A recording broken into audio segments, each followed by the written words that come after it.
to support them and their community to tackle fly tipping once and for all? Minister. He is absolutely right that these fly tippers are despoiling our countryside, and I pay tribute to his local group that are taking such great action to keep the beaches and countryside clean. What we have done is introduce up to 9 penalty points on fly tippers' driving licences. Often these people are just doing a job for mates at the weekend, and if they lose their driving licence, it will certainly make them think twice about doing that job. But often these fly tippers are part of a much wider, serious and organised crime group. So we shouldn't think that they're little criminals. Often they can be part of quite a big criminal gang. Liberal Democrat spokesperson Tim Farron. Thank you, Mr Speaker. My constituents in New Biggin, living close to the Flusco landfill site, are one of many communities right across the country bearing the brunt of a nationwide scandal. The owners of the site, a legitimate one on paper, have been judged to have flagrantly broken environmental regulations. Like many other sites, they've been ineffectively regulated and poorly policed. Residents cannot leave their washing out or let their kids play outside. In this heat, especially, the stench can be unbearable. The leachate and gases utterly intolerable. Meanwhile, the country is being ripped off as the government's landfill taxes are being flouted to the tune of at least £1 billion every year. So will the government act urgently and powerfully to help my constituents and all those people living near landfill sites, which in recent years have become toxic in every sense? Well, Minister. I was pleased to meet with the honourable gentleman and my honourable friend for Carlisle to talk about the activities of these at these waste sites. Unpicking the work that is happening there is a long and complex legal process involving multi-agency, cross-agency working. What we do now have is a properly funded waste crime enforcement unit. The funding for that unit was a mere £10 million in 23-24. They've had an extra £5 million this year to take it up to 15, and then we're doubling it to £30 million. That is the way that we take these people down. We go on to topicals. Colin Anderson. Speaker. Thank you, Mr Speaker. Since the last oral questions, as I mentioned earlier, we recently published England's first long-term farming roadmap, and we have opened the first application window for our reformed SFI. I visited the Groundswell Agricultural Festival to see regenerative farming in action, and I'll be at the Great Yorkshire Show next week. Our Water Delivery Task Force has recently unlocked the infrastructure needed to support nearly 20,000 new homes in East Anglia, and we are taking action to ensure the products on British supermarket shelves like coffee and cocoa are not linked to illegal deforestation overseas. I spoke alongside my honourable friend at the London Climate Action Week about our bold action to restore nature and welcome the UN General Secretary to Kew Gardens. Yesterday, I announced the biggest ever investment in species recovery. And finally, Mr Speaker, we are a nation of animal lovers, as you know very well, and today I have published the government's plans to reform the Veterinary Surgeons Act to deliver better outcomes for this great profession, not updated since 1966, this act, and our much-loved pets. Anderson. Mr Speaker, farmers in North Buckinghamshire have raised queries with me regarding the transition from environmental land management agreements that expire this year through to the funding available through the much-welcomed SFI 26. So can she set out how the government is supporting farmers through that transition so that there are no unintended funding gaps for those wanting to deliver positive environmental outcomes?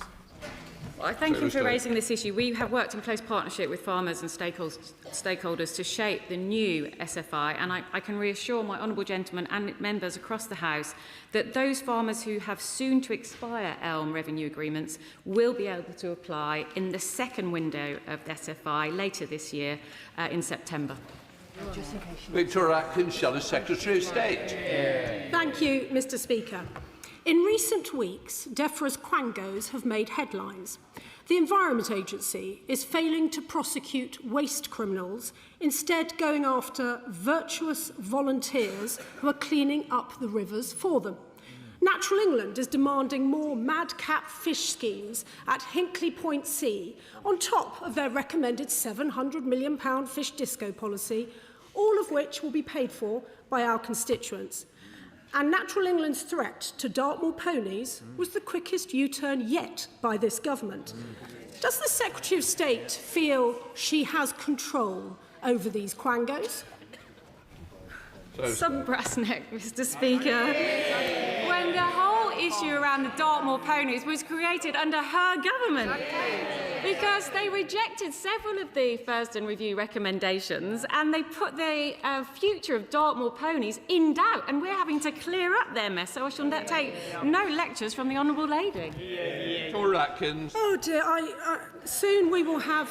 this may be the last time the Secretary of State gets to give such an inadequate answer to what is a reasonable question about her grip over her department. But let's look at Labour's wider chaos.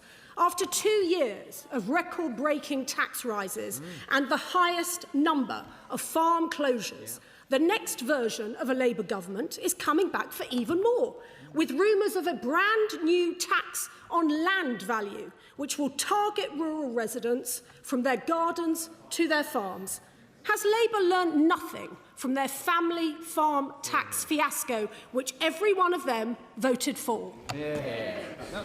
I can say to the Right Honourable Lady, she lectures us about regulators. We have a tighter grip on our ALBs than they did when they were in government.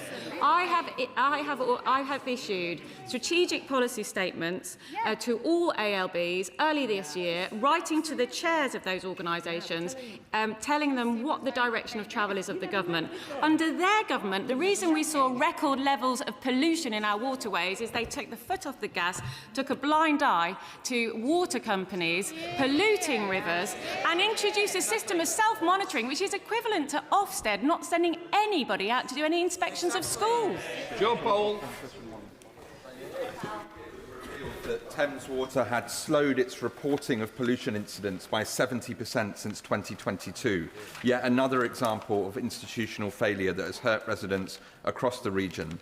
Given Thames Water's creditors are now saying that they will bid for the company if a special administration regime is set up, can the Secretary of State reassure me that consumers who continue to pay the bills and suffer the consequences of serious pollution will be the first priority of this government? I can reassure him of that, and he will have seen that I wrote to Ofwat setting out my early concerns that the current proposal of the creditors does not do enough to protect customers and the environment, and that protection of consumers and the environment is at the forefront of all of my thinking. And can I just reassure him that we will always act in the national interest. We stand ready for all eventualities, including applying for a special administration regime if that becomes necessary. Austin. Mr Speaker, last week this House debated EPR and I was pleased to grill the Minister on the impact that's having on brewers like Asahi from Woking. Please will the Minister explain why EPR costs so much more in this country than in Europe and agree to publish the results of their pilot projects in councils like Fife? Well, what I can tell him is that our systems are completely different to the waste collection systems in Germany and France, where they have a wide network of bring banks for glass. We have the privilege of having glass collected in our household waste collection schemes. What I am conscious of is the dual burden that is falling on pubs, and I have tasked my officials with working at pace on this issue to find a solution for the pubs that we're all enjoying in this hot weather with the great football, and wishing England the best for their match at the weekend. Scotland. Thank you, Mr Speaker. I welcome the waste carrier, broker and dealer reforms which will replace the outdated registration system with a more robust permit-based regime, introduce stronger background checks and give regulators greater powers to tackle waste crime. Given that waste crime costs the economy $1 billion a year, can the Minister set out how these reforms will help crack down on rogue operators while ensuring legitimate businesses can continue to operate and grow with confidence? Well, as we push the waste criminals out of this sector, we are going to have more business for the legitimate operators. What it also means for householders is that the carrier registration number has to be carried on the Facebook ads, the leaflets and the vans of waste transporters. So we have confidence that the people we're giving our waste to will dispose of it correctly. But we're not going to have a system where dead dogs and cows can be registered. We're going to introduce criminal record checks, identity checks, and make sure everyone knows what they're doing when they're transporting hazardous waste. Bob Blackman. Speaker, the current heat wave shows no sign of abating, and during that time, of course, demand for water increases. Already the water companies are imposing restrictions on the supply of water. So what assessment has the Secretary of State made on the water supply, and when she will consider nationwide restrictions? Minister.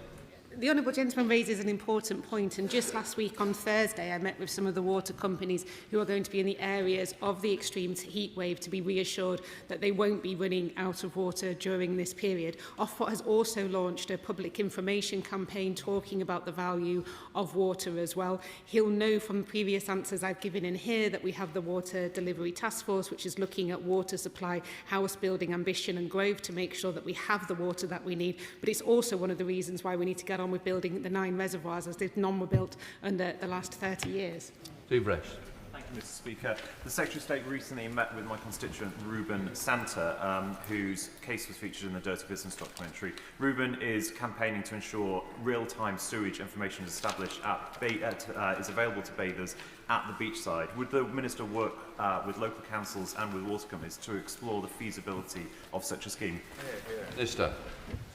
My honourable friend raises a hugely important topic, and Ruben's story was extremely moving to hear firsthand, and I want to take this opportunity to expend my deepest sympathies to all families of all those who've been affected by sickness using the water around England, and I share with their anger and outrage and desire for change. We have reformed the bathing water regulation so it's fit for purpose, and we are looking at classification, water quality information, and of course we have the Environment Agency's SwimFo website, but we'll continue to look at how we can best keep bathers. Logan. Thank you, Mr. Speaker. The Minister will have heard from both sides of the House this morning about the deepening crisis for independent pig producers and farmers. There are concerns that a quasi-cartel may be operating to the detriment of these small independent producers.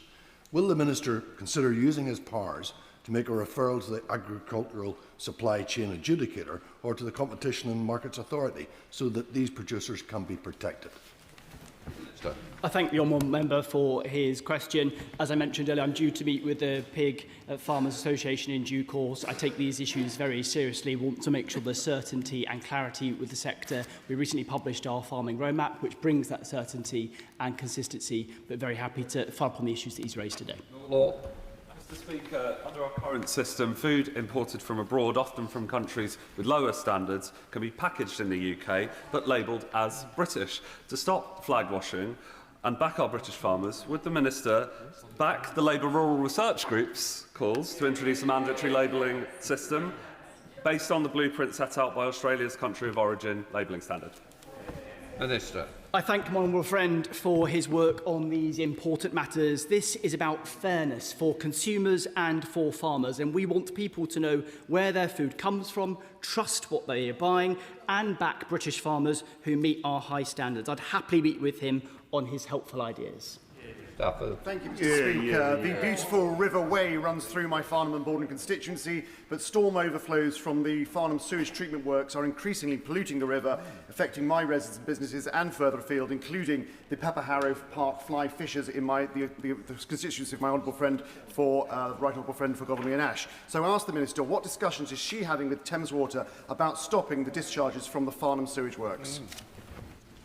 Minister. The honourable member is right to feel outraged at the amount of pollution and the situation with Thames Water. He'll have heard the Secretary of State's comments over what we're doing in regards of Thames Water and her views on her early views on the original deal put forward by the creditors to clean this up. But it's why we've taken action with this Water Special Measures Act to take tougher regulation. And just yesterday we've announced automatic penalties for companies that continue to pollute.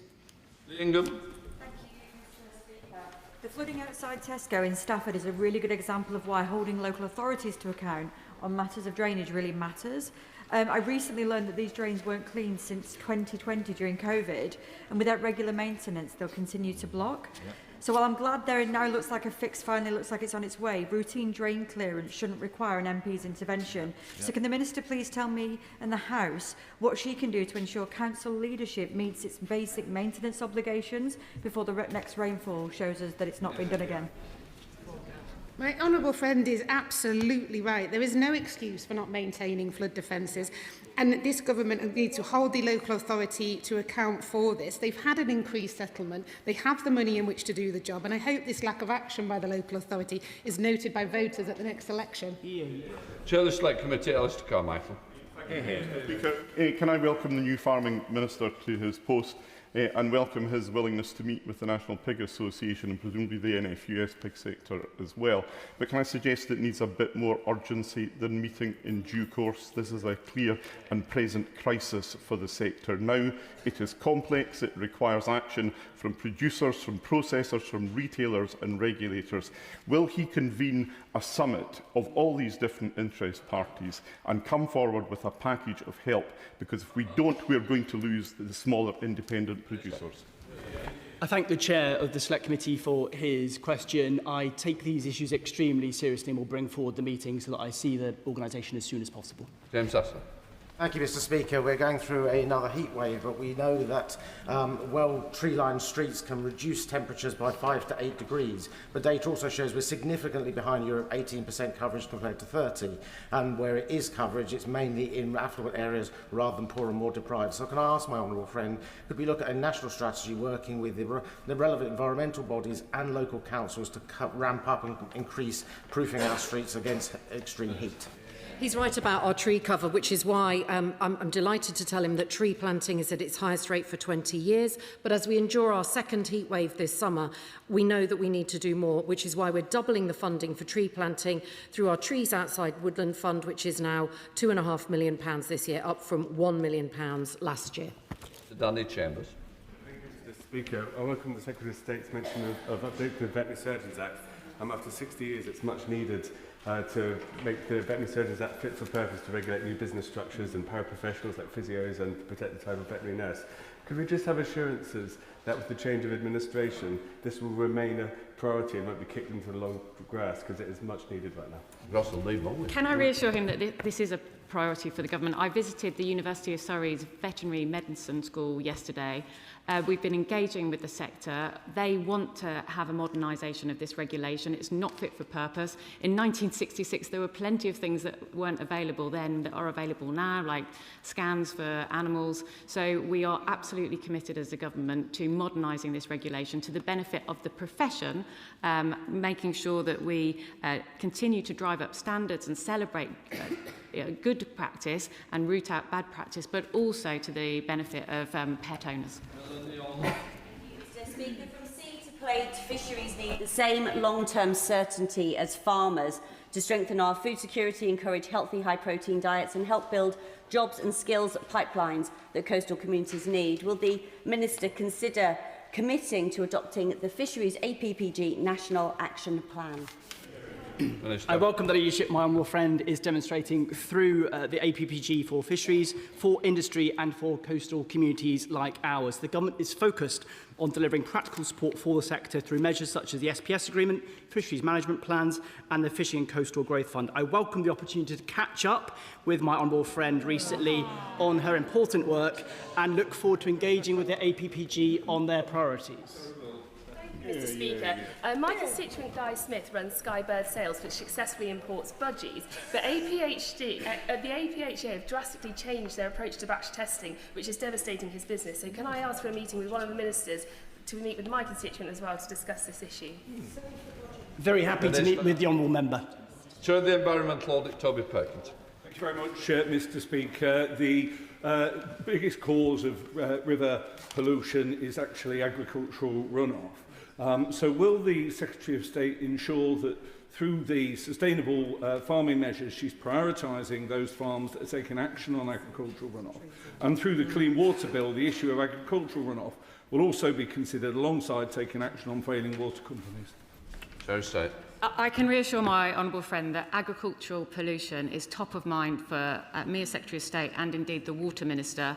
It will form part of the Clean Water Bill. We need to really crack down on water pollution from agriculture in partnership with farmers, making sure that they have the tools that they need to do the right thing, because it is around 42% of overall river pollution. Final question, Adrian Ramsey.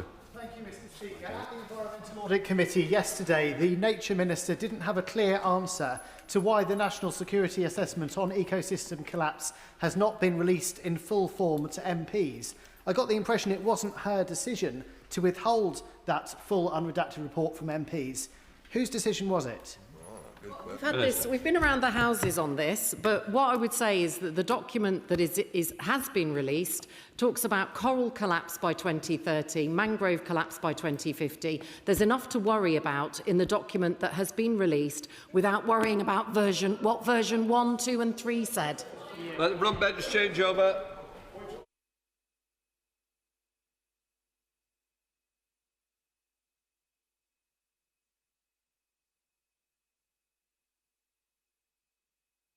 We come to Solicitor General. Come on, David. Dr. Caroline Johnson. Question number 1, Mr. Speaker. Solicitor General. Mr. Speaker, with permission, I will answer questions 1, 3 and 7 together. Jury trials remain a cornerstone of our justice system and will always be in place for the most serious crimes. The government must guarantee everyone a fair trial. Timeliness is essential for fairness, and the fairness of the system is being undermined by the record backlogs in the Crown Court that we inherited from the last Conservative government. Dr. Caroline Johnson. Mr. Speaker, in restricting access to jury trial, the government have lent quite heavily on the Leveson report, but they go much further than the Leveson report. Could the Minister explain why? Well, Leveson, in his report, stated that investment alone wasn't enough. The system needed reforming as well. And on investment, we've made a record £2.7 billion investment into the courts, including unlimited sitting days, increase in defence fees and £500 million for victims' services. This is fixing the mess that we inherited. Sir Bernard. Thank you, Mr. Speaker. But what is the evidence that it is jury trials that are causing the delays? In fact, in the South East and other parts of the country, the backlog is already falling, and the government should be commended for that. But what are the other causes of delays, and aren't the other causes of delays much more significant than any delays caused by the fact that they are jury trials? Okay.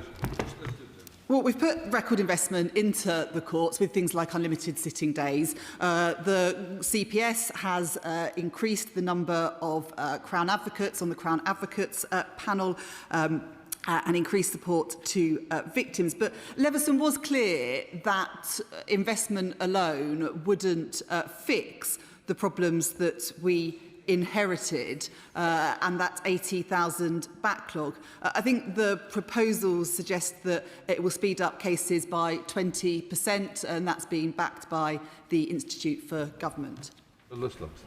Thank you, Mr. Speaker. Juries are a bedrock of our legal system, and public involvement in the justice system is central to public trust and consent. It cannot be eroded, and it should not be eroded.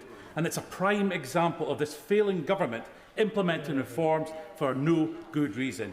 So why will the Solicitor General not call this out, the attack on the rule of law that it clearly is? Well, Solicitor General. I'm astonished that the honourable gentleman says that measures that we're introducing are for no good reason. We inherited a court system in crisis, a backlog of 80,000 cases, victims waiting years for their cases to get to court. Doing nothing wasn't an option, which is why we've invested record amounts into our courts, and it's why justice ministers are looking at reforming the system. Andy Slaughter, Chair of the Committee. Mr. Speaker, Sir Brian Leveson made 180 recommendations, very few of which concerned juries. His review covered the whole criminal justice system, including the CPS. But the government has never responded to Sir Brian's review. It's never said how each of those recommendations will be treated and how they will contribute to reducing the backlog. So are they still going to do that, and if so, when? Solicitor General. Well, I thank my honourable friend for his question, and of course we've considered all of Sir Brian's recommendations. I've met with him to discuss the recommendations in relation to the work of the CPS and continue to meet with the CPS regularly to discuss what more they can be doing to support the criminal justice system. For example, just this week I announced the early victims' right to review will be rolled out nationwide. We're also offering more support to victims of domestic abuse, offering them a pre-trial meeting with the prosecution. It is important that we do everything we can to speed up cases, but also make sure that victims have confidence in the justice system. Brenda Jess. Thank you, Mr. Speaker. The Solicitor General has just mentioned the early victims' right to review, the VRR. As a West Midlands MP, I am really proud that we were the first area in the country to trial this scheme for victims of rape and serious sexual offences. Can the Solicitor General confirm that jury trials will still be available for such cases, and can she please tell the members here what assessment she has made of the impact of the VRR scheme? Thank you. Solicitor General. Well, jury trials will always remain in place for the most serious cases, but he raises a point about the early victims' right to review scheme, which will be rolled out nationwide on Monday. He is right that the West Midlands led the way with the first pilot of the scheme. Under this scheme, victims of rape and serious sexual offences will have the opportunity for their case to be reviewed by a second independent prosecutor before any decision is taken to stop the case before trial, giving victims a second chance of justice and a greater say in their case. And I'm really pleased that the West Midlands did lead the way on that. Nick Smith. Mr. Speaker, whilst a civil matter where a jury trial can't apply, yesterday we found out that Virgin Media have been fined a record £28 million for ripping off their own customers. The chief executive appears to be getting off scot-free. I think the shareholders should be considering his future and the bonuses being returned. Does the Solicitor General agree with me that constituents will be asking who is accountable for this predatory corporate behaviour? Good luck. Well, I thank my honourable friend for his question. He is a great champion for his constituents of Blaenau Gwent and Rumney and all of those affected by this issue. I share his concerns about accountability, and whilst this doesn't sit with the Attorney General's office, I will ensure that his question is passed on to the relevant minister and that he receives a response. Shadow Solicitor General Helen Grant. Thank you very much indeed, Mr. Speaker.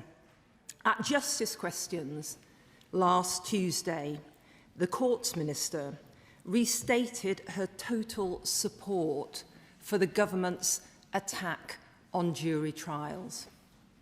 She described it as pragmatic structural reform. She suggested that those who oppose it are burying their heads in the sand. She also said it's a point of principle to limit trial by jury, which she would pursue regardless of the crisis in the courts. So in addition to any practical concerns, are the proposed changes to jury trials also a point of principle for the Solicitor General? Yes or no, please? Well, I thank the Honourable Lady for her question. As I have set out at this dispatch box over recent months, Sir Brian Leveson said in his report that investment alone wasn't enough, that reform was also necessary to bring down the backlog of 80,000 cases that we inherited from the last Conservative government. Inaction just wasn't an option. The Ministry of Justice have had to take difficult choices, but I'd remind the Honourable Lady that unlike the previous Conservative government, we've invested in our courts, introduced unlimited sitting days, invested in victims' services. We are doing everything that we can to get the backlog down so victims can have their cases heard without having to wait years and years for justice. Helen Grant. The Right Honourable Member for Makerfield and likely next Prime Minister has said, jury trials are the linchpin of a fair society and the plans to curb them should be paused. So when the Right Honourable Member for Makerfield takes over, can we look forward to the Minister supporting the scrapping or watering down of the very same changes she has robustly supported? And, Mr. Speaker, does she think that any jury would believe a defendant whose story changed quite as often as this government's? Solicitor General.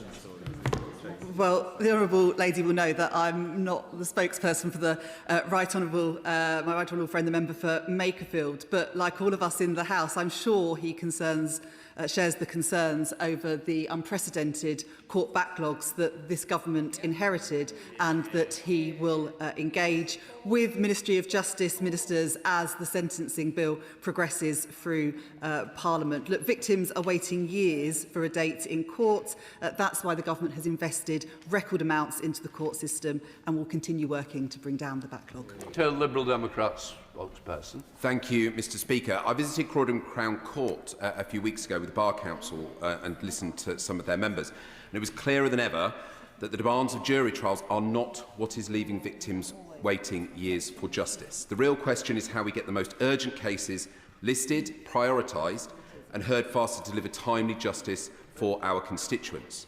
So, will the Minister listen to Liberal Democrat calls, Conservative calls, the member for Makerfield? I don't know how Count Bimface thinks about it, but I'm pretty sure he'll be on the right side of this. Will you listen to calls, will the Minister listen to calls to instead consider reforms that would make an immediate difference to Crown Court backlogs, as the Bar Council have recommended, such as specialist sexual offences and domestic abuse courts, so victims can get justice sooner without curtailing the fundamental right to trial by jury? Solicitor General. I thank the Honourable Member for his question, and he will know that a national listing framework is being introduced to tackle some of the issues that he describes. He'll also know that it was a manifesto commitment to introduce specialist rape courts, and I know that the Ministry of Justice is determined to do that, so that victims of rape and serious sexual violence are not waiting years for their cases to get to court. Swallow. Question 2, please, Mr. Speaker. Solicitor General. Mr. Speaker, with permission, I will answer questions 2, 4, 6 and 8 together. This week, I announced the national rollout of the Early Victims' Right to Review scheme. From Monday, if the CPS is considering dropping a case, rape and serious sexual assault survivors across England and Wales will have the right for it to be reviewed by a second independent prosecutor before a final decision is taken. I've sat with advocates and survivors who fight every day and have been determined that the system changes. This week, we've done exactly that. Can I thank my right honourable friend for that answer? She is right that the system does need to change. I've been contacted by a constituent who has waited for 4 years for her day in court following her ex-partner being charged with coercive and controlling behaviour. She's seen her trial date repeatedly pushed back and often within 2 weeks of that date due to start. My right honourable friend will know that this is a very well-known tactic used by abusers to continue the harassment of their victims, to delay justice, and ultimately to frustrate their victims and urge them to drop out of the trial altogether. What work is the government doing to stop this tactic and make sure that victims like my constituent see the justice that they deserve? Well, can I start by commending the bravery and courage of my honourable friend's constituent in coming forward, and I'm very sorry to hear about the additional trauma they have faced waiting for justice to be served. As well as tackling the backlogs to reduce delay, this government is committed to supporting victims.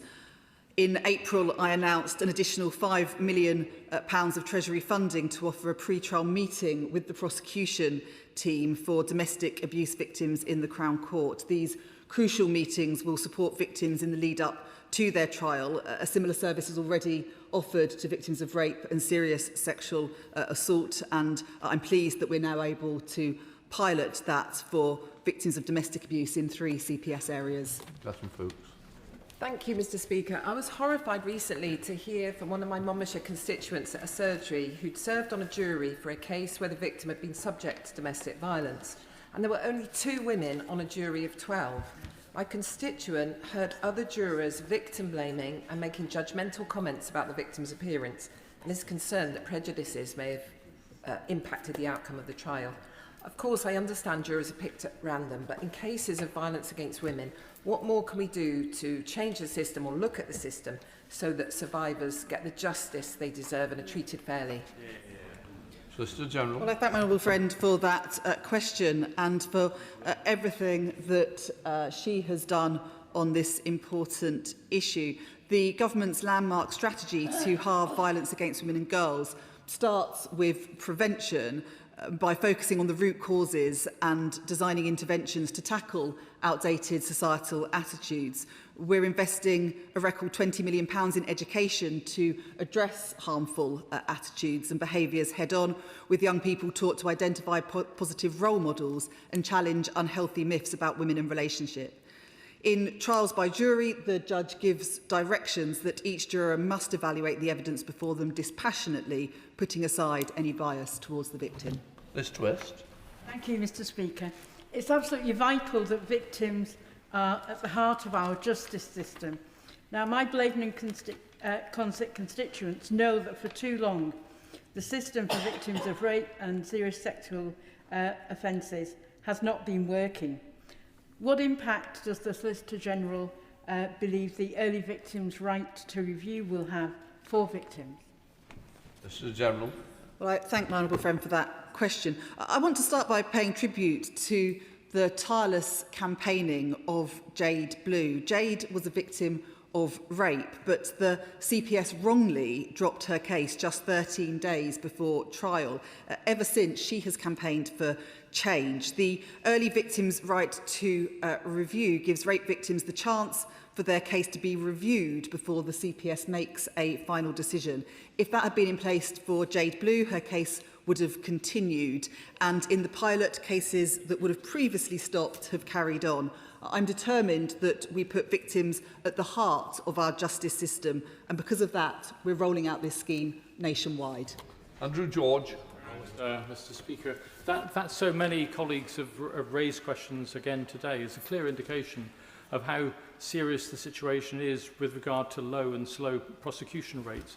If the primary purpose of custodial sentences is public protection, does the Minister understand that constituents, rather victims in my constituency, who have witnessed situations where violent offenders have been given very, very low custodial sentences or have been granted early parole, in spite of the danger that they represent to society, is a clear reason why a lot of them feel very discouraged.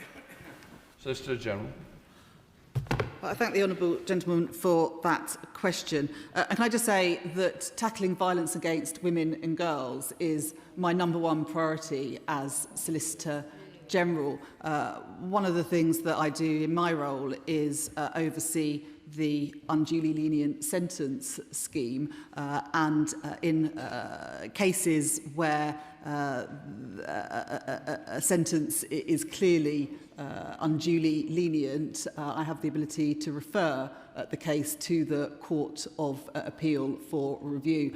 Members of the public, victims, family members of victims can all refer under the scheme, and it's a really important way of ensuring transparency in our system, but also the ability to challenge where things go wrong.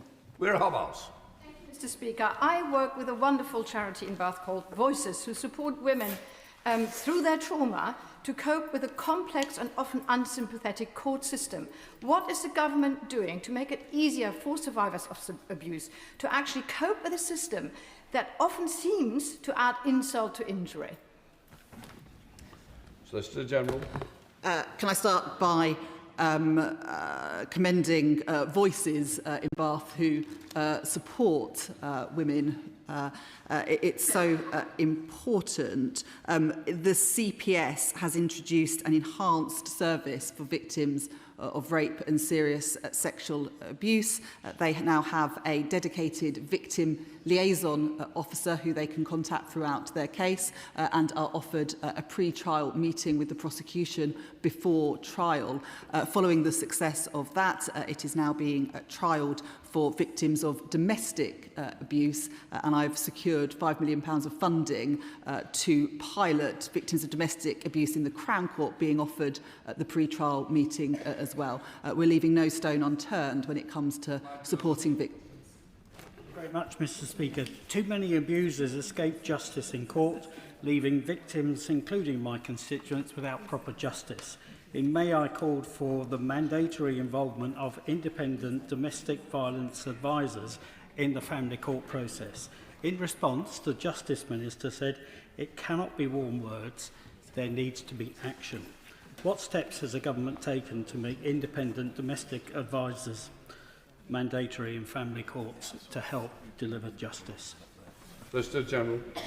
Well, I thank the honourable gentleman for his question and for championing the role of independent domestic abuse advisors. They do incredibly important work. In relation to the specifics around the family court, I will ensure that his question and his comments today are passed on to the Ministry of Justice Minister so that he receives a full response. Thank you, Mr. Speaker. I am relieved that ahead of the summer recess, the government has not brought back to the House its controversial proposals to curtail jury trials, which I had opposed at second reading of the Courts and Tribunal Bill. However, also included in that bill were crucial measures to repeal the presumption of child contact in family court cases after years of campaigning by Women's Aid, Claire Throssell and more. Can the Solicitor General confirm, with some reports suggesting that the jury trial proposals have now been shelved, that the government will still continue to deliver on the commitment to abolish the presumption of contact through alternative legal means? Solicitor General. My honourable friend makes an incredibly important and powerful point. I want to commend her for all of the work that she has done in relation to tackling violence against women and girls and the courage that she has shown. The presumption of contact changes are incredibly important and will progress in the usual way as the bill goes through Parliament. Final question, Dr. Danny Chambers. Mr. Speaker, it is well recognised that people who inflict deliberate pain or injury or violence against animals are more likely to be involved in domestic abuse. And yet if someone is prosecuted for deliberately injuring an animal, they are prosecuted on animal welfare laws, and that means that their conviction is unlikely to show up in a domestic abuse disclosure scheme. Would the Minister look at how we can change the recording of these offences so that people who deliberately harm animals are very likely to be reported as a risk to committing domestic abuse against people? The honourable gentleman makes a really important point, and there's been some research that has shown that if someone abuses their pet, then there is a correlation between that and domestic abuse. It's something that is touched on in the cross-government VORG strategy, and I think it's important that vets are aware of that research and that link and are able to detect those issues and signpost and escalate when necessary.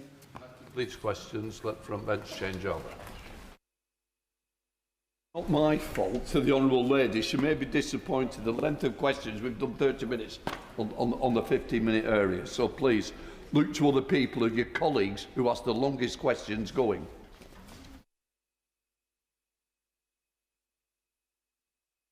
So we now come to the urgent question, Dame Priti Patel. To ask the Secretary of State for FCDO if she'll make a statement on Iran's violation of the ceasefire. Minister. Mr. Speaker, we strongly condemn the outrageous Iranian attacks on the territory or vessels of our Gulf partners, Bahrain, Qatar, the Kingdom of Saudi Arabia, and Kuwait. This is a serious escalation. Strikes into countries in the region and their waters are a clear violation of international law and must stop. I have been in touch with my counterparts from all mentioned countries to express our solidarity and condemn these attacks. Iran's attacks on civilian vessels were in Omani waters.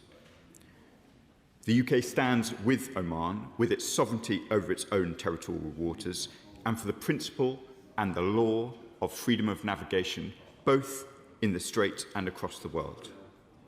We stand with our partners in calling for de-escalation and a return to diplomacy. We want a durable, negotiated peace and the Strait of Hormuz to fully reopen.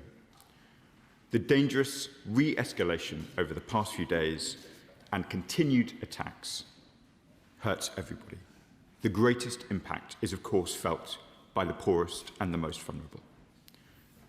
Our priority now is ensuring unimpeded transit passage through the Strait without the threat of violence, tolls, fees or conditions. The ceasefire must deliver predictable access rather than ad hoc, case-by-case transit. We will continue to stand up for international law as reflected in UNCLOS, for freedom of navigation, global navigational rights, seafarer safety and the consistent application of existing rules. Dame Priti Patel. Thank you, Mr. Speaker. The terrorist regime in Tehran has once again violated the ceasefire, illegally attacking commercial shipping in the Straits of Hormuz, striking our allies in the region, including Bahrain and Kuwait. These new assaults in the Straits on at least 3 tankers were the most in a single day since April, according to the UN International Maritime Organization. And earlier this week, the Iranians said it targeted Salman Port in Bahrain, where Britain and the US operate naval bases. What was the government doing when British assets were in danger and our security, friends and our allies were being attacked by Iran? What exactly is the government doing to help protect the thousands of British nationals in the region, once again finding themselves under rocket fire from Iran? Our security allies once looked at the UK to be a reliable and dependable partner, but their confidence is increasingly being shaken. How is the government going to put this right? This is a time for action, not words. I've asked again and again, what is the British government doing or has done to date through the ceasefire agreement to support Bahrain? The Nato General Secretary said that the strikes by the US were absolutely necessary. Does this government agree?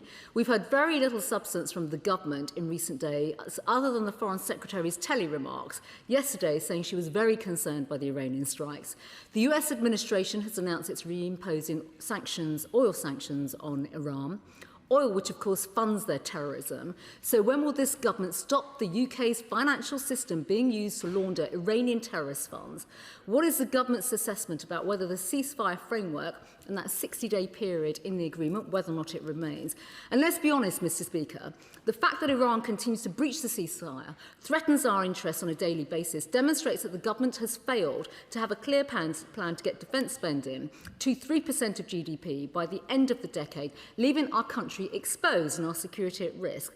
So while ministers are putting their job security ahead of the defence of our interests of this country, this discredited Labour government has failed to offer solutions to the most serious and significant conflict the world has seen in decades, or be part of any negotiations. Mr. Speaker, Britain has a huge stake in the future of the Middle East, but under Labour, our interests are being neglected and our standing in the world is falling. Minister. Mr. Speaker, I don't quite know what to do with that. It was obviously not the case, as I'm sure the Shadow Foreign Secretary will know. The Shadow Foreign Secretary can look me in the eye and say it is unlikely to be the debates around the defence investment plan that led to strikes in Iran and indeed in the Gulf over the last few days. And I am here to talk about serious questions of war and peace. I hope we can avoid party politics in doing so. Chair of the Foreign Affairs Select Committee, Dame Emily Thornbury. Thank you very much, Mr. Speaker. Can I begin by associating myself with my honourable friend's condemnation of Iran's attacks on its neighbours? I wonder if the Minister might agree that at least part of the problem and the fragility of the deal is its very ambiguity. It's a deal that was negotiated in haste and at a distance and through third parties, and it inevitably doesn't reflect agreement, but rather fudges some of the deep differences between the parties. I wonder if he would agree that what we need is a sustainable deal that is thoroughly negotiated, one with more detail and with recognition that inevitably concessions are needed on both sides. Mr. Speaker, as a former negotiator myself, I'm reluctant to criticise fudges and creative language. Negotiators often must reach for them, but there are many areas which cannot be fudged and where there is no ambiguity. For example, the location of Oman's territorial rights, waters and the rights that flow from that. These strikes conducted by Iran this week were not only against land targets, they were against commercial shipping. There was no ambiguity whatsoever about the location of those vessels.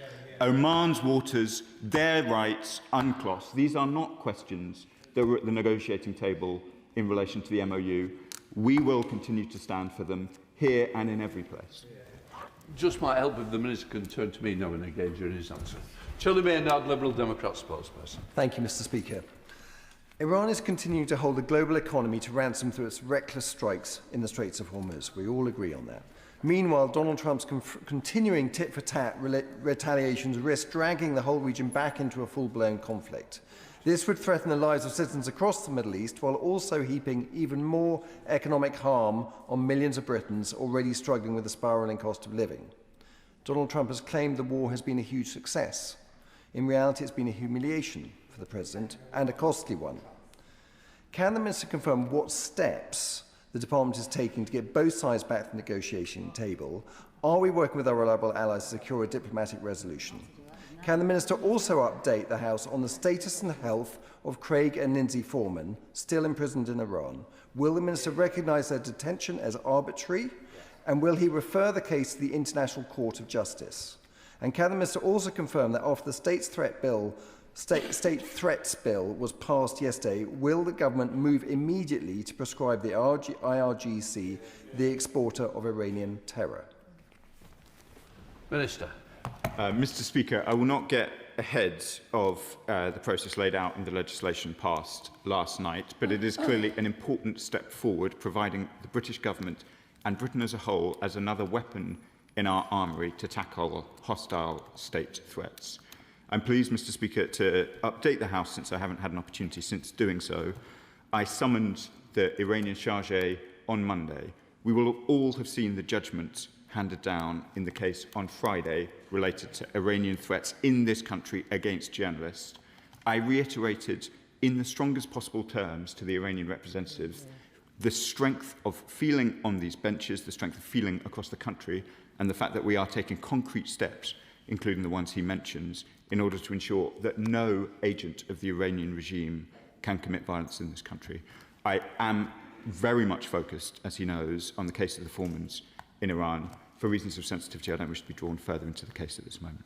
Senator Beckham.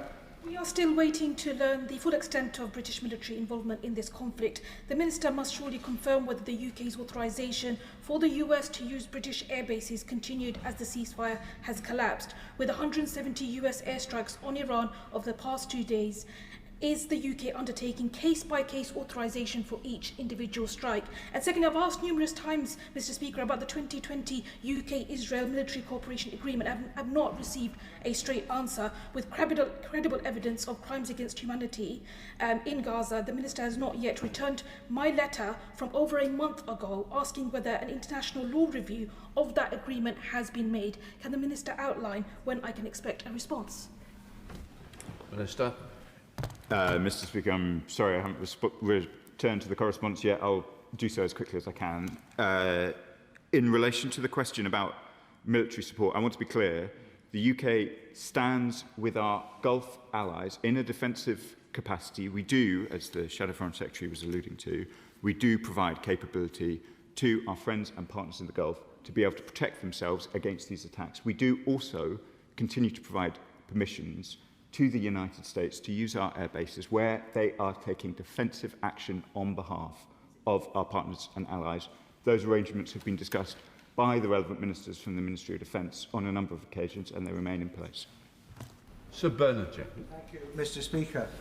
Can I ask, in all sincerity, throughout this conflict, the government has pleaded for de-escalation. But if Iran is gratuitously escalating, shouldn't we give unambiguous support to the Americans for retaliating? Who else is going to retaliate against gratuitous escalation by Iran if it's not the Americans? And rather than hedging our bets, can't we give more unambiguous support, if not military support, but more ambiguous political support for the United States' efforts to resolve this conflict? They have already given so much ground in the negotiations. We can't complain. They haven't tried to be as reasonable as they possibly can. Mr. Speaker, I've sought in all of my remarks to remain grounded in the relevant principles of international law. It is absolutely clear that the strikes Iran has conducted this week in Omani waters or on the territory of our friends and partners are a breach of international law. That then provides, under the relevant framework, for options for response. We are not party to that response, but we are party to seeking to shoot down these attacks when they threaten our friends and partners. I don't want to enter into an emotional discussion of these questions. We are absolutely clear what is happening in the Straits of Hormuz and the wider region is a threat to international law that this chamber, this country, holds dear, and it must be upheld. Sonia Kumar. Thank you, Mr. Speaker. Does my right honourable friend agree that amongst the geopolitical military strategy, the diplomatic negotiations surrounding the conflict, we must not lose sight of the millions of innocent civilians across the region who are trapped in the middle of violence, displaced from their homes, hungry and having lack of access to healthcare, whilst grieving loved ones are living without safety and security?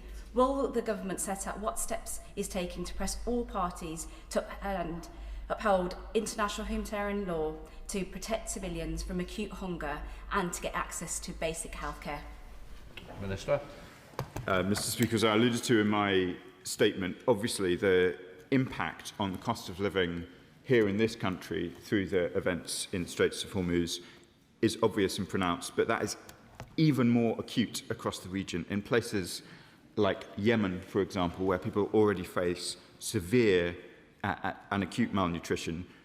The economic pressure that is now put by these continued closures will plunge some of the most vulnerable people in the world even deeper into hunger and into poverty, and we are raising that point in all of our engagements. Bob Blackman. Thank you, Speaker. The flagrant breaches of the ceasefire that has taken place clearly demonstrate that Iran has got no interest in anything other than dominating the region. Now, the Minister may call in the Chargé d'Affaires, he may call for action, but we actually want to see some action from the UK government. Will he undertake to expel those people that are involved in action in the UK that threatens Iranian citizens living in the UK who are not part of this regime? Will he take action to make sure that the so-called foreign diplomats that exist in the Iranian embassy are kicked out as a response that we can demonstrate that we're not going to tolerate this? Minister. I think it is important, Mr. Speaker, that we maintain relations with the regime in Tehran. It is important for many of the reasons that have been alluded to already this morning that we continue to make our point of view understood forcefully and directly to Iranian representatives. But the honourable gentleman asked about concrete steps. The Liberal Democrat spokesperson alluded to one just voted through last night, one which was not put in place over the period of the previous government. We are taking the steps required to ensure that Britain has the armoury necessary to take action against state threats, including those that emanate from Iran, as we heard from the judge in the case on Friday. Monica Harding.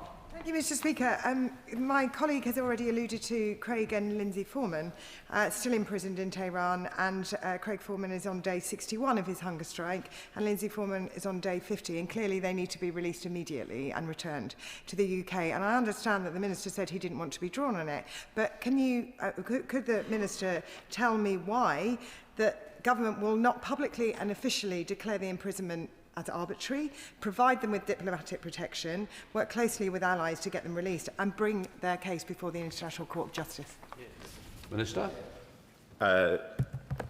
Speaker, the reason I'm often not keen to be drawn in this chamber on specific cases is I've got to make a judgment, as indeed the whole government does, about what we can do in the best interests of British nationals detained overseas. I know she references arbitrary detention, which is not a concept which exists in UK law.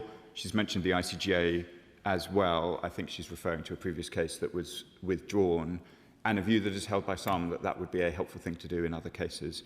Unfortunately, the responsibilities that fall to me mean that I do need to be careful publicly what I say about particular cases, particularly where those cases are about two named individuals who are under the jurisdiction at the moment of the Iranians. All of the responsibilities for the welfare and Craig and Lindsay Foreman fall, for now, on the authorities in Tehran. Until they are released, which they should be immediately, Iran must take full care of our nationals under their control. Mark Pritchard. Thank you, Mr. Speaker. Can I join the Minister in condemning Iran's attacks in the region, but say to him that I think at some point very soon the UK will need to review its own defensive posture vis-à-vis UK armed forces responses in the region. On Iran, its nuclear program is diminished, not destroyed. Its ballistic missile program is diminished, not destroyed. And the Iranian regime is diminished and not destroyed. Meanwhile, the Iranian people continue to suffer. Many of them have been executed in the last few days. And so do our friends and allies in the region, as we've seen over the last few hours. And so too my constituents in the region in Shropshire, because of higher fuel prices. So given that President Trump is supposed to be the great deal maker, the United States has been around 250 years, Iran, Persia, 2,500 years. Does the Minister agree with me perhaps the Iranians are a little bit better at doing deals or not doing deals in the way that President Trump first thought when he set out on this adventure? And would he agree with me that perhaps it's time for the United Nations to get more involved? Minister? Mr. Speaker, I'm grateful to the honourable gentleman for the opportunity to comment on the role that the United Nations has played in recent weeks, particularly the role of the IMO. We support the IMO's efforts. There are many seafarers whose welfare depends on being able to get out of the Straits of Hormuz safely. We have been in regular contact with the IMO. We support their efforts. It's absolutely vital that they can do so. I will decline, Mr. Speaker, for diplomatic reasons, to comment on age versus youth as a superior skill in diplomacy. Alistair Carmichael. Mr. Speaker, I'm glad the Minister made that point. Can I welcome the Minister's acknowledgement and recognition of the implications for domestic industry, especially for our food producers and food price inflation of what's happening in the Gulf. The Minister's Department has an enormous amount of expertise and knowledge. Can you give me some assurance that that expertise and knowledge is being deployed across government so that we can mitigate the worst effects for our own domestic economy, especially in relation to giving some early warning of what's going on? Minister? It's a very important question from the honourable gentleman. I was involved in foreign affairs before I came to this House, Mr. Speaker, and I recognise that perhaps more so than in practically any period in recent history, foreign affairs is determining the cost of living for every one of our constituents, and indeed setting the circumstances in which every business in every constituency is now operating. The Foreign Office is seeking to play its full role across government in helping British businesses and Britons navigate what are difficult times. Dave Mundell. Thank you, Mr. Speaker. The Minister and I have a shared interest in Yemen, and I'm sure he'll welcome the fact that next week the International Development Committee are having a focused inquiry onto the current situation in Yemen, and particularly the issues around malnutrition. But more generally, can the Minister give us confidence that there are contingency plans in place for communication with British citizens in the Gulf if the situation escalates further? Minister. Mr. Speaker, I welcome the honourable gentleman's focus on Yemen. I'd just like to reassure the House that I do remain focused on Yemen, as do other ministers. It is vital that what we see in Yemen includes a release of the detained humanitarian workers, access to humanitarian supplies for the Yemenis, and vitally, peace and security for a country that is much benighted. I can reassure him that we do have contingency plans in place. I would encourage both members and honourable members of this House to encourage their constituents to look at travel advice. We have relaxed the travel advice, particularly in the Gulf region, in recent weeks. We do our best to try and make sure that our advice is as up to date as possible. People should look at it before they travel. We try not to be overcautious. We will do all the contingency planning that we can, but it is also a responsibility on British nationals to take sensible precautions too. Dr. Ellicher. Thank you, Mr. Speaker. Iran's attack on commercial shipping in the Strait of Hormuz is clearly a flagrant breach of international law and incredibly dangerous and irresponsible. The escalating US response is also extremely dangerous, and this isn't just tit for tat. This is a disproportionately escalating response. Let us not forget that this war was started by the US and Israel choosing to launch attacks on Iran on the 28th of February. Can the Minister say what the UK government is doing to maximise pressure on both parties to come back to the negotiating table through sanctions and so forth for Iran, and on the US to pull them back from the brink of this incredibly dangerous escalating moment? Minister. Mr. Speaker, I hope I was clear in my response to the Shadow Foreign Secretary. There are international principles at play here that go beyond simply Iran or the United States or even the region. There are principles about the freedom of navigation and the global commons, which is why I sought to focus so much in my response on those issues. She asked what we're doing, Mr. Speaker, in order to try and ensure the talks succeed. We are in close contact with all involved, including making points directly and forcefully to Tehran, and of course talking to our friends in Washington. We want diplomacy to succeed, but we also must see these international principles, these absolute linchpins of international law, sustained and maintained, both in the Straits of Hormuz and globally. Thank you, Mr. Speaker. The ongoing conflict puts our own energy security at risk. So can the Minister assure us that our energy supply routes are safe and there is no risk of blackouts this winter? Minister. Mr. Speaker, I'm sure Minister from the Department for Energy will give him such assurance. I don't think there's any concern in that area. But let me just be direct. We get a lot of energy via the Straits of Hormuz. The Straits of Hormuz are clearly not open. So if he asks me, what do the supply chains for British energy look like? They look like global energy supply chains under very considerable pressure, more pressure because of what Iran has done this week. Thank you, Mr. Speaker. Could I take the Minister back to the question raised by the member for Poplar and Limehouse? How many US flights have recently taken off from the UK to bomb Iran? In decisions on granting permission for those flights to take place, is the Minister consulted on the target, the purpose of it, and is he really satisfied that anyone in Iran thinks these are anything other than aggressive attacks on the people of Iran? This is an awful situation. It's very, very dangerous in many, many ways. Is it not time to try and bring the good offices of Pakistan back in to try to arrange a further ceasefire and some long-term peaceful arrangement to stop this conflict, which is so dangerous in the Straits of Hormuz? Mr. Speaker, the arrangements which govern UK-US military cooperation and the use of our bases have been set out in some detail by defence ministers. They remain in place, and they include provisions which I think the Secretary of State for Defence has discussed on the floor of the House a number of times before. I agree with the right honourable gentleman that we do want to get back to a ceasefire. Pakistan have played a vital role, as have Qatar and other mediators too. I have been in regular contact with mediators from a range of countries, and I was very glad to discuss some of this during my recent visit to Islamabad. Taylor. Thank you, Mr. Speaker. The Iranian regime is abhorrent.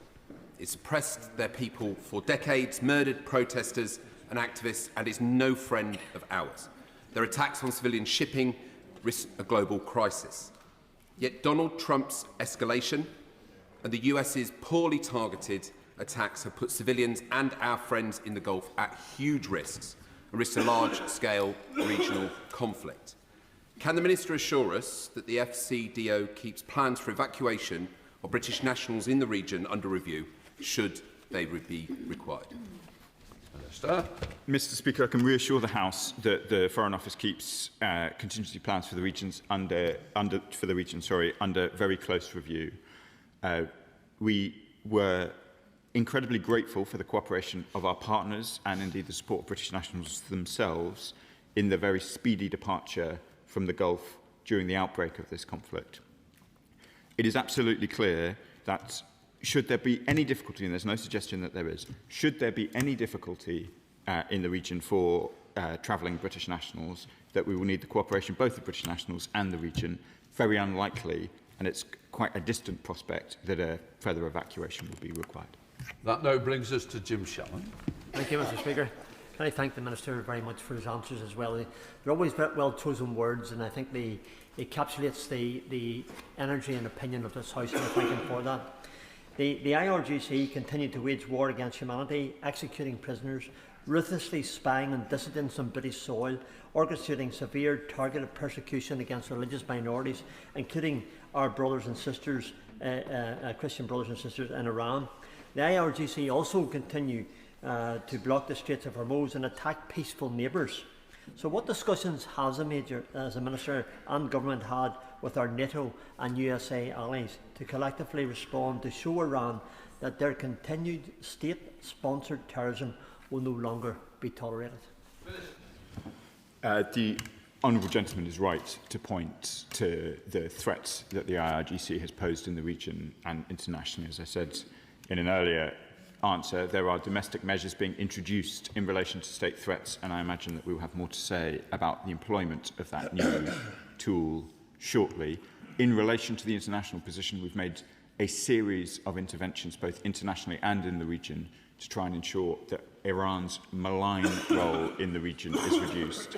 We've spent most of the session discussing what's happening in the Straits of Hormuz, but there are clearly Iranian militias right across the region continuing to threaten civilians, threaten stability and threaten the security of the region. That completes the urgent question. Front bench, change over.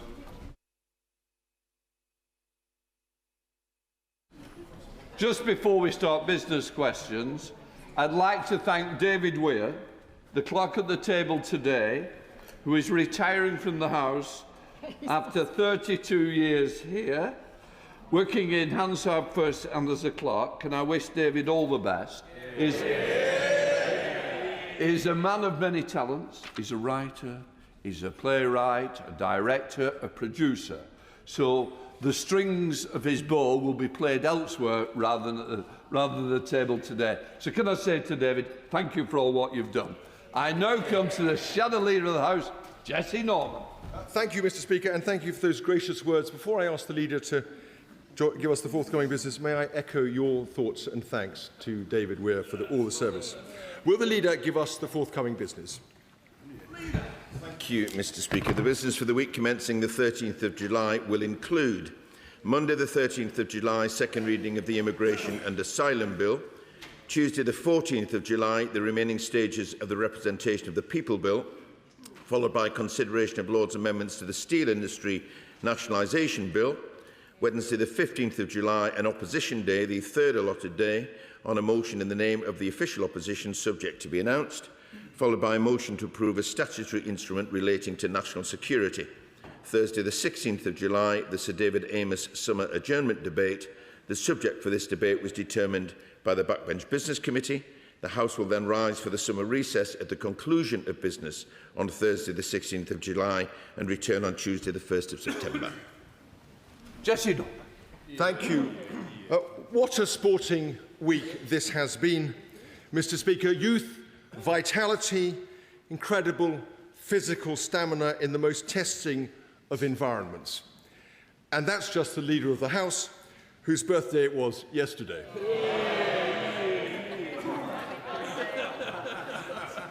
The leader has never begrudged me my own naivety and inexperience.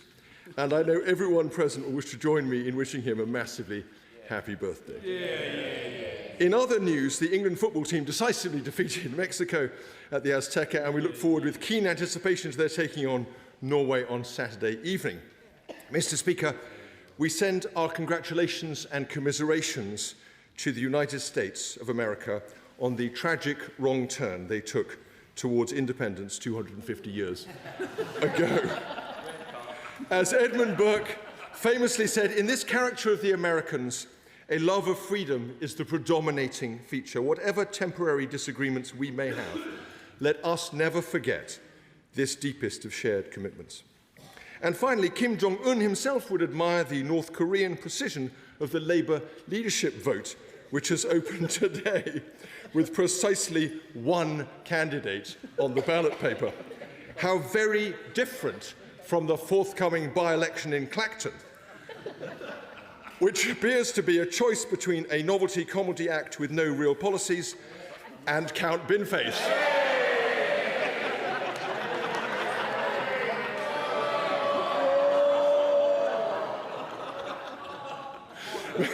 Mr. Speaker, it's a long time since we had a count in the House of Commons, and when the time comes, as it surely will, we will have to leave to you the delicate question of whether and how to suspend the rules on headgear in the chamber for the new member. On a more serious note, the House has already expressed its great sorrow at the recent death of Sir George Howarth. But I would also like, if I may, to draw attention to the very sad death on Monday, at the age of 99, of James Mackay, Lord Mackay of Clashfern. He was a brave, energetic and imaginative reformer of the law as Lord Advocate in Scotland and then as Lord Chancellor. It's hard to think of a man more widely respected in public life. We send our very best to his wife, Bet, and their family. I have just one item of business today. It's related to the River Wye, which the House will know is not only a particular obsession of mine, but an issue of national importance. When the last government cancelled the actual plan for the Wye, it also cancelled the accompanying commitment of £35 million in clean-up funding and replaced it with a paltry £1 million supposedly aimed at research. But I was very distressed to receive the news this week that only £115,000 of that £1 million will actually be spent on research, and that even that tiny sum will be spent over 3 years, and that the balance of the £1 million will be consumed by administrative costs. Could the leader instigate an immediate inquiry and ensure that ministers clarify to me, my constituents and national campaigners on this issue that the full £1 million will be kept intact and used for the purposes for which it was intended? Leader of the House. Thank you very much indeed, Mr. Speaker. And can I thank the Shadow Leader for his remarks, particularly on wishing me a happy birthday for yesterday. Can I just advise him and other members that as they approach these age themselves, the more birthdays you have, generally the less you have to celebrate. But there we are. I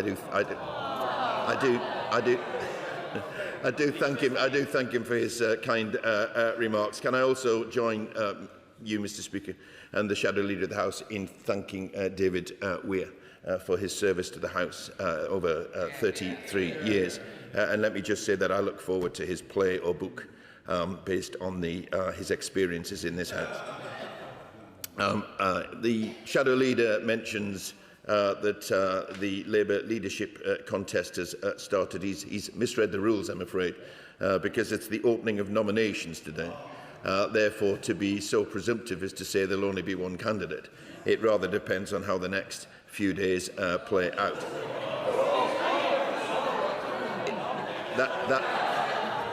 That is simply a statement of fact. It's not a statement of anything else, Mr. Speaker. Can I also join him and thank him for his kind tribute to Sir George Howarth, who recently passed away.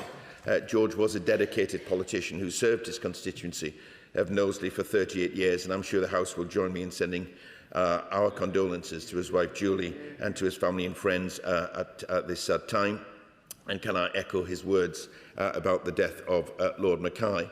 And also, Mr. Speaker, I'm sorry to say that this matter having been raised with me reasonably recently at Business Questions. I'm also very sad to learn today of the death of Bonnie Tyler.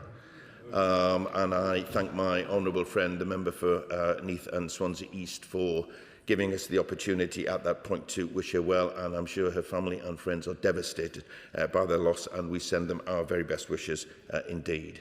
Also, Mr Speaker, this year marks 21 years since the London 7/7 bombings, which killed 52 people and injured many more. I know that the thoughts of the whole House will be with those whose lives were changed on that terrible day, and recall the bravery and commitment of our emergency services, including particularly the NHS, who continue to show such exemplary service. It's also since our last Business Questions, we've celebrated the 2 years, second anniversary of the election of this Labour government, which saw a huge intake of new and talented MPs on both sides of this House.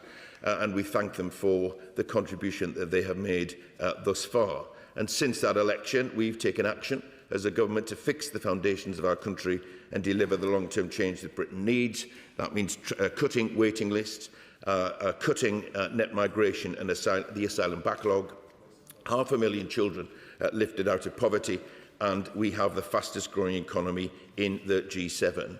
We're also, Mr Speaker, and I just need to update the House in the reference to what the Deputy Prime Minister said yesterday. Through the Hillsborough Law, we are changing the balance of power in Britain, ensuring that the state can never hide from the people that it is supposed to serve. And as my right honourable friend, the Deputy Prime Minister, outlined yesterday, significant progress has been made to bring the bill back to, and I hope we can bring back the bill to the House soon. Turning to other matters, an issue that's been raised with me during these sessions on a number of occasions on the veterinary sector. Pets are part of the family, but for too many households, the cost of caring for them has become a real worry. So today we're setting out the biggest reforms to the vet sector in half a century, which helps owners avoid unexpected bills, compares prices more easily and get the best value of care for their pets. And I know that's something that you take a keen interest in, Mr Speaker. In terms of the Wye Valley, I will raise this matter with DEFRA, but I understand, and I haven't seen the response of the Minister, but I understand that the matter was raised in DEFRA questions before earlier today, but I will take that back to DEFRA colleagues. And on the matter which he also raises, on the question of the by-election in Clacton, this is a by-election that should not be taking place. Let me make clear that from the dispatch box. When we stand for election in this place, which is an honour to do so, we give an undertaking that the highest standards should be kept, including openness and transparency in terms of political donations. And that, Mr Speaker, is the issue here, and that will be the issue in this unnecessary by-election. Nigel Farage has serious questions to answer, and he can't run away from them. Thank you, Mr Speaker, and can I add my birthday wishes to the Leader of the House. I recently had the absolute pleasure of attending not one but two wonderful theatre performances. The first, dress rehearsal by Stage Right Theatre Group, and the second, Aladdin by the Rocket Theatre Group. Now, these wonderful theatre groups give our young people the opportunity to build skills, grow confidence, and do have a fantastic time. So could the Leader of the House advise on how we can best make an opportunity for us to celebrate the contribution that theatre groups like this right across our country give to our communities, but particularly to our young people? Mr Speaker, and I thank the honourable friend for bringing this to the House. She will know from an earlier confession that I am indeed a fan of musical theatre. Amateur and youth productions truly are a great vehicle to build confidence, harness creativity and build community. So let me congratulate all of those involved in treading the boards this summer. I know this is a topic of interest across the House, so might I recommend that my honourable friend looks towards a Westminster Hall debate, perhaps when we return, or indeed look towards the pre-recess adjournment later this week. Wendy Chamberlain, Liberal Democrat, spokesperson. Very much, Mr Speaker, and may I start by associating myself with your remarks, and both the Leader and Shadow Leaders of the House, as both remarks of congratulations and condolences. In relation to the business that the Leader of the House has given, I do have to say that I am very disappointed that it means that the Deputy Prime Minister's remarks to my friend, the Honourable Member for St Albans yesterday, were not accurate in relation to the Hillsborough Bill, and I hope that we will be seeing it return after the summer recess. In relation to the World Cup, all I will say is that, like fellow Scots, I'm probably looking out my Viking helmet at the moment. But we all know that the former member for Clacton's resignation is nothing but a stunt designed to distract the country from the raft of allegations facing him, and it appears increasingly his colleagues. Such allegations must be fully investigated so that voters have all the facts about the candidates they are voting for, whether that be a bin or a politician who sees being a Member of Parliament as a part-time job. Yeah. And now that the writ has been moved, does the Leader of the House share my regret that the Standards Commissioner investigation into the former member for Clacton must pause? And does he agree that in circumstances where the nature of an allegation is sufficiently serious, that there is merit to continue it, even if the member is no longer an MP? Does he agree that should and could continue regardless? And obviously, the Liberal Democrat benches wish Count Binface well. But moving on, Mr Speaker, it was interesting to read overnight that the Right Honourable Member for Makerfield has plans for changing the culture and narrative of the Labour Party. I'm sure those in the government benches are looking forward to that newfound freedom. But for all the talk of collaboration and modernisation, we still don't know anything about the legislation that the new Labour government is planning to bring to this House. We know more about the Right Honourable Member's love of guitar and rugby league than we do about his plans for fixing the problems facing the country. So we, the Lib Dems, would welcome detail on his plans to fix social care, tackle the SEND crisis and support the small businesses bearing the brunt of the government jobs taxes. So will the Leader of the House commit to doubling the length of PMQs next week and give the Prime Minister in waiting the opportunity to answer questions and outline his views on the issues that really matter? Leader. Thank you, Mr Speaker. And can I just gently say to the Honourable Lady that I sat on the bench yesterday and I don't believe that the Deputy Prime Minister did say something which was inaccurate, because, as I have said in my opening remarks, we are doing all we can to get the Hillsborough Bill across the line. And if that means that we can bring it sooner rather than later, then that will be our intention. I agree with her absolutely, and I stand by what I said to the Right Honourable Gentleman, the Shadow Leader of the House, about this unnecessary by-election. There are serious questions to answer, and Nigel Farage cannot run away from those questions. She talks about the standards investigation, and she's right to do so. The Commissioner's investigation is independent of the government and indeed of the House, and it is important, Mr Speaker, and I want to emphasise this, it is important that all members of the House respect the House's standards procedures. Members should not interfere with live investigations or do anything to prejudice them. And she talks about what happens if a member is no longer a member and an investigation has begun. The procedural protocol in respect of the Code of Conduct sets out what happens to an ongoing Commissioner inquiry if a member ceases to be a member of the House. And that is what I would expect to happen in this instance. She talks about the manifesto of if the Right Honourable Member for Makerfield is successful in becoming the Prime Minister, what his manifesto will be. Let me just say this, that there is a Labour government with a legislative programme which we have set out. There will be continuity of that Labour government. Even if the administration changes, this will remain a Labour government, and I would expect that to be the case. In terms of PMQs being extended next week, by any stretch of the imagination, I cannot see a situation where the member for Makerfield will be the Prime Minister by the time of next Wednesday. Dr. Priti Patel. Thank you, Mr Speaker. Today we're launching our petition to save Scout Dyke Activity Centre in my constituency with fantastic local campaigners Darren Paget and Nick Stubbs against Barnsley Council's plans to sell off this valuable community asset for development. Scout Dyke Activity Centre has served local people for generations and offers an incredible outdoor space, including a Quidditch pitch, for young people to develop life skills, confidence and access to wildlife at the heart of our beautiful South Yorkshire countryside. Selling it off snuffs out these opportunities forever. Will the Leader of the House advise me on how I can work with the Ministry of Housing, Communities and Local Government to reopen the centre to benefit the next generation of young people? Thank you, Mr. Speaker. And I certainly join my honourable friend in recognising the work of local campaigners like Darren and Nick. We absolutely recognise the importance of sites like this and are empowering local people through the new Community Right to Buy, but also our Pride in Place programme. And I'll ask the Secretary of State to write to my honourable friend on this important matter and give her the information that she needs to take this campaign forward. Chair of the Backbench Committee, Bob Blackman. Thank you, Mr. Speaker. Of course, we don't know if the leader will become the Prime Minister in a few days' time.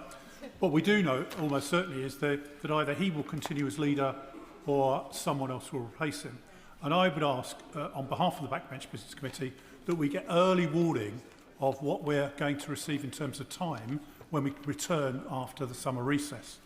It has been the leader's suggestion at times that the Backbench Business Committee would get the first day we'd return. And if that does happen, we already have potential offers out to bidders for both the Tuesday and the Thursday when we return. The business in Westminster Hall, Mr. Speaker, next week on the 14th of July, we'll have a debate on isolation and hidden deprivation in coastal communities. On Thursday, the 16th, a debate on the impact of national planning policy framework changes, followed by a debate on capital funding for changing places toilets. On Tuesday, the 1st of September, when we return, we will have a debate on provision of face-to-face banking services in rural areas. And on the Thursday, a debate on vaccination rates in England, followed by a further debate to be confirmed. On Tuesday, the 8th of September, there will be a debate on the safety of the Jewish community. And on Thursday, the 10th, a debate on reform of vascular sector, followed by a debate on the contribution of fathers and positive male role models to families and society. And finally, Tuesday, the 15th of September, a debate on building safety remediation of residential buildings. So as you can tell, Madam Deputy Speaker, we are getting on with the job of allocating the time that we have available to us.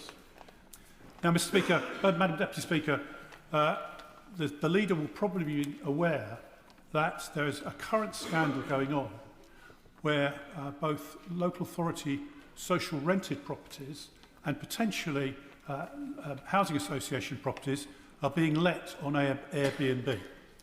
Now, the reality is I've been a strong campaigner for more social housing to be built in this country, but it's clearly important that the people who have those tenancies actually live in those properties and use them.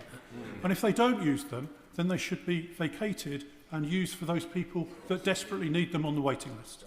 So could the leader arrange for a minister to come and give a statement in the House next week on what the government's going to do to not only expose this scandal, but ensure that the tenants that are due to be in these properties are actually living there, and that if they're not living there, the properties can be released for those that desperately need them. Thank you, Madam Deputy Speaker. And I thank the honourable gentleman, as ever, for his work and the work of his committee. He raises the question of what business will be like when we return in September, and I'd say to him that I expect to be announcing business in the normal way in next business questions next Thursday. But in terms of the first day back, he knows my view, and the House knows my view on this, and it hasn't changed. That we need to be cautious about putting on a lot of business on that day, because invariably there are many important things to report back on after such a long recess. The honourable gentleman has a very strong record on raising matters around social housing. And as we announced yesterday, people illegally subletting social housing will be identified and may be removed from their property following a new data-sharing partnership between the Cabinet Office and Airbnb. By working with Airbnb, we're sending a clear message to those cheating the social housing system and saying that they will be prosecuted.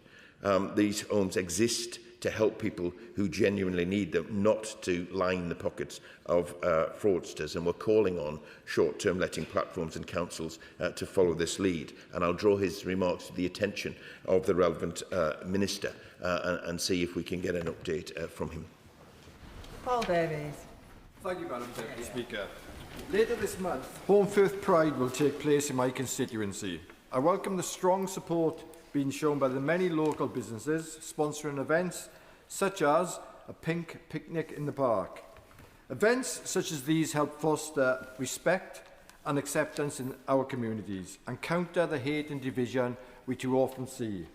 Will the Leader of the House reaffirm this Government's commitment to inclusive communities and the huge benefits that diversity brings to our society? Madam Deputy Speaker, and I join my honourable friend in welcoming the support of local businesses for Home Firth Pride. He has been a champion on issues of inclusion and countering hate in our communities, and I pay tribute to him for that. This Government will continue to stand with LGBTQ+ people in this country and indeed around the world. Bernard Jenkins. Thank you, Deputy Speaker. The Leader of the House did not mention that in the forthcoming business, the House is about to be asked to decide on whether to issue a writ for this farcical and unnecessary by-election. Can he... We've had it already. I beg your pardon. I wasn't in the House yet.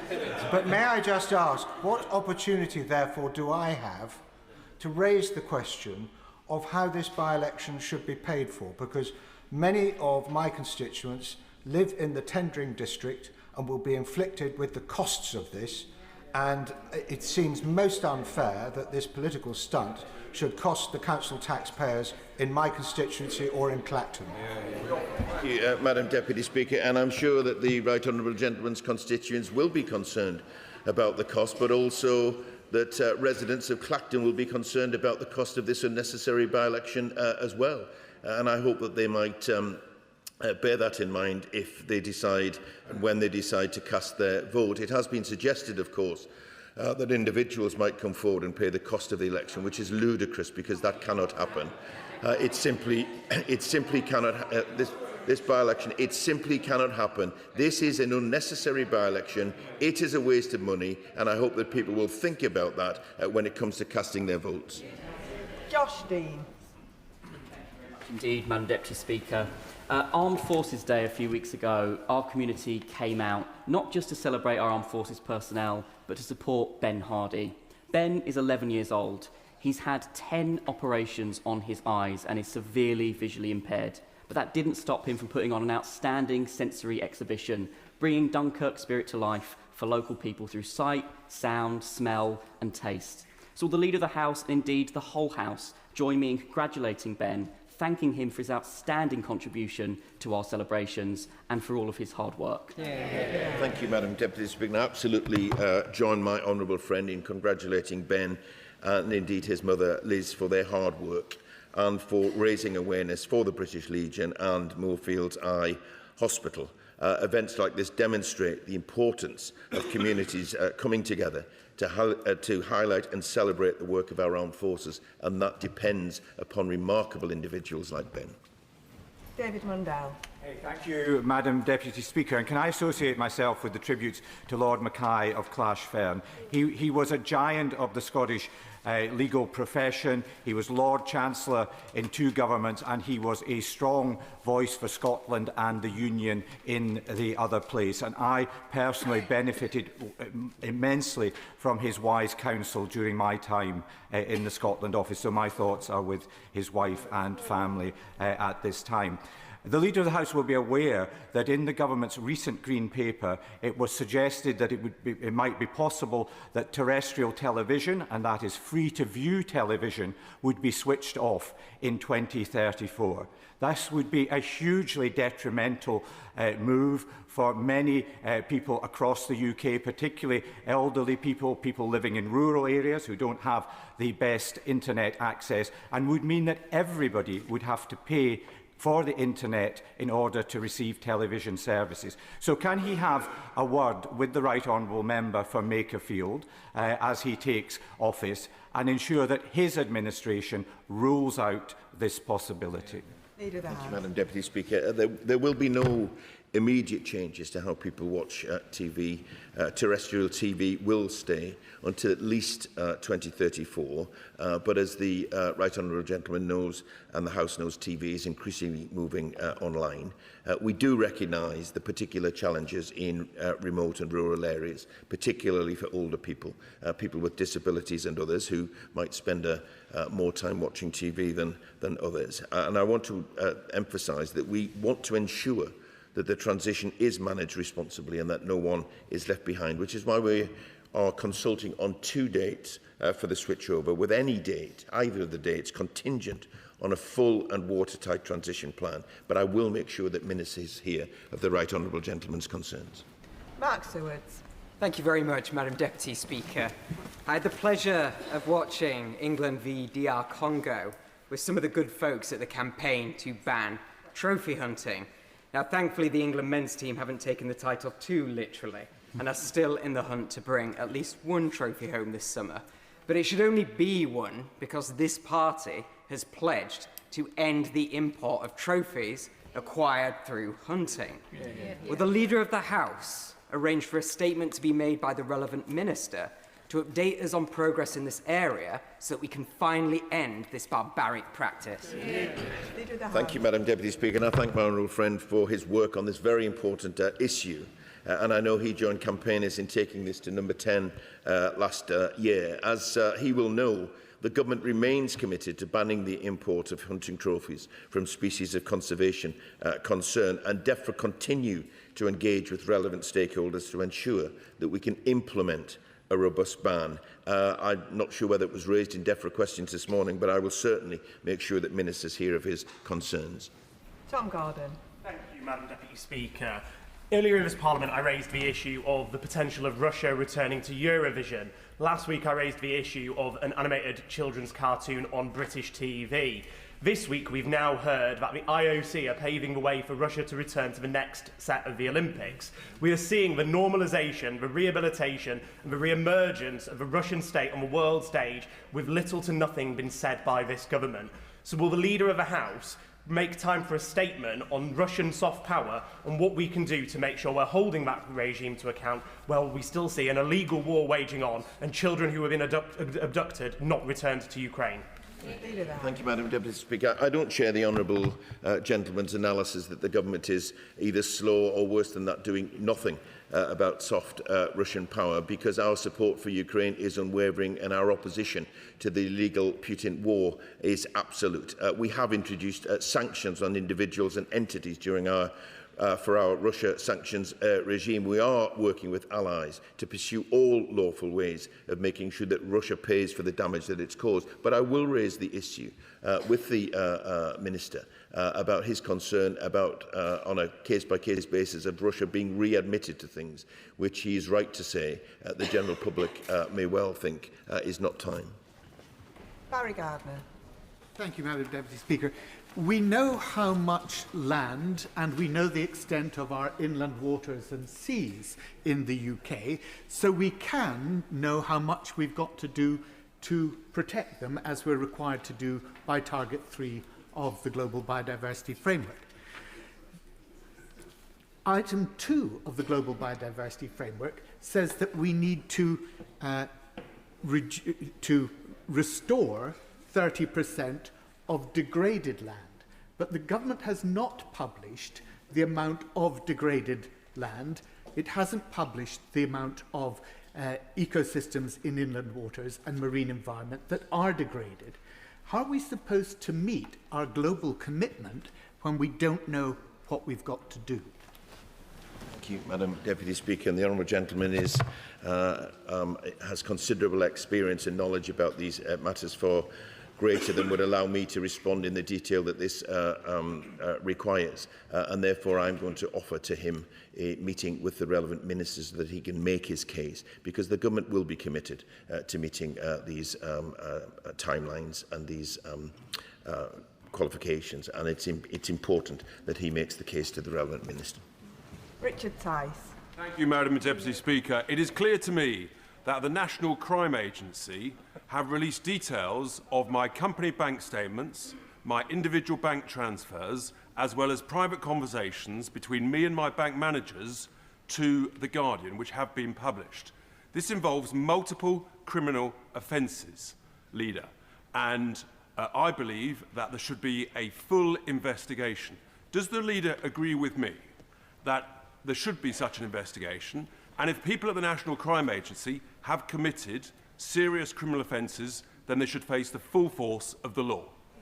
Thank you, Madam Deputy Speaker. There's a great deal of if in that matter. I find it astonishing that a party's finances should need to be investigated by the National Crime Agency, frankly. But these are serious matters. These are very serious matters, and individuals should make sure that they do have the protections and that those protections are respected, though where investigations are necessary. Let me take that away, if I may, and raise with the relevant authorities, because it is important that even the National Crime Agency or others are held to account.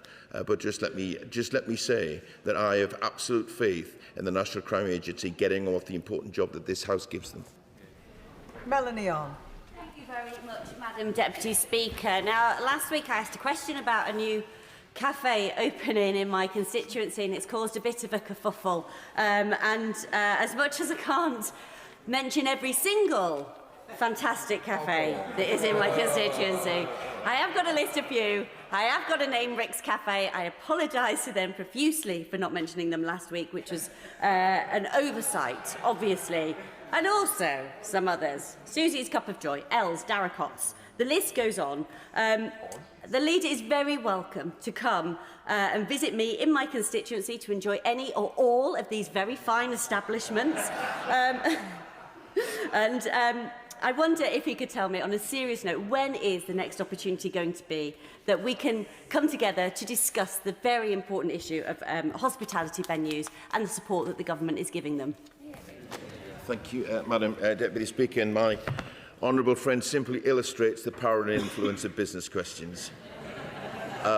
She is a true champion for supporting small businesses in her constituency. Small businesses, I've said on a number of occasions, are at the heart of our local communities, and we are absolutely committed to supporting them, including through our £10 million Hospitality Support Fund. She has listed, I'm sure, just a few of the fantastic cafes in her constituency, and should I find myself in Grimsby, I will be delighted to accompany her to one or more of them. If she wants to raise the issue of hospitality more widely, then during the pre-recess adjournment debate, or indeed through a Westminster Hall debate when we return, I'm sure if she was to raise these questions, then others would join in, because these are similar concerns across constituencies. Vera Hophouse. Thank you, Madam Deputy Speaker. Just a very quick remark on this wonderful summer of sports. Not just football potentially coming home, but what about tennis coming home? With the amazing Arthur Ferry, whose performance at Wimbledon is an absolute joy to watch. Madam Deputy Speaker, Bath Royal United Hospital has supported promising early-stage research to improve endometriosis diagnosis. This has the potential to reduce diagnosis times and spare women from invasive surgery. Women are waiting on average about 9 years for diagnosis. Research like this is crucial to help them access and support much sooner. Will the Leader of the House join me in congratulating this pioneering work that is supported by the RUH? Leader of the House. Thank you, Madam Deputy Speaker. And let me wish everyone involved with the hospital all the very best for the future, and thank them for the work that they're doing. Truly pioneering work, and that's really important. The Women's Health Strategy sets out our renewed strategy on the issues that women face every day, and ensuring that no woman should be left behind and have to endure the length of time waiting for that, which is why we're rolling out diagnostic centres and where we're putting more resources into the NHS. But I will not just thank the hospital, but raise it with the relevant minister. Gareth Snell. Thank you very much, Madam Deputy Speaker. Given that we celebrated the Leader's birthday, could I draw his attention to an upcoming birthday of H.G. Smith in my constituency, one of the last standing embossed and glazed tile manufacturers. If anyone travels on the underground in this country, you'll see many of their works on displays. but they are one of the last standing, and keeping those skills and traditional artisan abilities alive is proving to be difficult. So could we have a debate in government time about how in these long-standing but reducing traditional manufacturing industries, we keep those skills alive so that there is a future and another 100 years of companies like this to celebrate? Thank you, Madam Deputy Speaker. And the Government is committed to do everything that we can to support businesses, traditional businesses and new businesses in what can be quite a difficult environment. He tempts me down the route, however, of saying that were the House to decide at some point on renewal and restoration, I would hope that tile manufacturers and stone providers and steel manufacturers would around our country would benefit from the investment which I hope that we will be making. He raises the question of traditional skills. These are not jobs by and large that can be replaced by AI. We should be very proud of these skills and I thank my honourable friend for being a champion for his constituency and continuing to raise them. Martin Vickers. Thank you, Madam Deputy Speaker.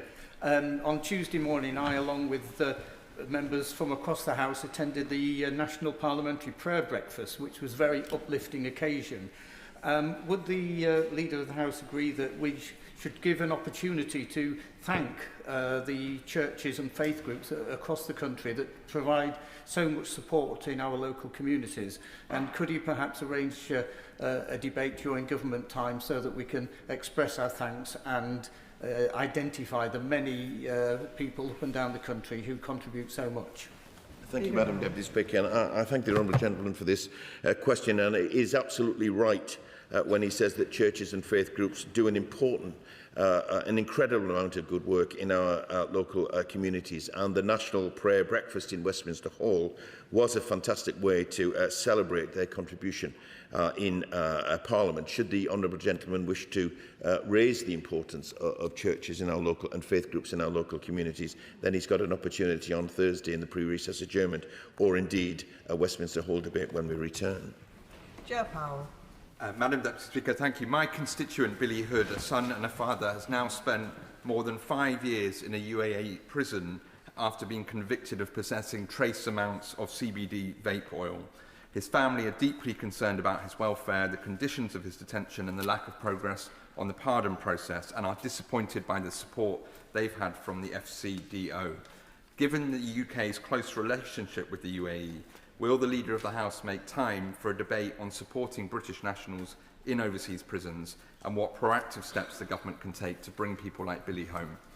Thank you, Madam Deputy Speaker. My honourable friend raises a concerning matter. We are committed to strengthening support for British nationals overseas. I will ask the Foreign Office to, in the first instance, write to my honourable friend with an update on this case. I'm sorry that the family feel disappointed by the response so far, and following that, I'm sure a Foreign Office Minister would be happy to meet with my honourable friend.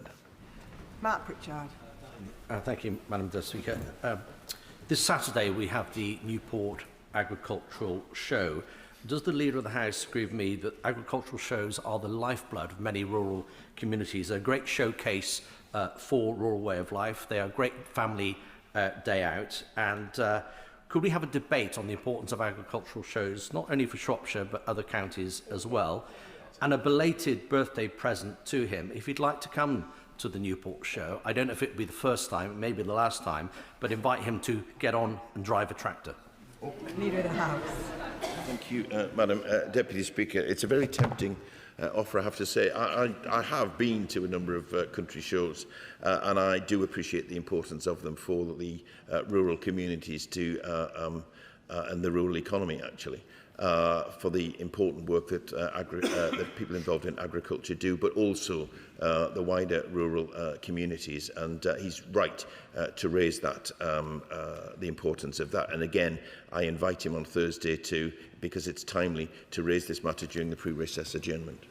Apsana Begum. Thank you, Madam Deputy Speaker, it's Muslim Climate Action Week and mosques, youth groups and community organisations are coming together to explore environmental action through the lens of Islam in a campaign led by the charity Islamic Relief since 2024. Will the Leader of the House join me in paying tribute to all those in Poplar and Limehouse and across our country taking part in workshops, river cleanups, film screenings and much more, encouraging and celebrating Muslims connecting our faith with practical environmental action? Thank you, Madam Deputy Speaker. I absolutely do, and I pay tribute to everybody involved in Muslim Climate Week. It is important that we take this issue seriously, not given the period in which we are living through. I wish them well, and it is important that faith groups come together, and indeed interfaith groups come together on what is, in many ways, the defining issue of our age. Seamus Logan. Thank you, Madam Deputy Speaker. Hospitality Together recently reported that across the UK, 84% of small independent hospitality businesses said that it was either possible or very likely that they would face closure in the next 12 months. A range of punishing policies have been inflicted on these small, locally owned outlets, but, Madam Deputy Speaker, the government could address this by reducing VAT from 20% to 10%, exactly what my presentation bill, Hospitality Value-Added Tax Bill, which is due for a second reading next year, would do. So I asked the Leader of the House, will he consider committing to providing time for a debate on this issue to allow members from all parties to make the case for reducing VAT in hospitality and so protect these jobs, encourage growth and support the renewal of our high streets? Thank you, Madam Deputy Speaker. The honourable gentleman is raising the matter now, and of course, through his bill, the importance of supporting hospitality, and the government is committed to doing everything that we can. But I would just gently say this to him, that reduction in VAT is a costly matter.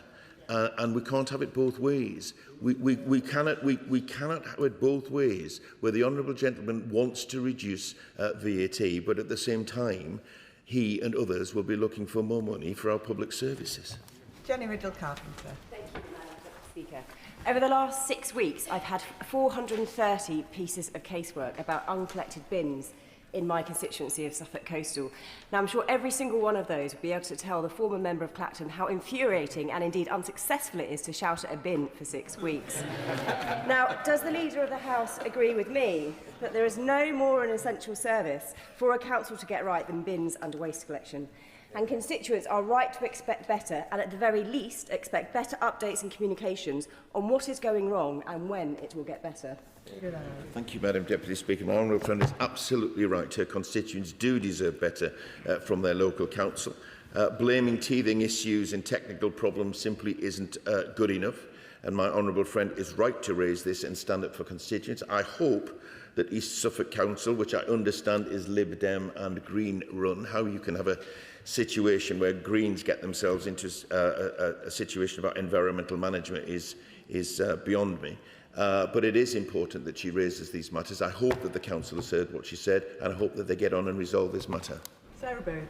Thank you, Madam Deputy Speaker. Now, Silverstone put Northamptonshire on the map this week with having the highest attended Grand Prix ever, with 564,000 people visiting over 3 days, which is amazing. But the next date I want to put in members' diaries is the Blakesley Show, which is going to be on the 1st of August in its 141st year. It is the perfect opportunity for locals to celebrate our farming community. So I hope that the Leader will join me in encouraging people to come along and support our farming and agriculture. Very much indeed, Madam Deputy Speaker, and I certainly, as I said to the one of the previous questions, I certainly respect the importance of shows for the farming community, and I would encourage everyone who can to go along, get a better understanding of the rural community and the importance of rural matters in our economy. And she refers to Silverstone, also recognising the importance of Grand Prix, the importance of Formula One in particular for technological invention, for jobs and for its wider contribution to the economy, and I'm delighted that it's put her area on the map. Jo Platt. Thank you, Madam Deputy Speaker. Historic buildings are a huge part of our national identity, but yet restoration remains harder than demolition. So as the former manager of Lee Spinners Mill, not sure I've mentioned that in this House before, I've seen firsthand that the barriers that regeneration projects face. And with more than 600,000 potential homes locked up in historic buildings, will the Leader of the House agree to a debate on the reuse of existing buildings and ensure that this issue is prioritised within the forthcoming High Street strategy? Thank you, Madam Deputy Speaker. My honourable friend is right to champion restoration and the reuse of historic buildings.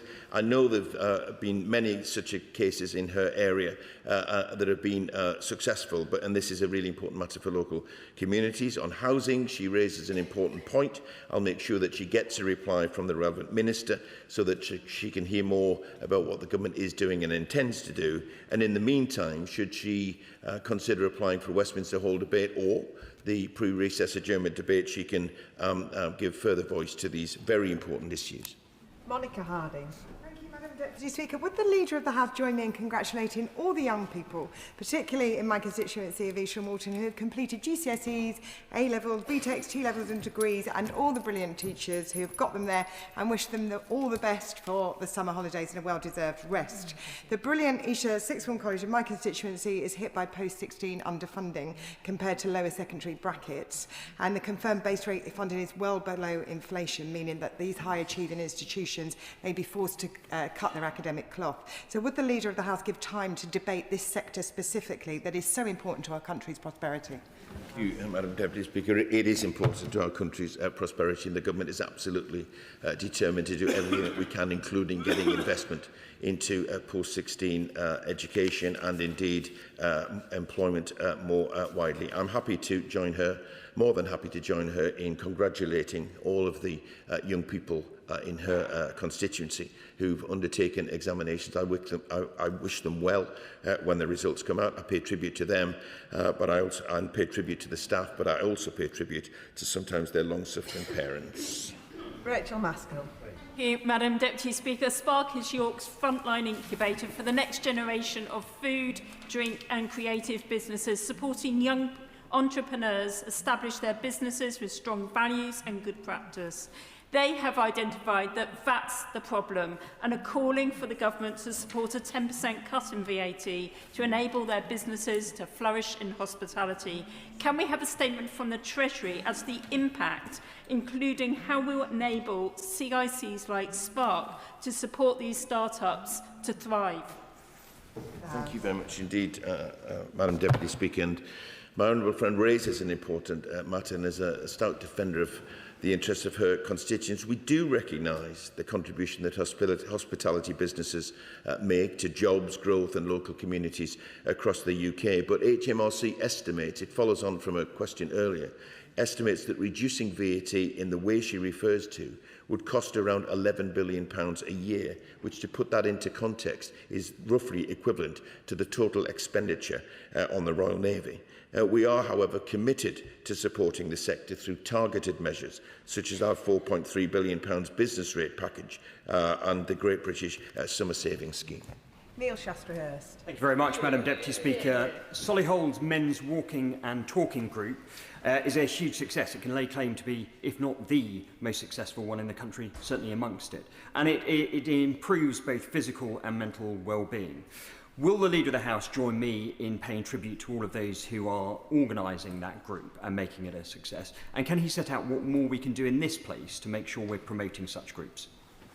Madam Deputy Speaker, I certainly pay tribute to his local men's walking and talking groups and the important contribution that they make, not least to mental health. The government is absolutely determined that we tackle the issue of mental health head on, because it is really important that men are able to play a full part in their family life and local communities without the scourge of mental health. He asks how we can raise these matters. He can raise it during a debate which he calls or the pre-recess adjournment, but he's just done it this morning. Chris Kane. The Highland Games season has gatherings across my constituency in Blackford, Balquhidder, Lochernhead and Strathire, Bridge of Allen, Killin and Stirling. These games celebrate Scottish culture, they boost local economies, they bring communities together, and no gathering would be complete without Scotland's remarkable pipe bands. Will the leader join me in wishing the talented young musicians of Stirling and District Schools Pipe Band every success this year, and thank their tutors, Chris Gibb, Andrew Wallace and Chloe Taylor, for all that they do to nurture the next generation of pipers and drummers? And will he also make time for debate on the importance of Highland Games and bagpipes to culture, to heritage and tourism, and thank all of the local volunteers who do so much to ensure the success of every event? Thank you very much indeed, Madam Deputy Speaker. And I certainly join my honourable friend in wishing the musicians of Stirling and District Schools Pipe Band every success, and thank all the volunteers who make events such as the Highland Games possible. Tutors like Chris, Andrew and Chloe, who pass down their skills to future generations, are invaluable and are responsible for keeping important traditions such as these alive. And if my honourable friend is able, I'd encourage him to highlight the success and the importance of these matters, perhaps during Thursday's pre-recess adjournment. I'm aiming to finish business questions around 12:15, so if we could have very short questions and answers. Charlie Dewhurst. Thank you, Madam Deputy Speaker. Now, without wishing to disappoint colleagues with excellent local agricultural shows, the Driffield Show is the biggest and best one-day show in the country, and this month we'll be celebrating its 150th edition. So could the Leader of the House join me in thanking all of those involved in the Driffield Agricultural Society, both present and past, and can we have a debate in government time on food security and the importance of the rural economy? Thank you, Madam Deputy Speaker. I certainly make a special case for the Driffield Show and everybody involved. 150 years is a remarkable achievement. As I've said, they're an important part of local communities. The government takes food security very importantly indeed, and the honourable gentleman has an opportunity on Thursday to highlight the importance not just of this society but for all the others, I'm sure, in his constituency. Elaine Stewart.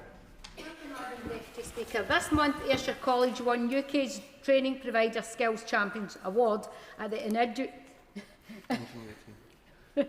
Ingenuity Skills Awards for the Working Development, Engineering and Aerospace. Engineering and aerospace remains critical for Ayrshire's economy, and this is a national recognition demonstrates vital roles that further education colleges play in developing our young workforce.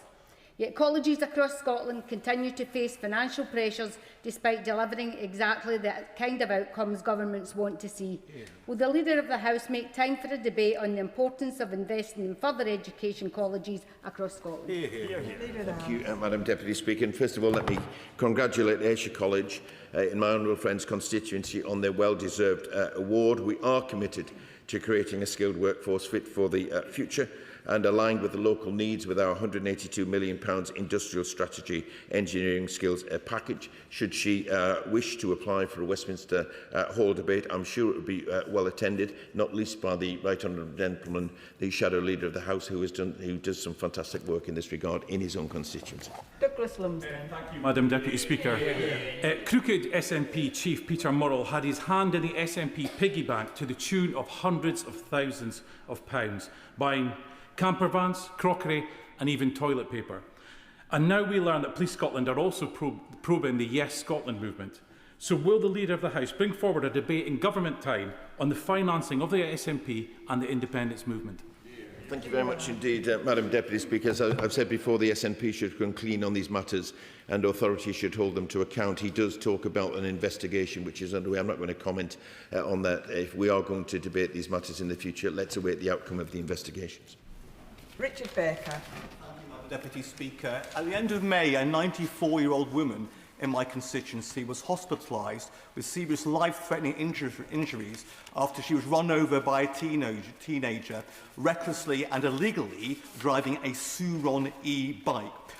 This government tried taking action on the seizure of these bikes being driven illegally, but will my honourable friend consider allocating time in this House for members to consider what action might be taken at point of sale to tackle this huge problem which is causing damage and harm in our constituencies? Thank you, Madam Deputy Speaker. E-bikes and e-scooters can be a great way to travel around the city, but we've seen too many tragic stories of unsafe e-bikes and e-scooters. Rogue sellers not only risk bringing dangerous products into homes, but undermine confidence in active travel as a whole. So I will make sure that my honourable friend's concerns are raised with the Department for Transport, and should he seek a meeting with the relevant minister, I'll help him to arrange one. Vicky Slade. Thank you, Madam Deputy Speaker. As well as being World Cup and Wimbledon season, we are in the middle of Sports Day season, and I'm sure many honourable members will be heading home to take part in parent races. My honourable friend for Twickenham raised the transitional relief for the reduction of sports premium in schools with the Secretary of State for Education, who responded by saying there was a misunderstanding and that she would speak to her. Well, the head teacher of St James Gaunt's Common, double award-winning sports school, and trust leaders in my constituency are equally confused and need clarity before schools break up to plan. So will the leader ask the Secretary of State or a minister to come back to the House and provide us all with the clarification? Thank you, Madam Deputy Speaker. I certainly wish everyone involved in sports days all the very best indeed. I have to say, in my experience, it triggers memories that were less than happy. But that's another matter. If she lets me know the detail of the particular school, I know it's a general concern of the particular school, I'll raise it with the department and see if we can get the clarification she seeks. Kirstine Sullivan. Thank you, Madam Deputy Speaker. 2026 marks the 500th anniversary of the Battle of Linlithgow Bridge, a pivotal moment in Scottish history with a power struggle for the regency of King James V. To mark the occasion, Linlithgow Civic Trust and Battle 500, alongside local historians, schools and volunteers, have a huge programme of summer events, including a battle reenactment. Will you join me in congratulating all those involved in bringing our local history to life, and would you make time for a debate on local volunteers who promote Britain's rich heritage?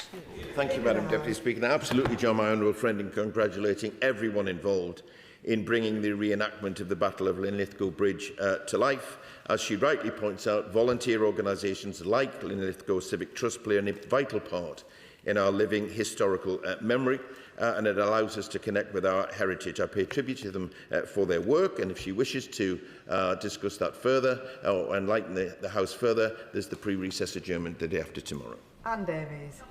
Madam Dirprwys Llefarydd. Before I start, can I just welcome a very special school from Carmarthenshire who have come today. They've got 3 learners up the whole way from West Wales and their support staff. So really welcome to Westminster.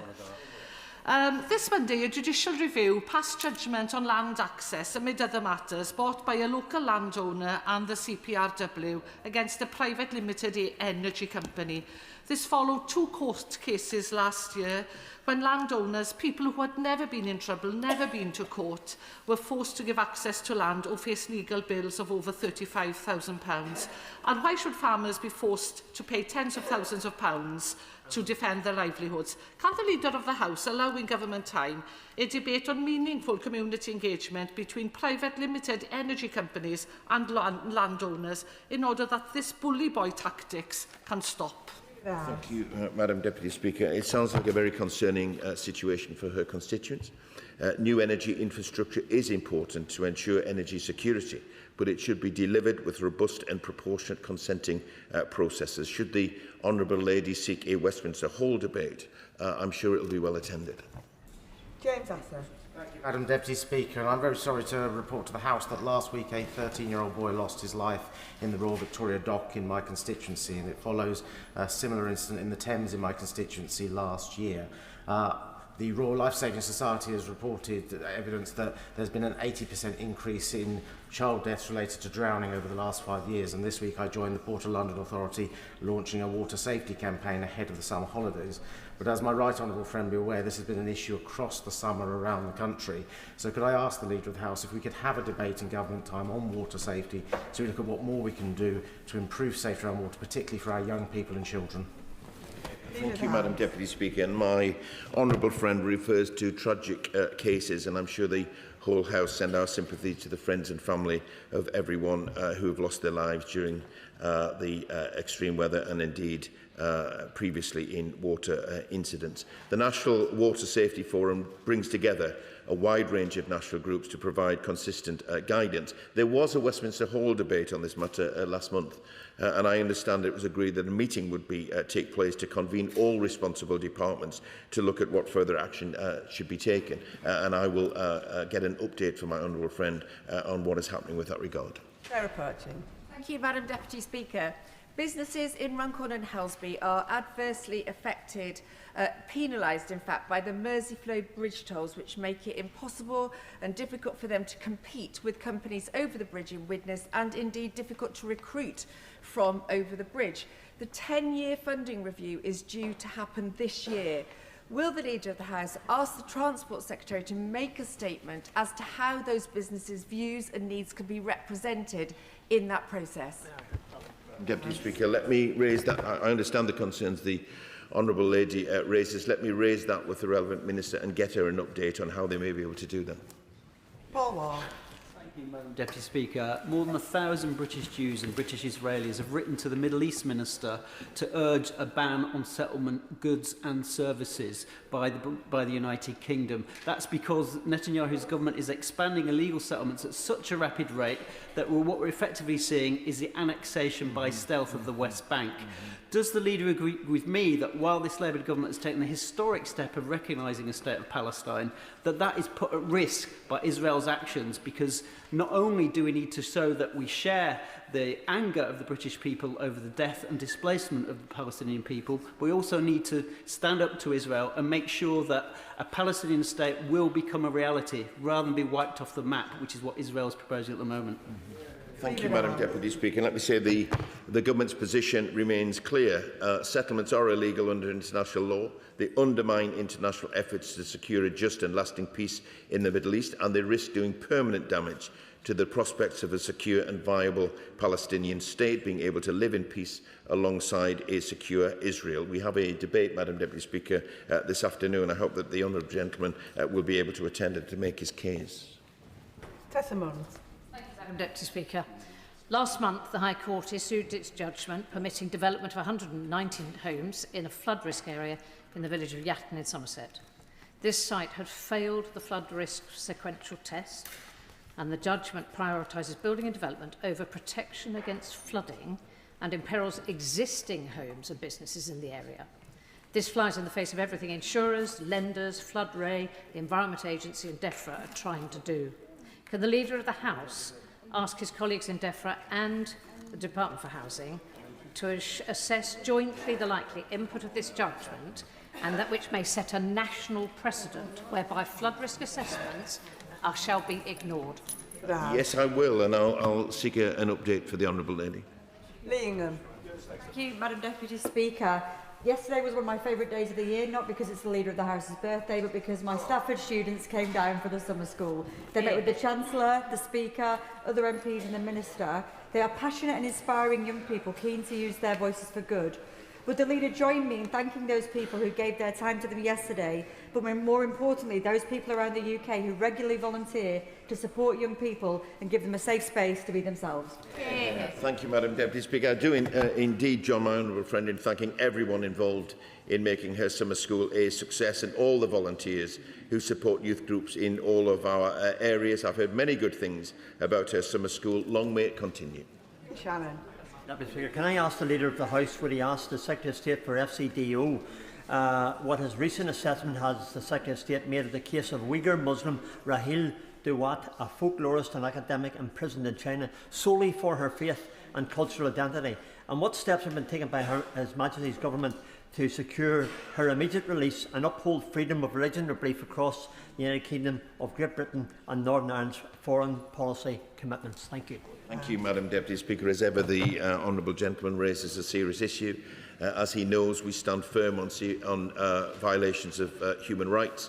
We've raised our concerns regarding the treatment of Uyghur Muslims with the highest levels of the Chinese government, and I'll make sure that he gets a response from the Foreign Secretary, who will have heard his remarks, so that we can get the specifics of the case he raises. And the final question, Sonia Kumar. Thank you, Madam Deputy Speaker. The 14th of July is Black Country Day. The Black Country is a lot to celebrate. It was the heart of the Industrial Revolution. We have Dudley Castle, and we've got the Wren's Nest Nature Reserve, where you can pick up a fossil, and of course to celebrate the people of Black Country. So will my right honourable friend join me in wishing all those celebrating the Black Country Day a great day, and will he grant a debate on the Black Country? Thank you, Madam Deputy Speaker. I certainly echo my honourable friend's words about the importance of Black Country Day, and I wish everyone involved a success. We've got a pre-recess adjournment. I said the day after tomorrow. Clearly, it's next week. And should she wish to raise that, then I'm sure it'll be a cause of celebration. And that concludes business questions. I'll just give the front benches a few moments to swap over.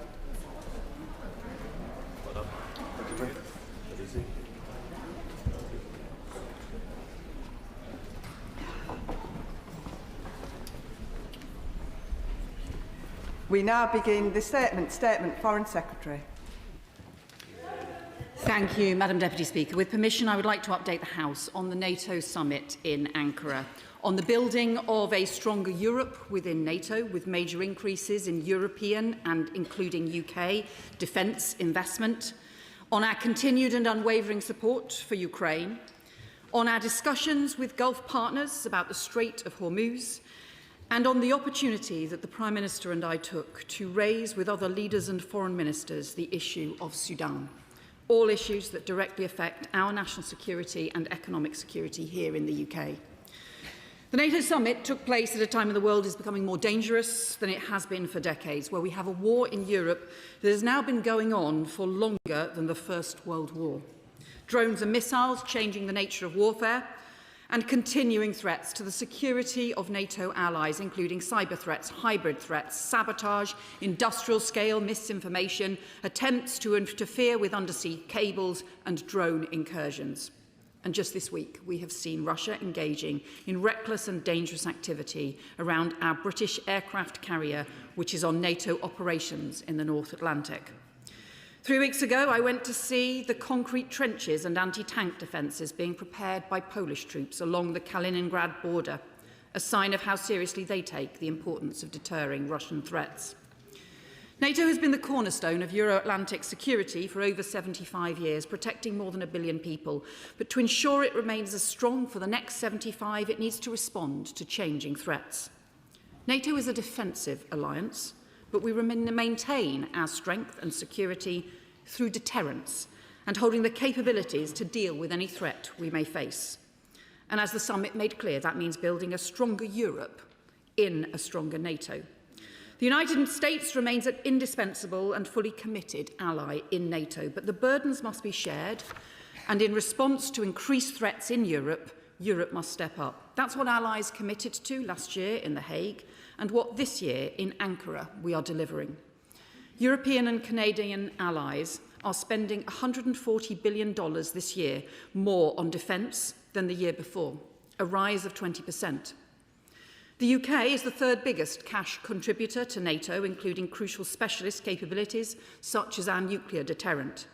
And now the Defence Investment Plan involves the biggest sustained increase in UK defence spending since the Cold War, spending almost $300 billion over the next 4 years. And as the Defence Secretary has set out, that means new capabilities, a new hybrid navy, investments in digital and autonomous systems, and enhanced strike and air defence capabilities. In Ankara, we brought together 12 allies to lead a European initiative to step up funding for deep precision strike capabilities, an initiative set to invest more than £37 billion over the next 10 years. We're working jointly with Norway on new frigates, with Italy and Japan on the next generation of fighter jets, for strengthening our maritime partnership with the Netherlands with new amphibious transport ships. We agreed a new security and defence partnership with Turkey, and we discussed the importance of strong collaboration across our defence industries, which supports tens of thousands of jobs in the United Kingdom. And we are also bolstering UK leadership in NATO, appointing General Nick Perry to head up Joint Force Command Norfolk, which leads the protection of the High North and the US Eastern Seaboard. Madam Deputy Speaker, NATO met at a critical moment for Ukraine's resistance against brutal, ongoing Russian aggression. Over the last week alone, Russia has launched 2 of the largest and deadliest missile strikes on Kyiv, killing at least 30 civilians overnight last Wednesday, at least 26 civilians overnight on Monday. Throughout this conflict, Putin has underestimated the strength of Ukraine and the solidarity of Ukraine's friends. As a result of Ukraine's resistance, Putin now faces deteriorating conditions within his armed forces on the battlefield and in his economy. Suffering a net loss of territory for the first time since 2023, some 500,000 Russian soldiers have now been killed since the start of the invasion. Ukraine is stepping up attacks deep inside Russia and occupied Crimea, causing Russia's worst fuel crisis in decades. Queues at the petrol pump, pet prices rising, and underpinned by continued sanctions by the UK and our allies against the Russian oil and gas and action against the Russian shadow fleet. Despite that pressure, Putin is still deluding himself that he can outlast Ukraine and at last outlast NATO allies in our support for Ukraine. And that is why it is so important that our support for Ukraine is enduring. Already since 2022, the UK has provided almost £25 billion in support for Ukraine.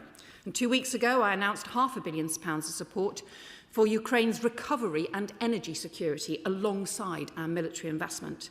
And in Ankara, we and allies have together pledged €70 billion in support to Ukraine in 2026 and at least equivalent levels in 2027, so that Ukraine is in the best possible position to negotiate a just and lasting peace. Madam Deputy Speaker, on Tuesday, NATO foreign ministers also met with 4 of our Gulf partners under the Istanbul Convention Initiative to discuss the situation in the Strait of Hormuz and in the region. On Monday night, the House will be aware that despite having made a clear commitment that the Strait of Hormuz would be reopened, Iran attacked 3 commercial ships close to the Omani coast. Those attacks are a breach of their Memorandum of Understanding, but they are also a violation of Omani sovereignty and a contravention of the law of the sea. These are international shipping routes. Commercial shipping has a right to pass, so the United Kingdom condemns unequivocally this recent Iranian attacks on commercial shipping, including Saudi and Qatari vessels. No country has the right to hijack international shipping or to hold the global economy hostage. So we also condemn, in the strongest terms, the Iranian attacks on sites in Bahrain and Kuwait, and we stand in solidarity with our partners across the region. Iran must halt these attacks on international shipping, support the reopening of the Strait, and return to de-escalation and diplomacy. Madam Deputy Speaker, the UK stands ready to support a return to talks because Iran must never be able to develop a nuclear weapon, and we need the full reopening of the Strait of Hormuz.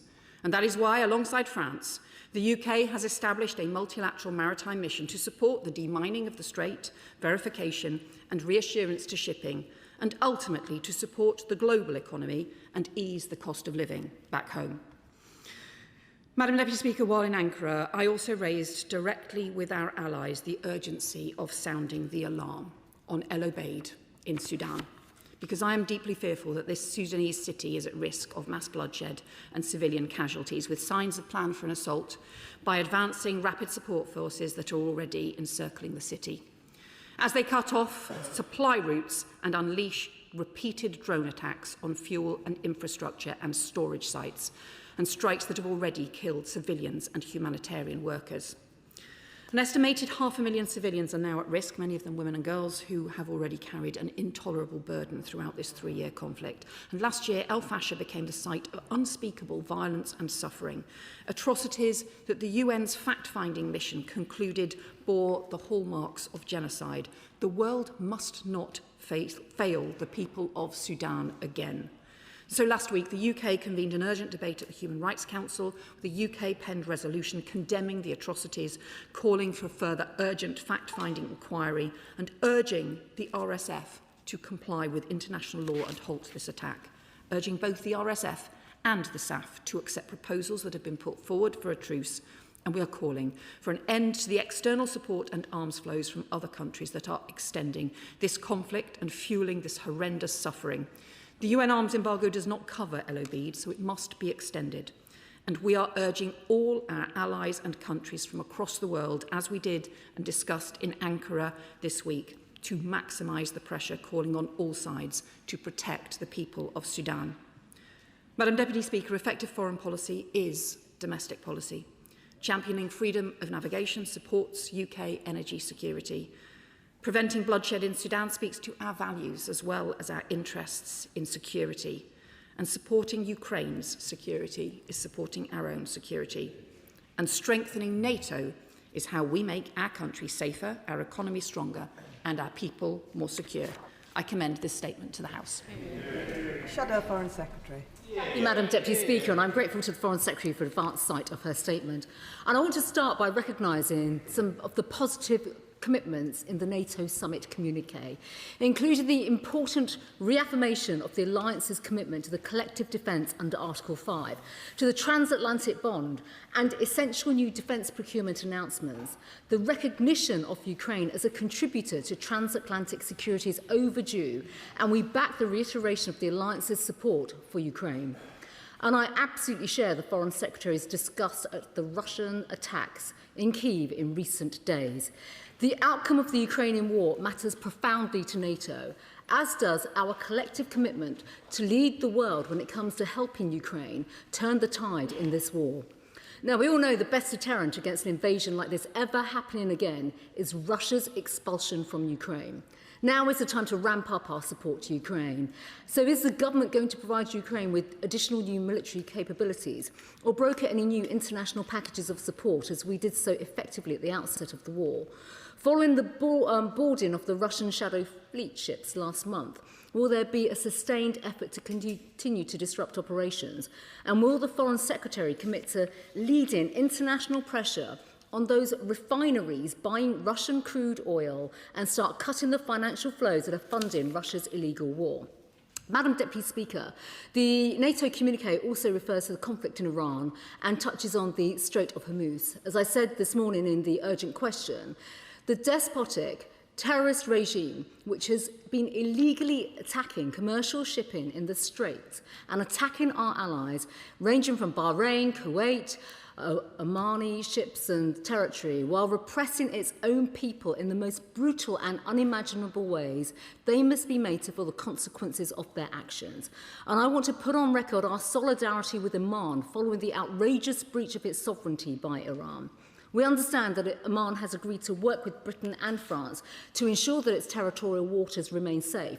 And last week, a joint statement with the French, Downing Street, said that they stand ready to deploy a wider multinational military mission to support freedom of navigation in the Straits. But what does this mean in practice? Will there be a deployment? What will be the scale of the deployment? What will it consist of, and over what timeframes?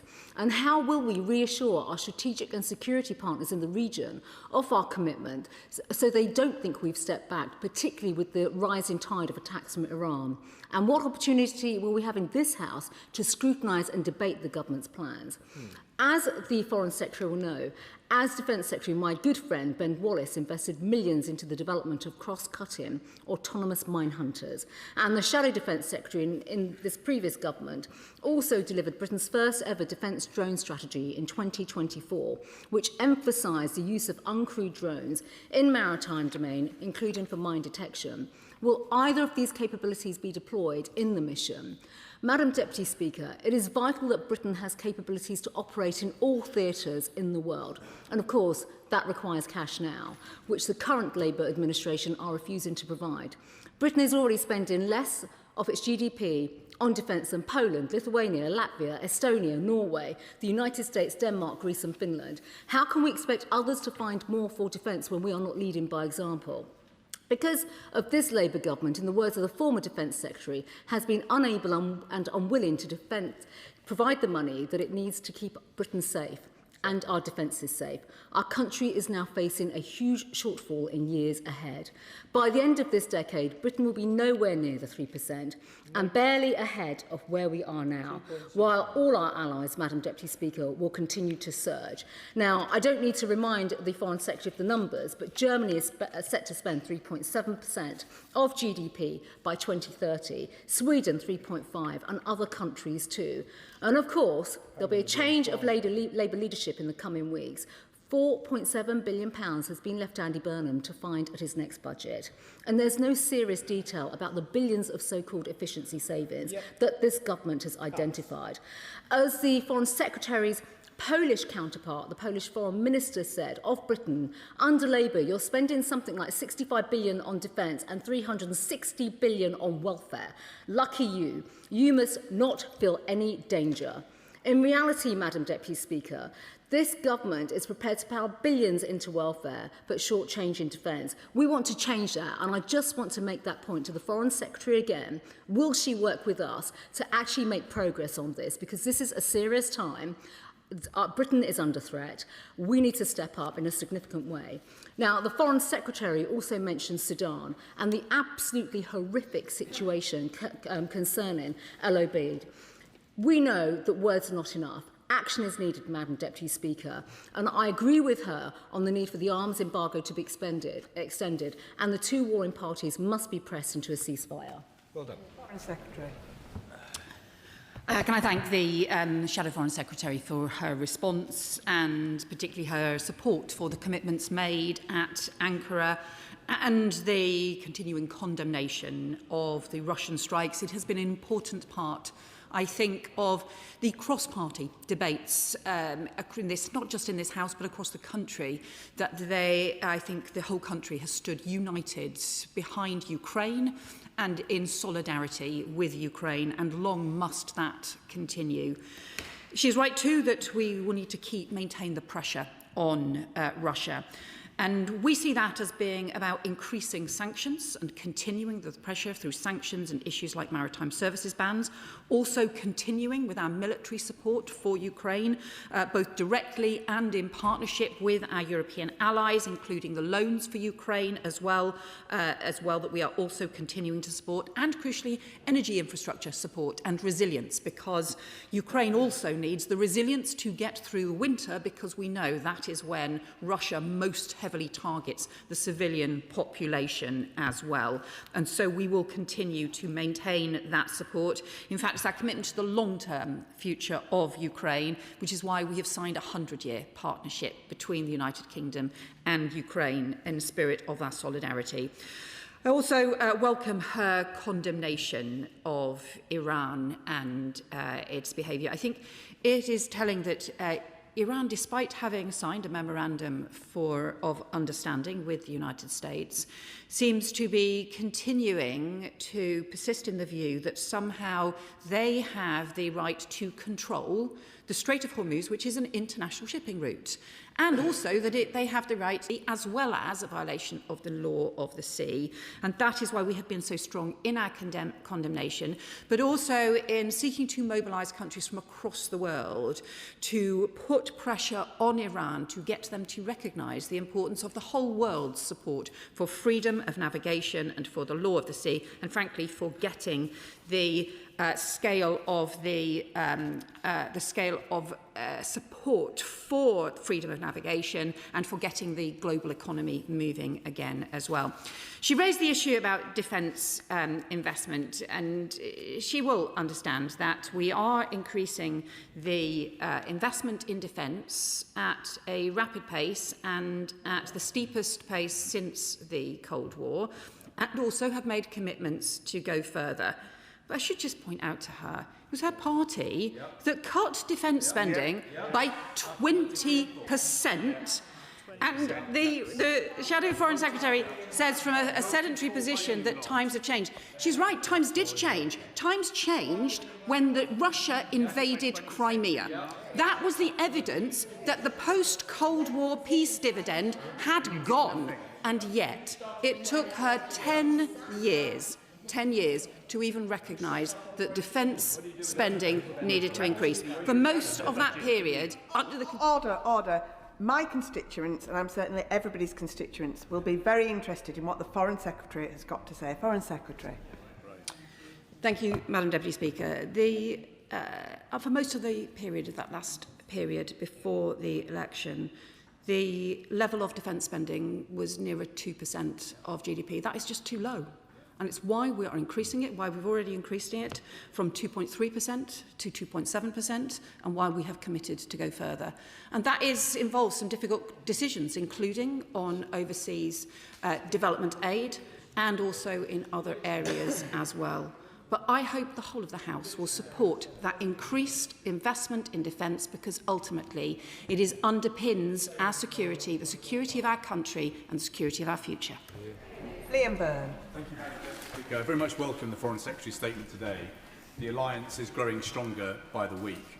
But what is also clear now is that national security rests on economic security. So can she update the House on what conversations she had about how the allies come together to build and enlarge an arsenal of democracy for the 21st century, where we collaborate on defence industrial policy and defence finance strategy on a wholly new scale that is fit for this new age of insecurity? Foreign Secretary. Well, my honourable friend makes a really important point, because the links now between our national security and our economic security are now they're closely intertwined. And that ranges from the fact that if our economic security, including through things like the Strait of Hormuz, is jeopardised, that has an impact on our national security as well, and particularly for supply chains for critical minerals, for example, that might be crucial to our defence. And also, as we increase the demand for and the procurement for the investment in defence, it's crucial that our supply chains can keep up and our defence industry collaboration across allies can keep up. It's why we had a specific meeting of foreign ministers at Ankara specifically about how we better collaborate and integrate aspects of our defence industry, and that is what supports tens of thousands of jobs here in the UK, but we need to do that in collaboration with other countries as well. Liberal Democrat spokesperson Charlie Maynard. Thank you, Madam Deputy Speaker. And on behalf of my colleague, I'd like to thank the Secretary of State for advance sight of her statement. As we've now come to expect of all major international summits, NATO's meeting in Ankara was taken over entirely by Donald Trump's tantrums and threats. He restated his claim that Greenland should become American. He threatened the withdrawal of all remaining US troops from Europe. And he once again lambasted allies for not joining his and Netanyahu's calamitous war in Iran, which has upended the world economy and worsened a spiralling cost of living crisis for millions across Britain. Deputy Madam Speaker, this is no way to conduct international diplomacy. So did the Prime Minister make it clear to Donald Trump that his threats against Greenland are totally unacceptable? There were some positive moments from this summit, however, and NATO allies reaffirmed support for Ukraine, and the Prime Minister announced plans for the development of a new deep strike capability with our European partners. But can the Secretary of State outline how exactly the UK will provide its share of the £37 billion of funding for that capability?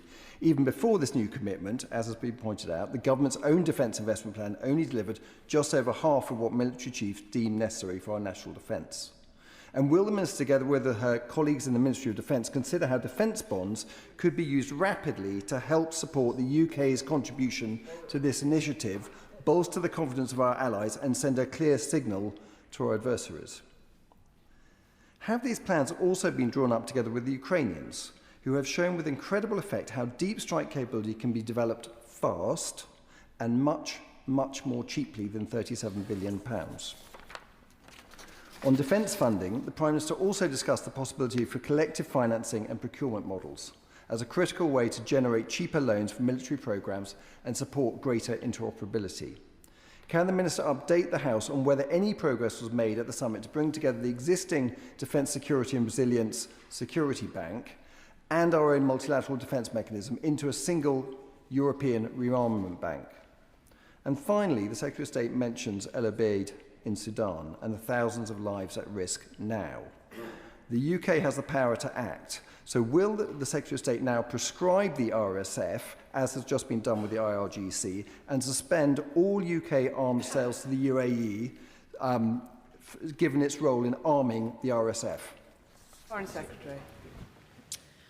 Let me thank the honourable member for his questions and range of issues.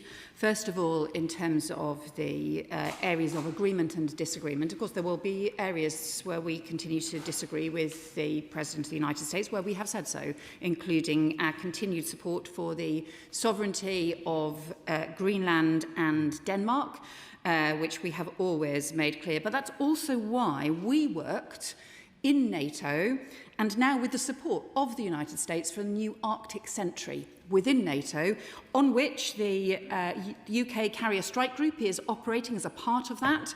And that is an important way of having a multilateral and a shared defence of the High North, which is about protecting Canada and the United States, and Norway and the western flank of Europe, including the United Kingdom and the whole of Europe as well. That is the way in which we approach Arctic security, and that has now the strong agreement from the United States, and I think is a reflection of the way we have worked to deal with those issues. On the 37 billion on the deep precision strike, we have allocated 3 billion over the first 4 years from the Defence Investment Plan, and that will help fund some of the work we are doing with Germany, and also some separate work that we are doing with France and Italy as part of a series of programmes all about deep precision strike that we have brought European allies together on. He refers to the Defence Security and Resilience Bank and also the multilateral defence mechanism, and what he may have seen the Prime Minister and the Canadian Prime Minister put out a joint statement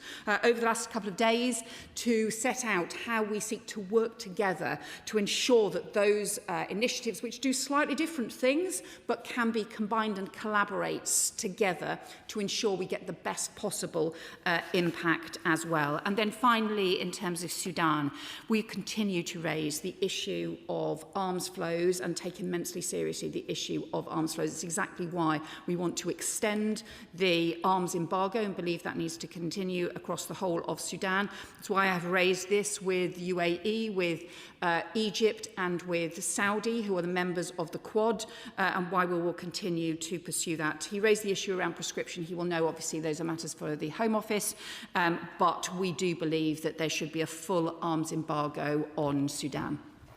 Jim Dixon. Thank you, Madam Deputy Speaker, and can I thank the Foreign Secretary for her statement and for the work she and the Prime Minister have done at the NATO summit. Can I register my huge concern and that of my constituents that the ceasefire between the US and Iran appears to be over at the moment due to the egregious breaches of Iran, and obviously has now escalated with the US taking military action. Can I ask for reassurance that those who helped to bring about the first ceasefire, including the UK, working very closely behind the scenes with allies, that they will be doing everything to try to bring about a new ceasefire so that we can in the future get a deal which will lead into a permanent peace, which will be good for the region, but also much better for the UK and the world economy. Foreign Secretary. And I welcome my honourable friend's points, because we do need to see an end to Iran's attacks in the Strait, their attacks on commercial shipping, but crucially that means Iran has to give up this claim that they somehow have the right to control international shipping routes and Omani waters, because they do not. We want to see the return to talks for the ceasefire to be sustained, and also we have offered to support the talks, both the technical talks around preventing Iran developing a nuclear weapon and also the reopening of the Strait through our multilateral maritime mission. Sir Edward Lee. I agree with everything the Foreign Secretary said in her initial statement, particularly the point about the fact we're living in a more dangerous world than ever. But I also agreed, obviously, with the Shadow Foreign Secretary. The point is this, surely, that there's no point between us apportioning blame. We are where we are now in the most dangerous position we've ever been before. So will she take this thought away in her talks with the new Prime Minister and say that both front benches, the new Prime Minister and the Leader of the Opposition, should cooperate in meeting our defence NATO commitments in full? No black holes, no creative accounting, and we should pay for it by curbing the spiralling welfare bill, which is out of control. It's a win-win situation. Defend the nation, get people off benefit dependency, work together to save our country. Foreign Secretary. Well, I thank the Father of the House for his question. We, I think, do agree about the nature of the increasingly dangerous world that we live in and the importance of us being able to defend ourselves and to maintain our security. We have committed to reaching the 3.5% commitment around defence, but also that's part of a 5% commitment that was made to cover broader defence, security, intelligence. And he will also know that the UK invests substantially in our intelligence capabilities as well, which are unrivalled. And that's why if we combine that broader measure, the assessment is that we are already over 4% on the trajectory towards the 5% broader NATO figure. That is important as well. So in addition to continuing to increase our investment in defence, we also need to ensure that we're investing in that wider intelligence, resilience and wider defence issues as well. That's how we'll keep our country safe. Alan Campbell. Thank you, Madam Deputy Speaker. Can I thank the Foreign Secretary for her statement and for her focus on Sudan at the summit. The world has never been in a more dangerous place, with Russia playing a dangerous game in and around our waters and harassing our carrier strike group. But can I welcome the £70 billion pledged at Ankara for Ukraine? And can I ask the Foreign Secretary what difference that will make to Ukraine's ability to resist Russian aggression? The Secretary. Thank my honourable friend for his question, because this is both about the immediate support Ukraine needs, both in terms of its military capabilities, and we provide support, but to be honest, we also learn from Ukraine's phenomenal innovation and strength as well in the way in which they are using that investment and support, and it supports their resilience for the civilian resilience and the energy infrastructure resilience. And perhaps even most important of all, the fact of making that long-term commitment is also crucial to Ukraine's defence, because it is because Putin thinks he can outlast Ukraine and its friends that he continues and will not come to a peace agreement. Bernard Jenkins. Thank you, Madam Deputy Speaker. Could the Foreign Secretary say anything about the bilateral discussions between President Trump and President Zelensky, and can she shed any light on the discussions they had about the United States sharing their Patriot missile production licenses with Ukraine, and what can the government do, apart from welcoming that, and I hope she will, to facilitate that exchange and to make sure it happens, because it could be crucial? Foreign Secretary. Well, I can certainly tell the honourable member that we support what I think was a very positive bilateral discussions between President Trump and President Zelensky, and included a range of support that they discussed, and also the progress that Ukraine is making and the strength that Ukraine has shown. I don't have further details on the next steps, but we did strongly welcome the commitment that the US made and that the US President made in terms of the licences and Patriot missiles, but I don't have the details for the House. Gordon McKee. Speaker, can I welcome the Foreign Secretary's statement. Recent events have underlined, I think, the need for us to cooperate much more closely with our European allies and partners. So can I ask her what discussions at the summit she had with her European counterparts on joint procurement between British and European defence industries, which I think ultimately will make our country safer and stronger? So my honourable friend makes a really important point here, because we know that, especially with some of the most advanced capabilities, actually no one country can do this alone. But also, if we want really effective interoperability, then actually doing joint procurement with our closest allies is hugely beneficial, and it helps our industries, defence industries and jobs as well. One of the best examples of that, I think, is our joint procurement with Norway on new frigates, where we are effectively procuring the same frigates for Norway and for the UK, so we will have full interoperability as well as our combined strength in the procurement process. Tom Gordon. Thank you, Madam Deputy Speaker. The Foreign Secretary rightly highlights the UK's unwavering commitment to our ally in Ukraine. Her Estonian counterpart recently said, Russia wages war not only with missiles but with narratives. With that in mind, last week I sent a letter to the Secretary of State for Culture, Media and Sport about Masha and the Bear, a Russian children's TV show that's on ITVX and Netflix has recently picked up. Funding from that show makes its way back to the Russian state, funding Putin's illegal war. We've also recently seen the IOC allow Russia to potentially participate in the next Olympics, and Eurovision have said they may return to the stage. So what steps is she taking with UK counterparts, but also international counterparts, to make sure we stop allowing Russia to use the world stage to push its propaganda and its narratives?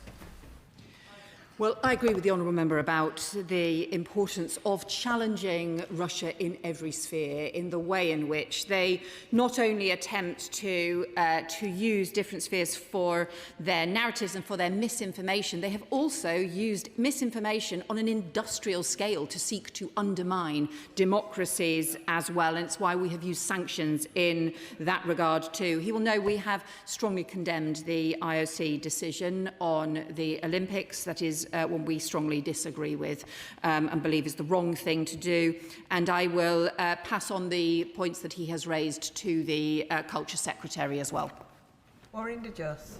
Madam Deputy Speaker, I'm really pleased that the Foreign Secretary and the Prime Minister were able to discuss Sudan at the NATO summit, because it is the biggest humanitarian crisis that the world is facing. But I wonder whether she also had the opportunity to discuss the situation in Gaza and the West Bank, because it is coming up to nearly 2 years now since the ICJ gave their advisory opinion and recommended that all states refrain from entering into economic or trade dealings that support these illegal settlements. And during business questions this morning, the Leader of the House did confirm that these settlements are illegal.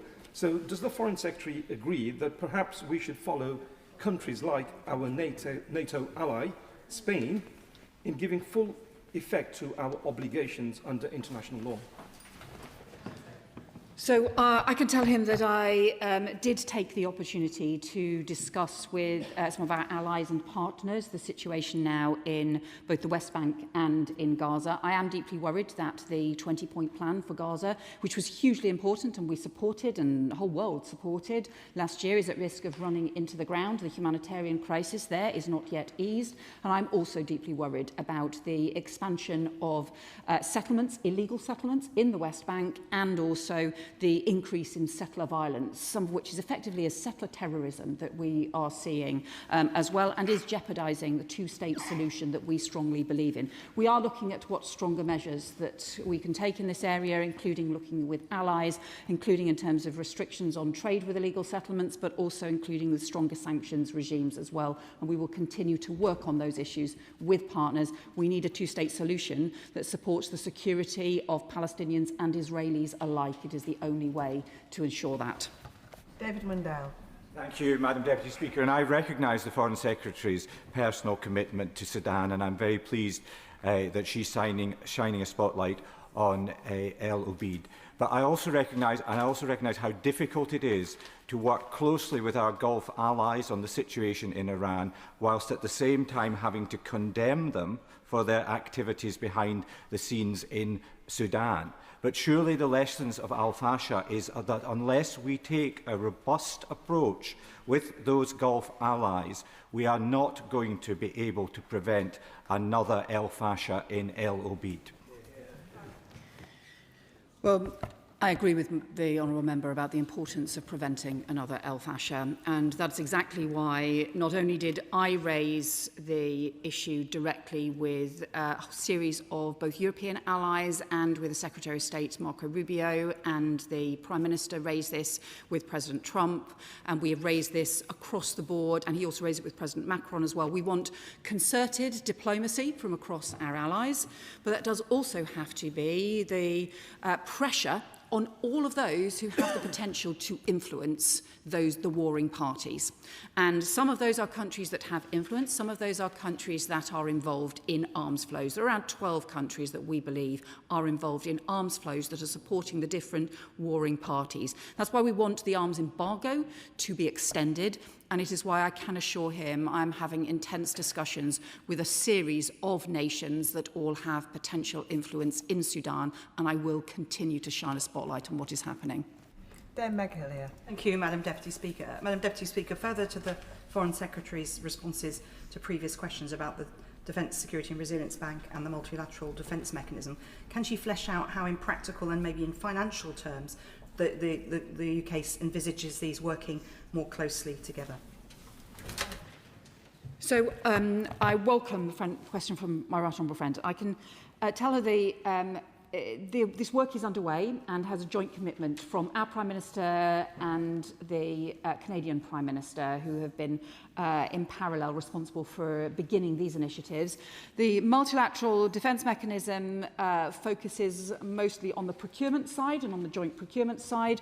The Defence Security and Resilience Bank focuses particularly on support for small and medium-sized businesses. So they are effectively complementary initiatives, and therefore we want to see those be able to operate together and to look at how we build a much stronger link between them and how we take those forward. That work is underway at the moment, and I'm sure we will provide her with regular updates. Jeremy Corbyn. Thank you, Madam Deputy Speaker. Sorry, order. Can I just remind the honourable gentleman that you don't walk in front of another member when I am calling in. Jeremy Corbyn. Thank you, Madam Deputy Speaker.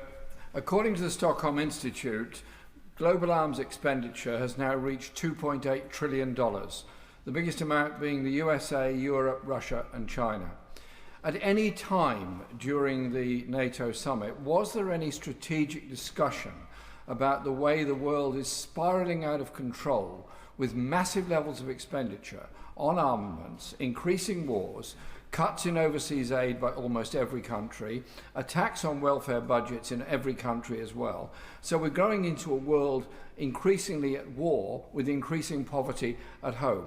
I realise none of these issues are simple, but surely there needs to be some strategic look at what we're doing. Or is the history of the 21st century going to be how we allowed the world to burn and spiral into war while increasing poverty at home in every country? Well, as I said to the honourable member, our security since the Second World War has very much depended on the NATO alliance, and that has always been a defensive alliance that has built its strength through deterrence, and deterrence is immensely important. When we reached the end of the Cold War around 1990, then there was, at that point, a substantial peace dividend at that time, and many countries, including our own, saw reductions in investment in defence, and more money went into other things in that period. What we have seen, sadly, since, and we've seen it in Europe since Russia's invasion of Crimea, we have seen the end of that post-Cold War peace dividend.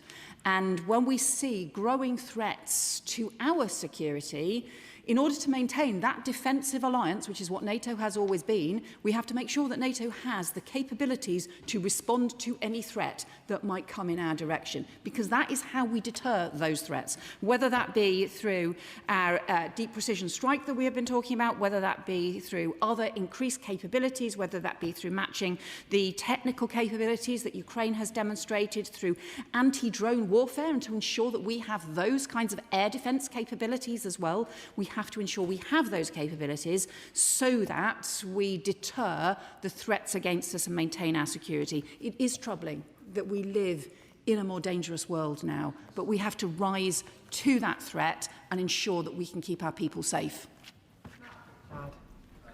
Thank you, Madam Speaker. Can I say to the Foreign Secretary, it's always great to see her, and but it is convention in the House that when there's a NATO summit, it's actually the Prime Minister that comes to the House and gives the statement. And perhaps when she goes back to Downing Street, mind the Prime Minister, he still has 11 days as Prime Minister, and the country expects him to govern as Prime Minister for the next 11 days, and this House expects him to come to the House on important matters such as the NATO summit.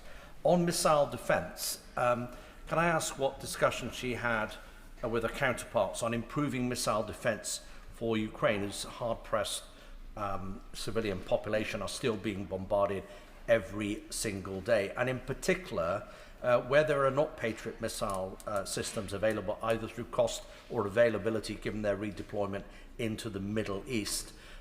Is it not the case that there are other systems in Japan, in South Korea, which could be used, and whilst there are some issues around the Japanese exporting some of that technology, and indeed the South Koreans, where there's a political will, a way can be found to help the Ukrainian civilian population?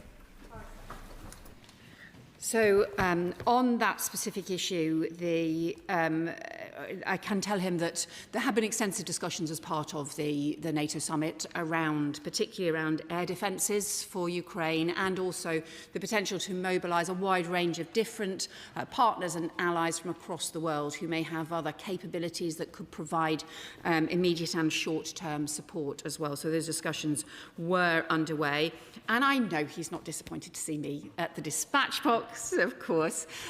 Let me just say, just in terms of the Prime Minister, that at the NATO summit, I saw him in a series of meetings, bilaterals, and in the main NATO Council as well, continually raising the importance of our 100% solidarity with Ukraine, also our support for NATO and our commitment to these long-term defence partnerships for the future, and also seeking to raise at the highest of levels with the issues around Sudan, which are about our values as well as about our interests. And I pay tribute to everything that the Prime Minister has done over the last 2 years to put the UK back on the world stage. Sir Julian Lewis. Having criticised successive coalition Conservative and Labour governments for inadequate defence spending, may I yet again remind the Foreign Secretary that during the 1980s we successfully came through the height of the Cold War by spending between 4 and 5% of GDP on defence, and that was without the creative accounting. But on a more positive note, did she detect herself what seems to have been a shift in the attitude of the American president towards the Ukraine conflict? Is this because he just wants, as always, to be on what he perceives to be the winning side, or is it a sign that the depredations of the killer in the Kremlin are finally getting through to the occupant of the White House? Well, I'd pay tribute to the honourable member for being liberal in his criticisms of all governments. I will accept that.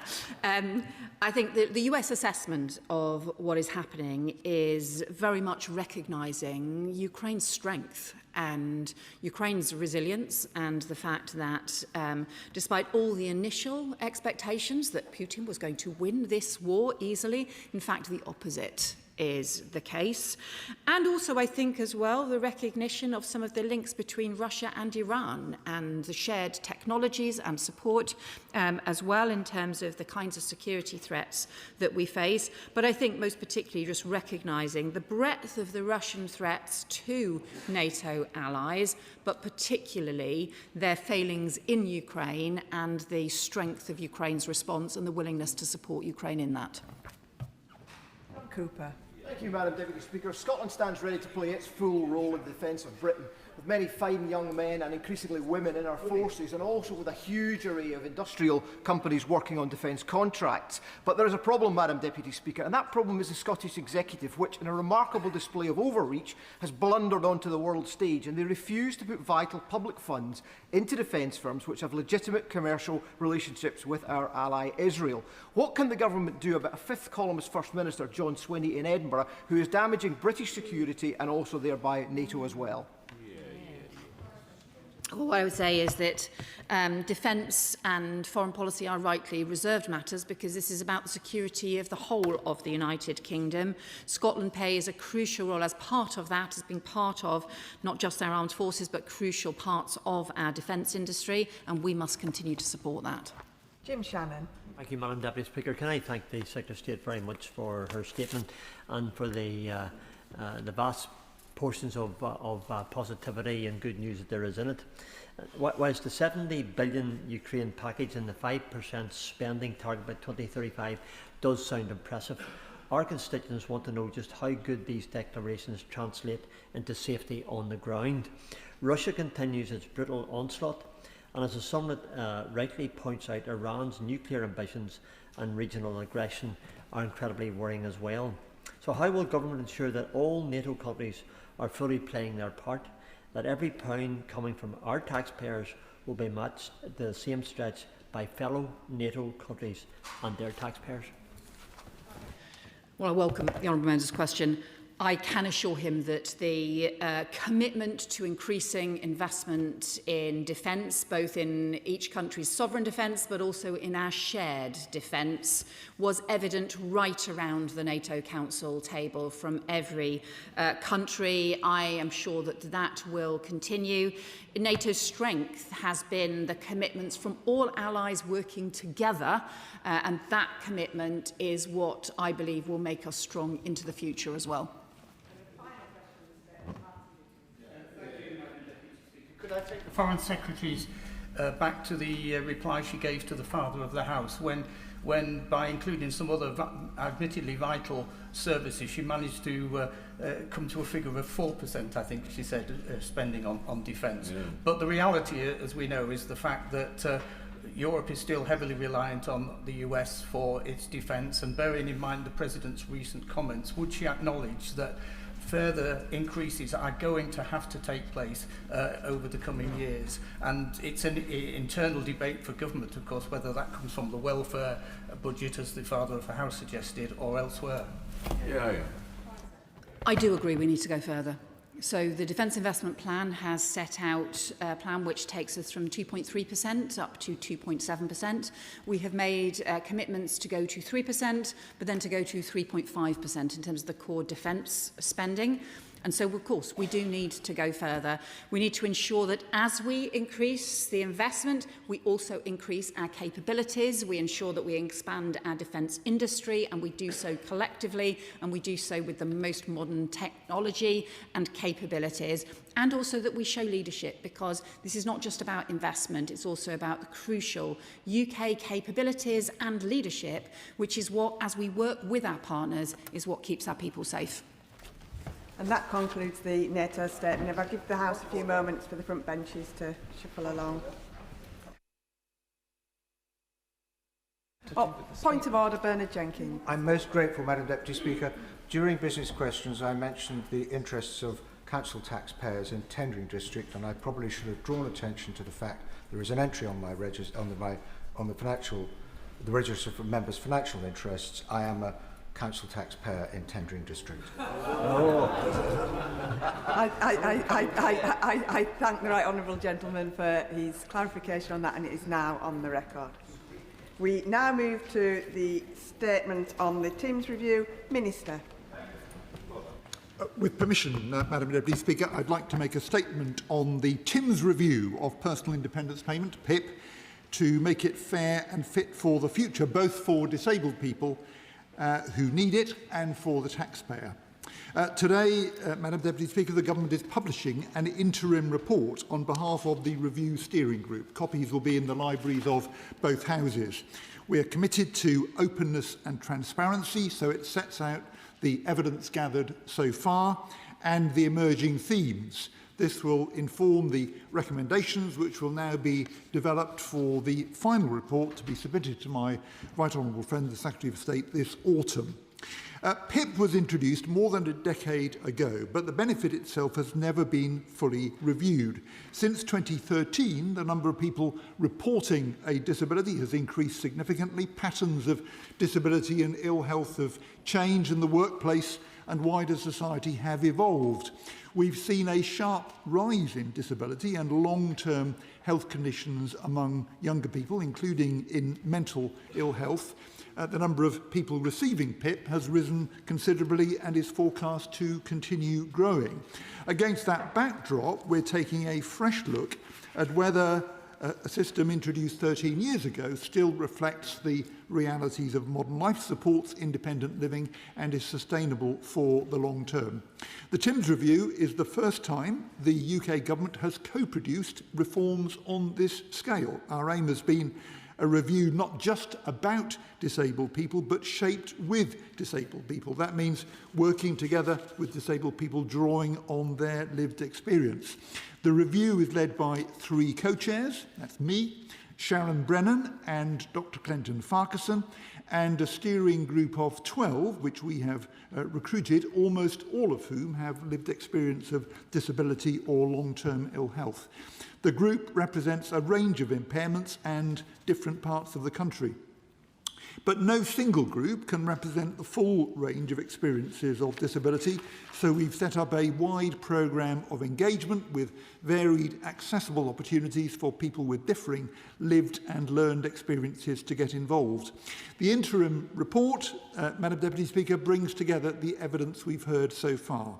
It includes a summary of findings from the call for evidence, which received over 38,000 responses, and an existing evidence pack provided by my department to the steering group as a starting point for further evidence gathering. It's the strongest evidence base ever assembled on PIP, on the assessment process and on the experiences of those who rely on it. The interim report presents a clear message from the steering group. PIP is hugely valued for managing the additional costs of disability, but its current design and delivery are no longer fit for purpose. The assessment for PIP is often described as stressful and dehumanising, and over 90% of those responding to the call for evidence reported the experience of the PIP assessment as a negative experience.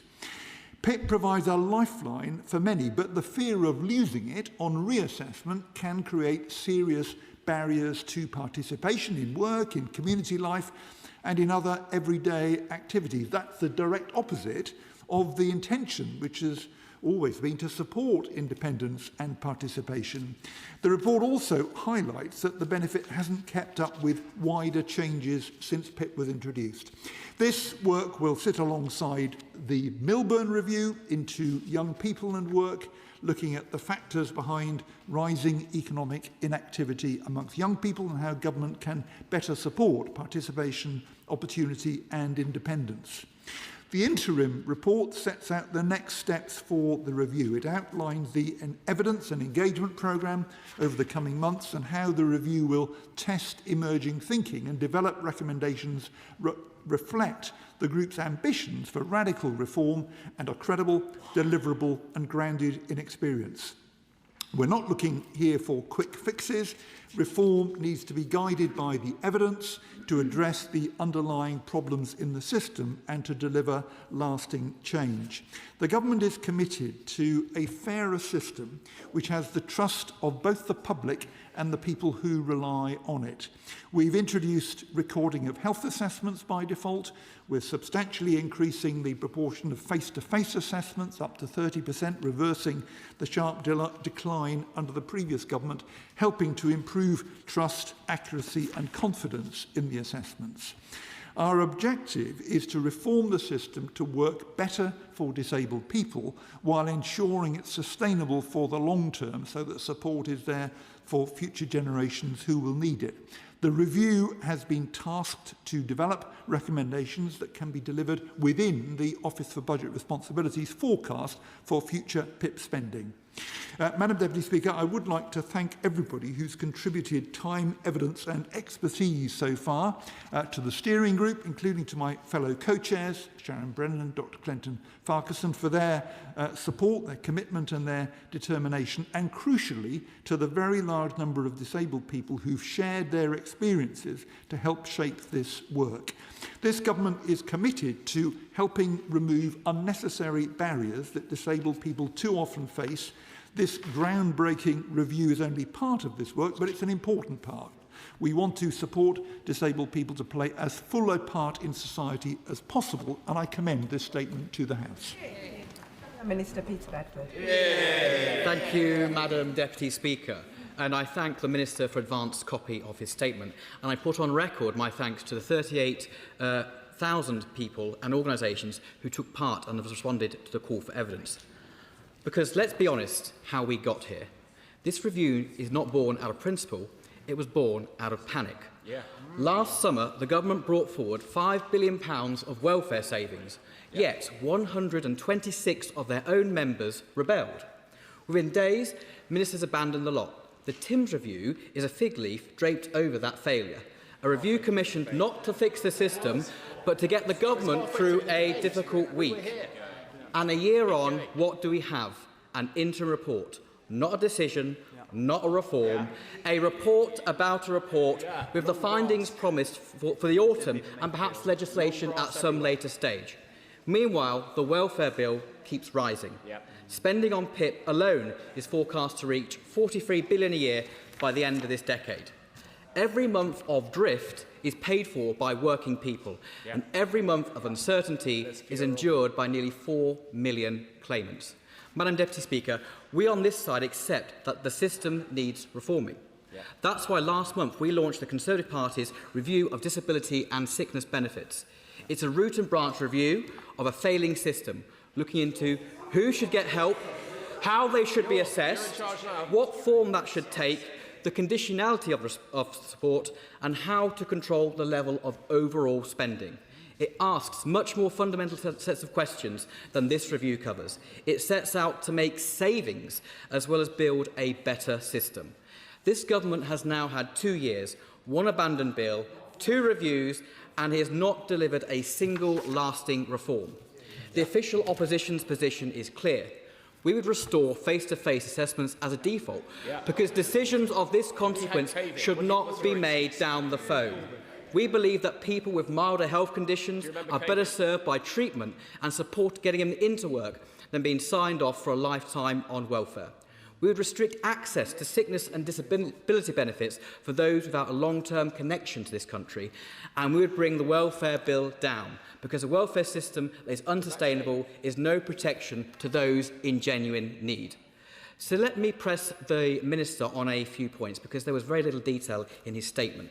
Firstly, after 2 years of divot and delay, the government has finally accepted what we've been saying all along. The welfare system is urgent need of reform. Ministers boast about consulting nearly 40,000 people, yet they appear to have ignored the most important stakeholder of all, the British taxpayer. When will the government actually take decisive action to get the system back on track?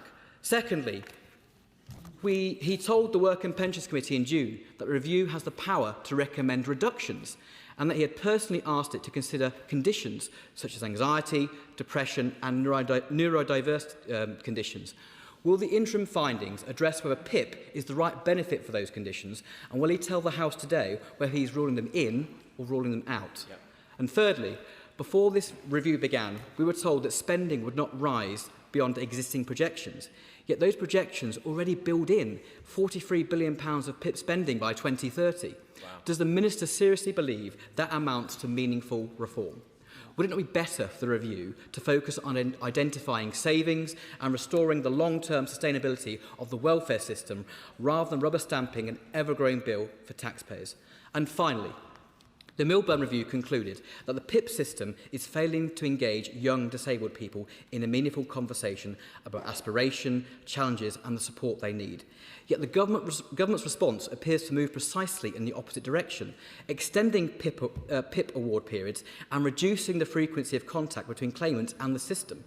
Does the Minister accept that there is a fundamental contradiction between Alan Milburn's diagnosis of the problem and the government's proposed solution? Madam Deputy Speaker, welfare should be a safety net, never a way of life, and a government that cannot reform welfare cannot control spending. Disabled people deserve certainty, taxpayers deserve value. The country cannot afford yet another year of dithering and delay, so I ask the Minister simply, when will the government stop reviewing and start reforming?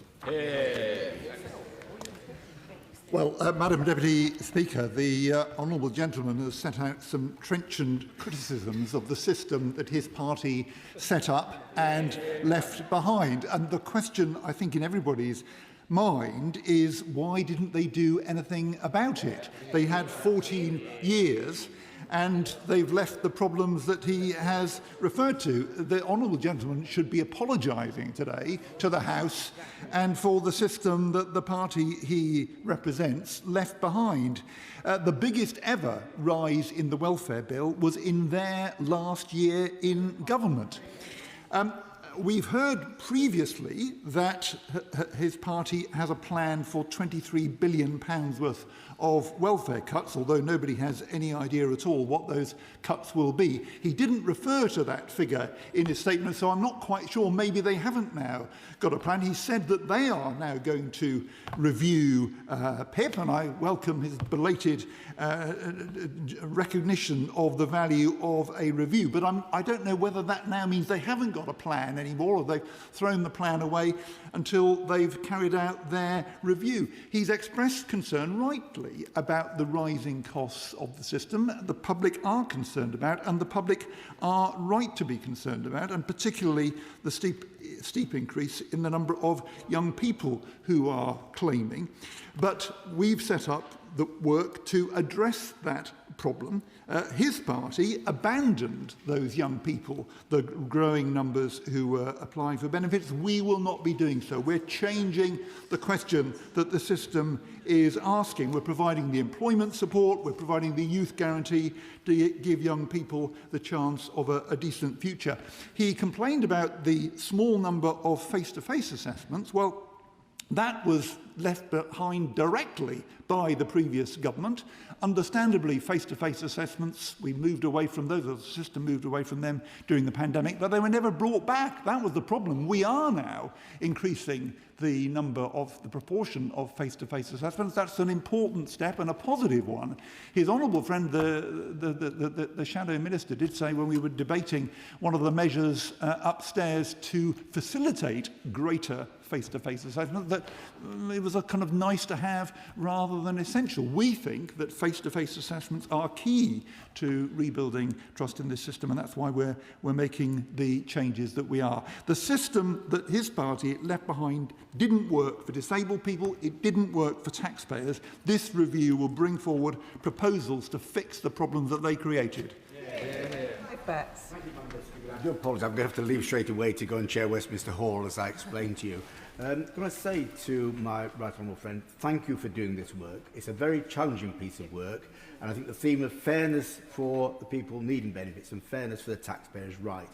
I know I spoke to him briefly about the complaints from the Link Community Centre in my constituency, in Stradbrook, where they're saying there are people there with mental health conditions claiming PIP, who actually got drug abuse and alcohol abuse conditions, and they're using PIP to fund those conditions. Or I can take them to Darnell, where I've complained about young lads in their 20s driving around in mobility cars, and someone in the community is paid to fill the forms in for them. On the other hand, so many constituents with really serious conditions who get turned down for PIP and can only get it if they struggle through the appeal system, sometimes without any help at all. So the system isn't fair to anyone at present. Could I commend him for his suggestions and just say, is he going to have a real look at the differences that people come to apply for PIP with and how they are properly responded to? I think my honourable friend is absolutely right, and I think we've now got an appointment in the diary to talk about the issues that he's just referred to, that he's raised about his constituency and his constituent who's drawn his attention to this. But I think he's right. The system at present does not work properly for disabled people, and neither does it give confidence to taxpayers that the funding is being well used. We're determined to turn things around and to be fair to both, and I'm grateful to his support for the efforts we're making. Liberal Democrat spokesperson Charlie Maynard. Thank you, Madam Deputy Speaker.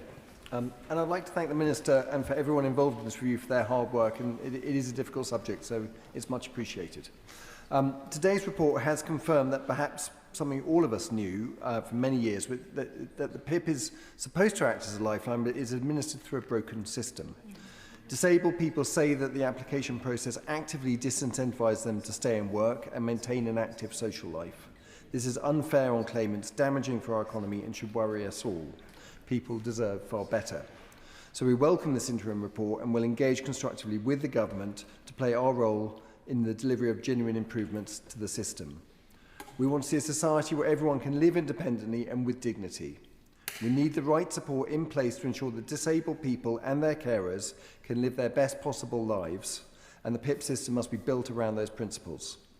But we must also recognise the structural underlying challenges that the system operates in. In 2024 prices, spending on incapacity and disability benefits rose from £34 billion a year in 2019 to £51 billion a year in 2024 under the previous Conservative government. £34 billion to £51 billion. And those economically inactive due to long-term health issues also rose from 2.1 million to more than 2.8 million in the same period. The figure is stuck at similarly high levels now, and this is seriously worrying, and the UK is largely an outlier in this regard. And on current trends, the total bill for working age, sickness and disability benefits is projected to rise to $78 billion in 2030. So that's well more than double in 10 years. Managing these economic pressures is in an effective, fair and sustainable way is vital. So could the Minister expand a little bit on the work done to make sure the evidence gathered is representative? And could I ask the Minister if work is underway to address the root causes behind these challenges in a holistic way, looking at everything from employment support to mental health? And can the Minister update the House on progress towards merging PIP and universal credit incapacity benefit assessments? Well, I'm grateful, Madam Deputy Speaker, to the honourable gentleman for his support for this review and his tribute to those who put a great deal of work into it already and will be putting a lot more in between now and the autumn.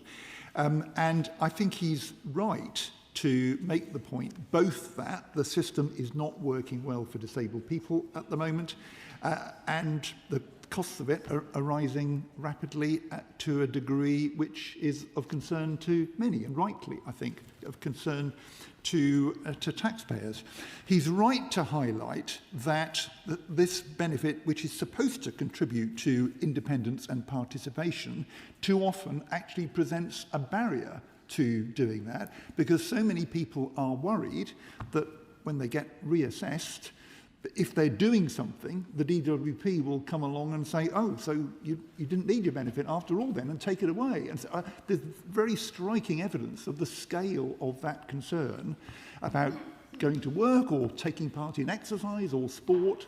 There are significant barriers which the current system is presenting. We want to address those. But there are absolutely as well concerns about the rising costs. Those we need to address as well.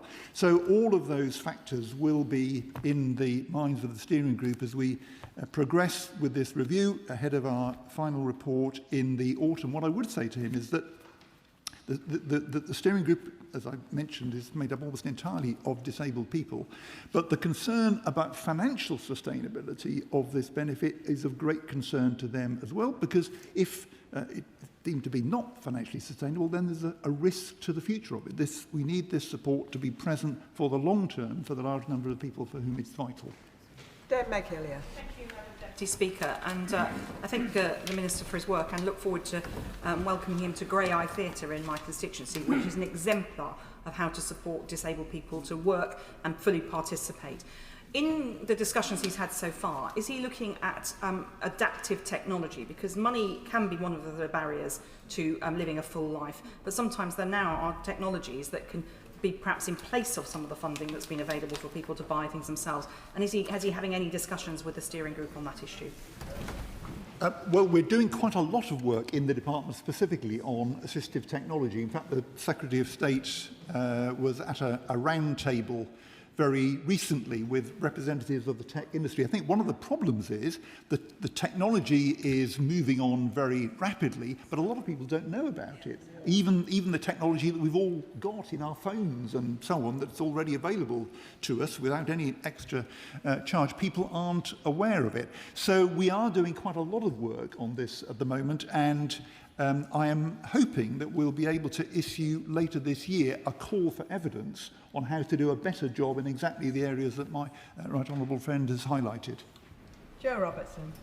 Thank you, Madam Deputy Speaker, and I thank the right honourable member for his statement. What a shame he has only been asked to look at this now, when his government had 14 long years in opposition to work out what they wanted to do. Given that he acknowledges the system needs reform, as every new government acknowledges, will he accept that in today's world a system of cash payments to some people with conditions such as ADHD, half of the claimants are between the age of 16 to 24, is not what they need most?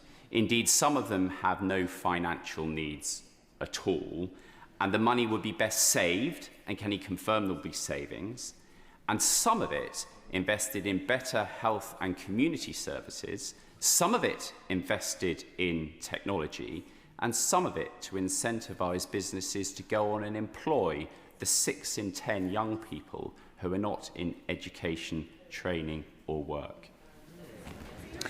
Well, I think we can take the honourable member's question as a tacit recognition that 14 years the previous government should have done something to fix these problems. But the steering group is clear that provision of cash to meet the additional costs of disability is absolutely vital. And we're not going to be moving away from the importance of that. But I think there is a question about whether the process can also point people towards help that may well be valuable to them in addition to, or some cases perhaps instead of, a cash payment. Because there is help and support that people need and that the process, I think, could help point people to. I mean, of course, one of the problems that we've had to contend with is the terrible NHS waiting lists that people have had to contend with, thankfully now being reduced. But the system may be able to point people to the right place in the health service. So we are looking at all of these issues and we'll come back with recommendations on them in our final report. Marcia de Cordova. Thank you, Madam Deputy Speaker. Can I firstly thank my right honourable friend for his statement, but also for welcome the direction of travel within which this review is going in. The PIP system, as we know, is not fit for purpose. Indeed, it has created much mistrust, much stress, worry, and more importantly, it has created a hostile environment for disabled people. At the recent APPG for Disability, which the Minister attended along with representatives from the steering group, we heard from disabled people themselves about their experiences and organisations including MENCAT and the RNIB, that the assessment and PIP does not truly reflect or recognise the lived experience of many disabled people. So as we move forward into this second phase of the review, can my honourable friend assure me that he will continue to have co-production at the heart of this process? Because not you, but the Minister should be commended for the work that he's doing in co-producing this review, because it's the first time the department has taken those steps, so we really can't take lessons from the party opposite. But can he reassure me that co-production will remain at the heart of this work? Yes, Madam Deputy Speaker, I can give my honourable friend that reassurance, and I do pay tribute to her work as chair of the all-party parliamentary group, and grateful to her for her welcome to us the other week. And she's absolutely right. I very much hope that people with sight impairments and others looking at this review will feel that the government has listened to points that have been made to the government for a long time. And I can give her the assurance that co-production will be at the heart of the rest of the work as well. It was, of course, a decision of this House that this review should be co-produced. We've worked very hard to ensure that we are properly co-producing it, and I think we are gaining the benefits of that approach. And that the outcome from this exercise will be significantly better because it is a co-produced review. So Julian Lewis. Does the review plan to look into the question of what happens when something goes wrong in the arrangements for a disabled person receiving PIP or indeed universal credit? This time last week, I raised with the Leader of the House of Business Questions the fact that my case-working team had been trying for 6 months to get an answer on behalf of someone who lost PIP and universal credit, and yet, although we had a holding letter in February, we have still had no substantive reply, and this lady is getting more and more desperate. We did write to the Minister on the 8th of June. I know he's been very busy, but he should be receiving a letter, if he hasn't already, from the Leader of the House. But when he deals with that individual case, will it perhaps serve as a guide as to what's needed more generally to be able to communicate on behalf of our constituents? Yes, Madam Deputy Speaker, I shall look out for his letter, and I hope he will receive a reply in short order. And he's right, the system needs to work well for people in order for them to be confident in it. One thing he may well welcome is the fact that we have just started recording by default the assessments for PIP, and the focus in the review is on PIP specifically. We've started recording the assessments by default, partly so that when something does go badly wrong, and his constituent's case may well be an example of that, we could look back at what happened in the assessment and make sure that that mistake doesn't happen again. Dame Chianwara. Madam Deputy Speaker. And I'd also like to thank my right honourable friend for his work with disability groups as part of this review. As I saw during the Disability APPG Roundtable and also in the Roundtable in Newcastle, which I organised, the lived experience of those affected by disability must drive reforms of the disability benefit system. But the report does highlight that that lived experience is also shaped by the misinformation, disinformation and confusion around disability benefits as part of the wider public debate, which can lead to the demonisation of those with disabilities, and it can also lead to unrealistic assumptions and expectations in the communities more broadly. So what can he do as part of his review to address that misinformation, disinformation and confusion and ensure a stronger, more rigorous and better evidenced public debate? Well, my honourable friend makes a very important point, and I think she's absolutely right. And certainly it's been very clear in our review the level of concern amongst disabled people about some of the misinformation that she refers to. We will be wanting to make sure that correct and clear information is provided to people, that there is clarity around the eligibility criteria for PIP and the assessment process, and I hope that is going to help. But I think there will need to be other efforts, and we'll be working with disabled people's organisations, with disability charities, I hope, to significantly improve the position. Kirsty Blackman. Madam Deputy Speaker, there's a fundamental question here about what our priority is.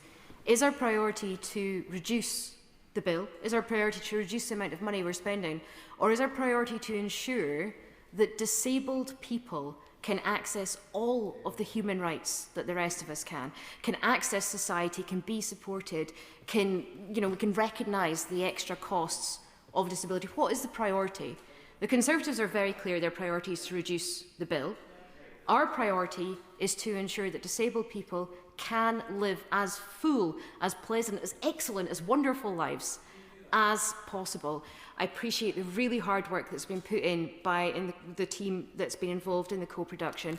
Can I continue to encourage the Minister to talk to Social Security Scotland and our colleagues in the SNP government about their experiences of adult disability payment and the changes that have been implemented there, and whether they would make a positive difference to those claiming PIP?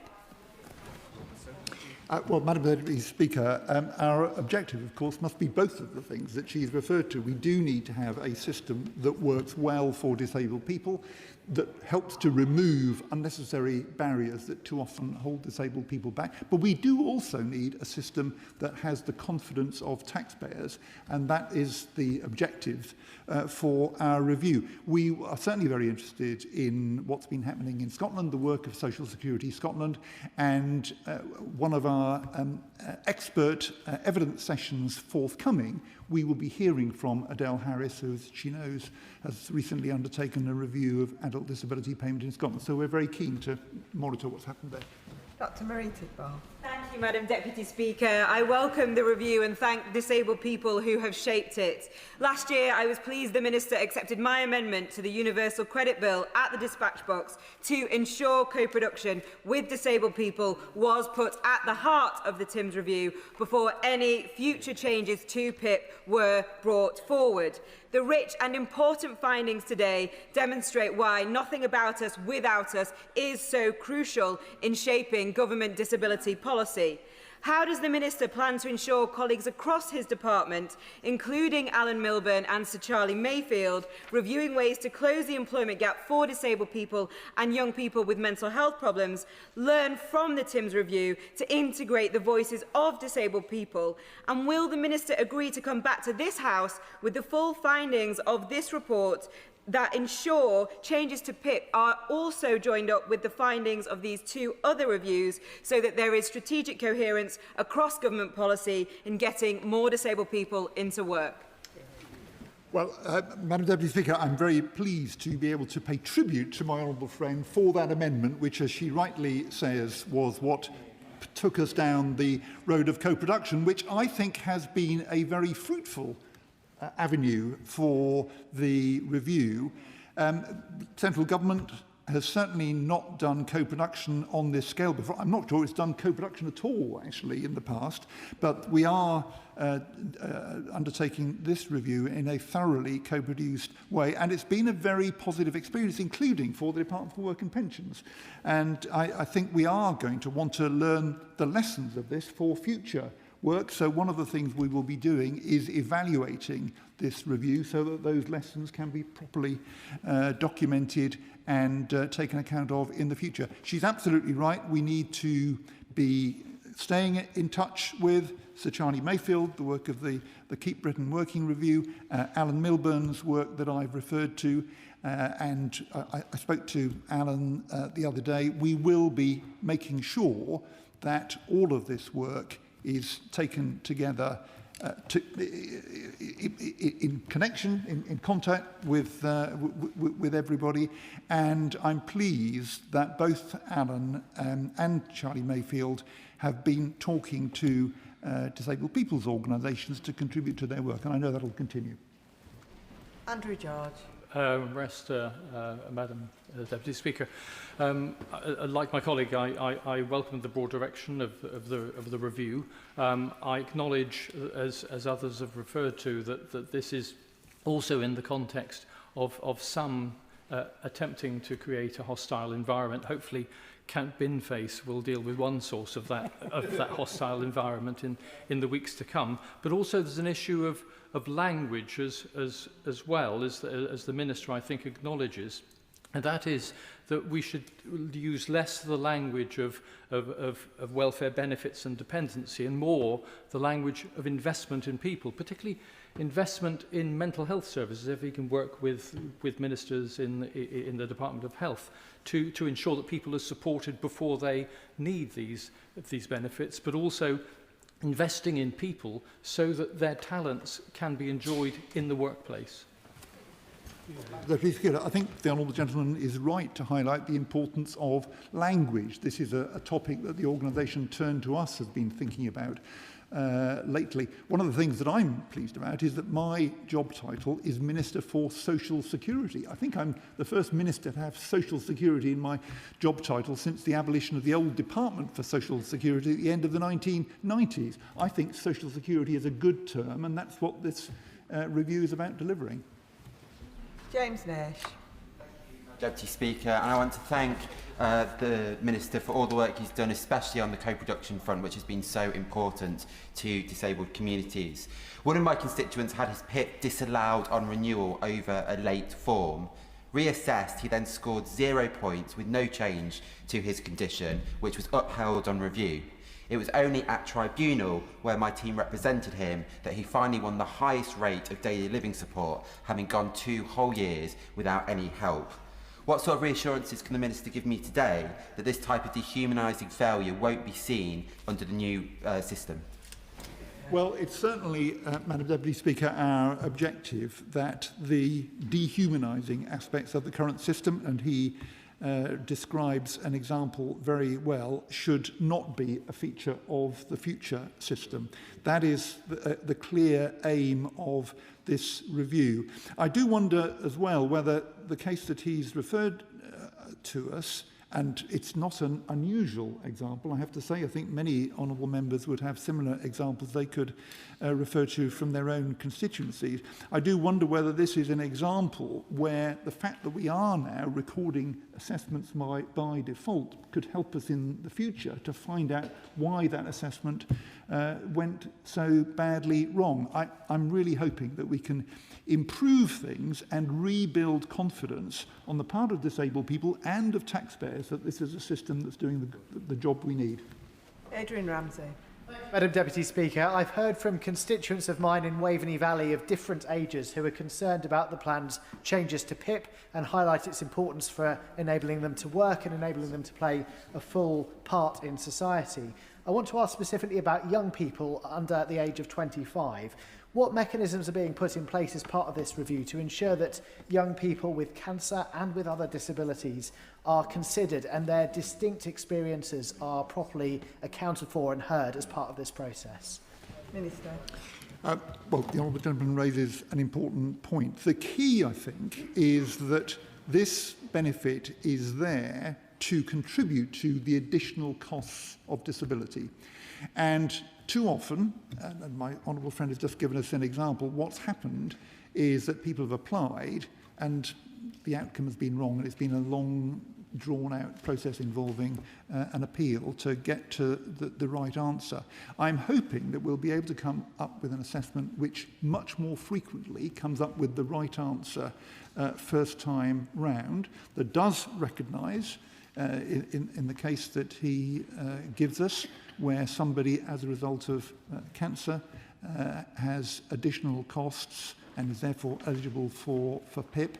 We will be talking to representatives of people with cancer, including young people, as part of our work, and I hope we'll be able to come forward with recommendations that deal with the concern that he raises. Stella Creasy. Thank you, Madam Deputy Speaker. It's very welcome to hear the work that the Minister is doing. He will know of many of us long-standing concern that one of the missing pieces of this puzzle is the attitude and approach of employers to working with disabled people, and often some of the misinformation they might hold about things like PIP. He will know that disabled people often have to make 60% more job applications to get even an interview, and that 1 in 3 report experiencing direct discrimination in the workplace.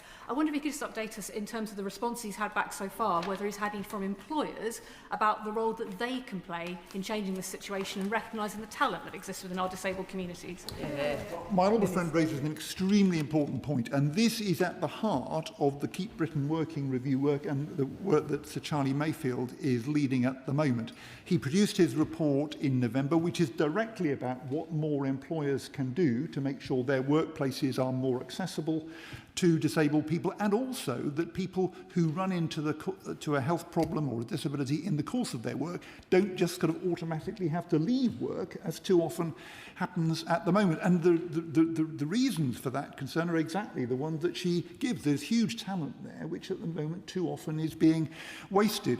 So I've been very pleased that after his report was completed, he started working with 75 vanguard employers to develop the ideas in his report. I understand that number is now up to about 250. There is a lot of employer enthusiasm here because employers recognise how important this is, and quite often the problem is employers aren't quite sure what to do in a difficult situation when somebody has a health problem. So I think that review is going to take us a long way forward on exactly the concerns that she raises. Anne Davies. Madam Llefarydd.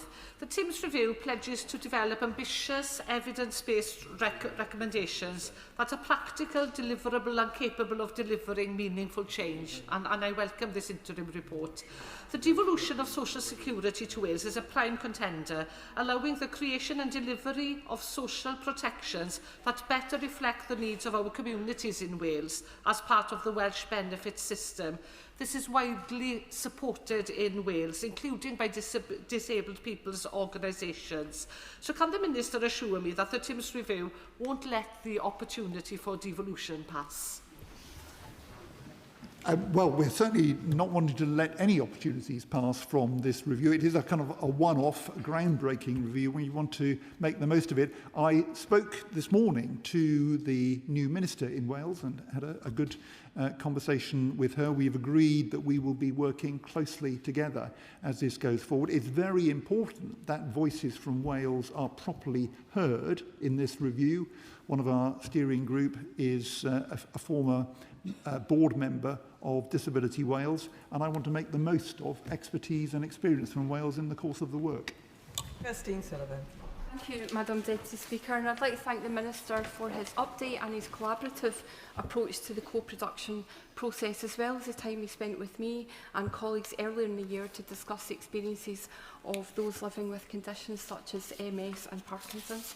Now, he mentioned that disabled people find the assessment process dehumanising and stressful, and I think that's particularly the case for those who live with fluctuating conditions and invisible symptoms where no 2 days may be the same. So can the Minister provide an update on how the lived realities of those with fluctuating conditions will be better reflected in any new assessment process? Well, I'm very grateful to my honourable friend for her help in the discussions that we've had and her continuing interest in this. And I would say that criticisms of the way the current assessment handles fluctuating conditions is probably the most frequently aired criticism of how the system works at the moment. And it's very, very important we come up with something that does this job well. We've talked a lot to people with Parkinson's, for example. Yesterday, I and the two co-chairs were at the Multiple Sclerosis Society.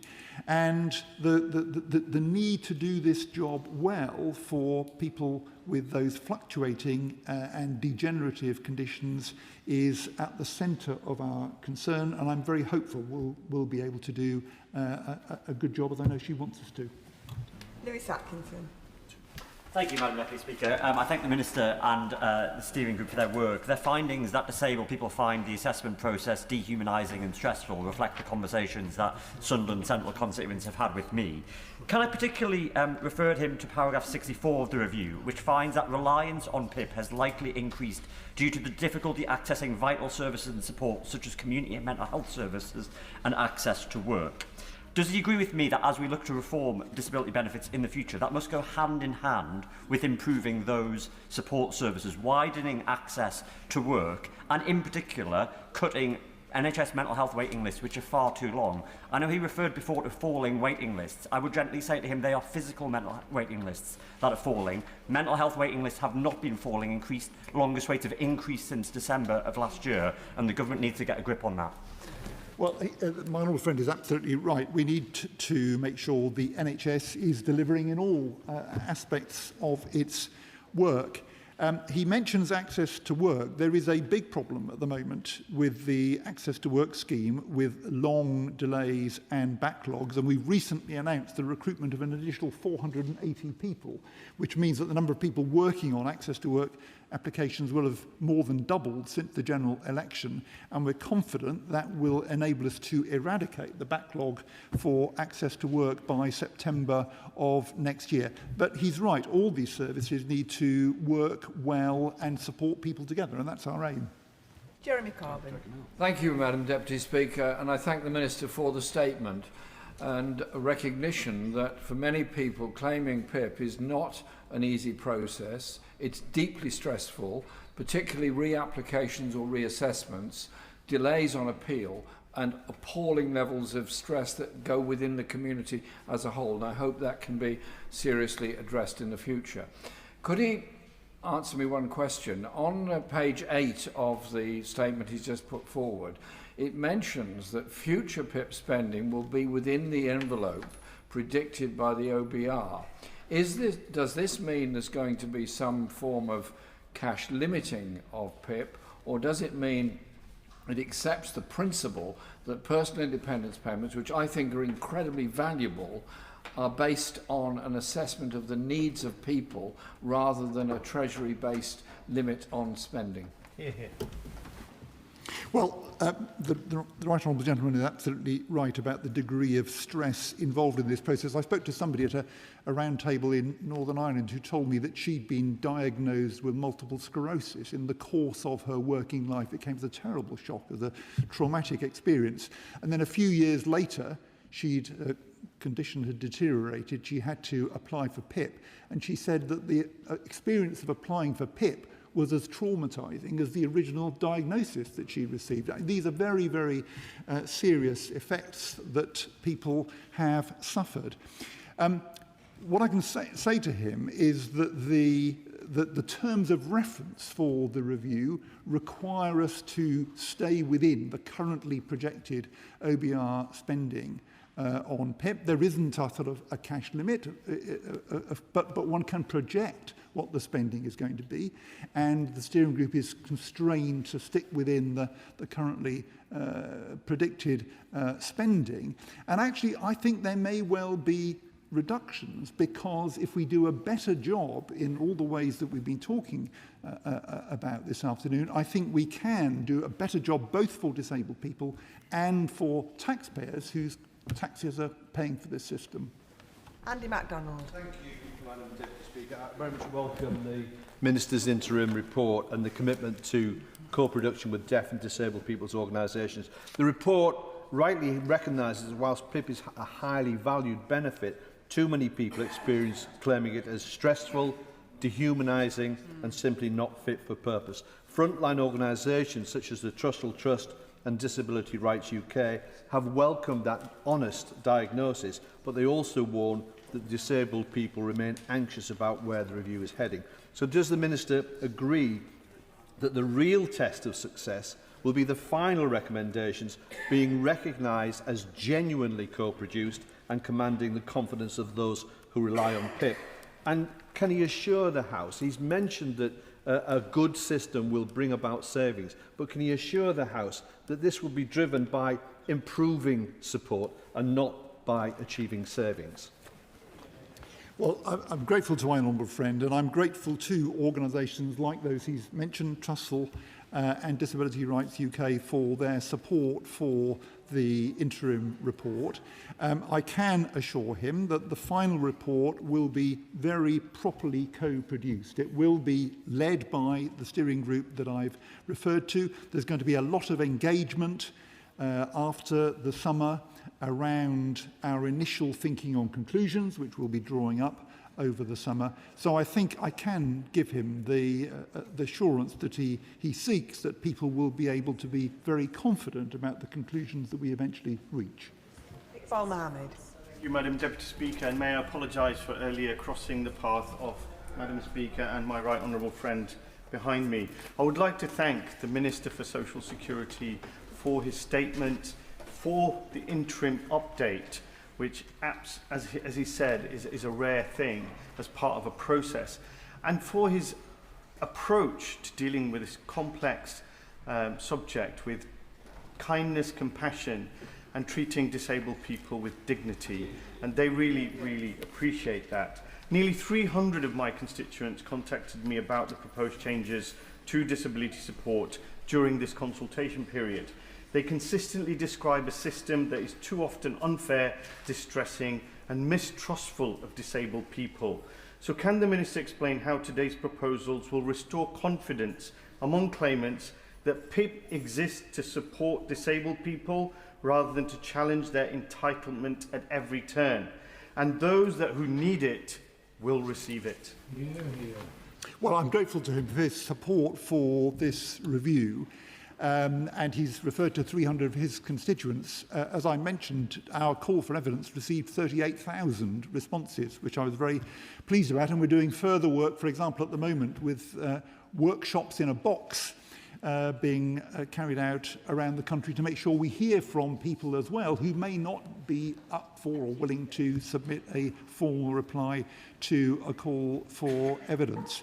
But the objective that he's set out is absolutely right. I don't think it is necessary for the application process for this benefit to have these hostile and adversarial characteristics that the current one does, and we're determined to put it right.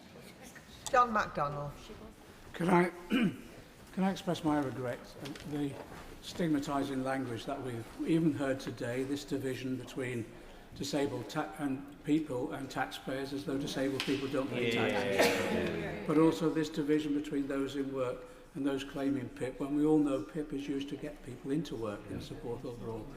The group that seems to be targeted now for, I think, invidious smearing is young people and the mental health issues they're facing. So could I urge my honourable friend to publish as soon as he possibly can some of the detailed analysis of that particular issue so that we have a greater understanding and maybe we can avoid the stigmatisation of these young people.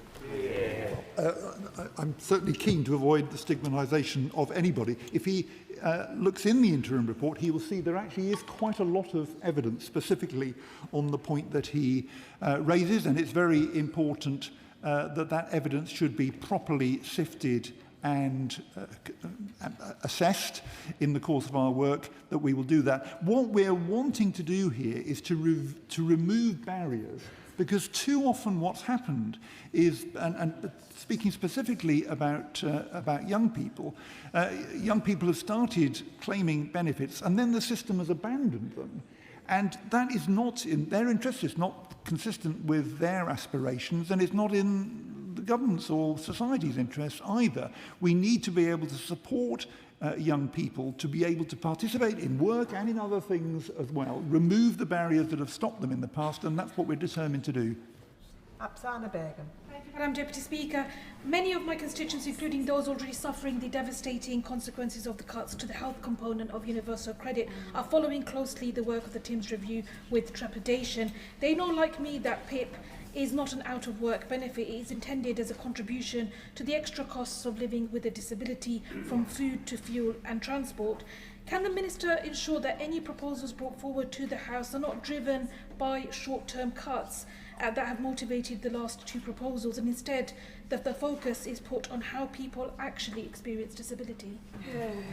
Yes, I think I can give her exactly the assurance that she's seeking. This will be a very properly and carefully considered piece of work. She's absolutely right that PIP can be claimed by people who are in work or out of work. A lot of people, when we were having the debates last summer, made the point to us that PIP is what enables them to go to work. Without PIP, they wouldn't be able to go to work. And so the question that arises in the terms of reference is what can we do to ensure that PIP does a better job in the future in removing barriers that in the past have stopped people from working. We want to bring those about. Nadia Whitter. Thank you, Madam Deputy Speaker. The interim report rightly recognises what disabled people have long been saying, and that is that PIP is a broken system. What assurances can the Minister give that the recommendations of the final reports will be grounded in disabled people's right to social security, their right to independent living, and their right to participate in society? And will disabled people and their organisations properly shape the next phase of the reforms, rather than merely being consulted? Yes, they will, Madam Deputy Speaker, and the co-production approach that we've taken so far will be the approach we take throughout this review. We will, over the summer, be formulating our initial thoughts about conclusions and recommendations, and then in September, October, we will be discussing those with disabled people, with disabled people's organisations. We'll have events in different parts of the country to make sure that it is disabled people that are shaping the final form of the conclusions that we bring forward. Daniel Francis. Thank you, Madam Deputy Speaker, and can I declare that one of my children is in receipt of disability living allowance. Now, and also welcome the Right Honourable Member's statement and the interim report. Now, we heard, without irony earlier from the party opposite, a list of criticisms about the personal independence payment that they handed over to this government. And clearly part of the problem is also the SEND policies they hand over to this government, the health service they hand over to this government. Now, as my right honourable friend knows, I believe that as part of this review, we need that cross-departmental buy-in from all those departments as part of the SEND review, as part of health reform in the 10 years, and as part of a review of PIP. So will he commit today that we'll continue to look at that, particularly for young people, and also look again at whether we will raise the age of the DLA to PIP transfer from 16 to 18. Well, on that final point, as he knows, that proposal was consulted on in the Green Paper last year, and we're looking at that. I think he makes a very good point, and I can assure him that we're going to be working across government on exactly the concerns that he raises.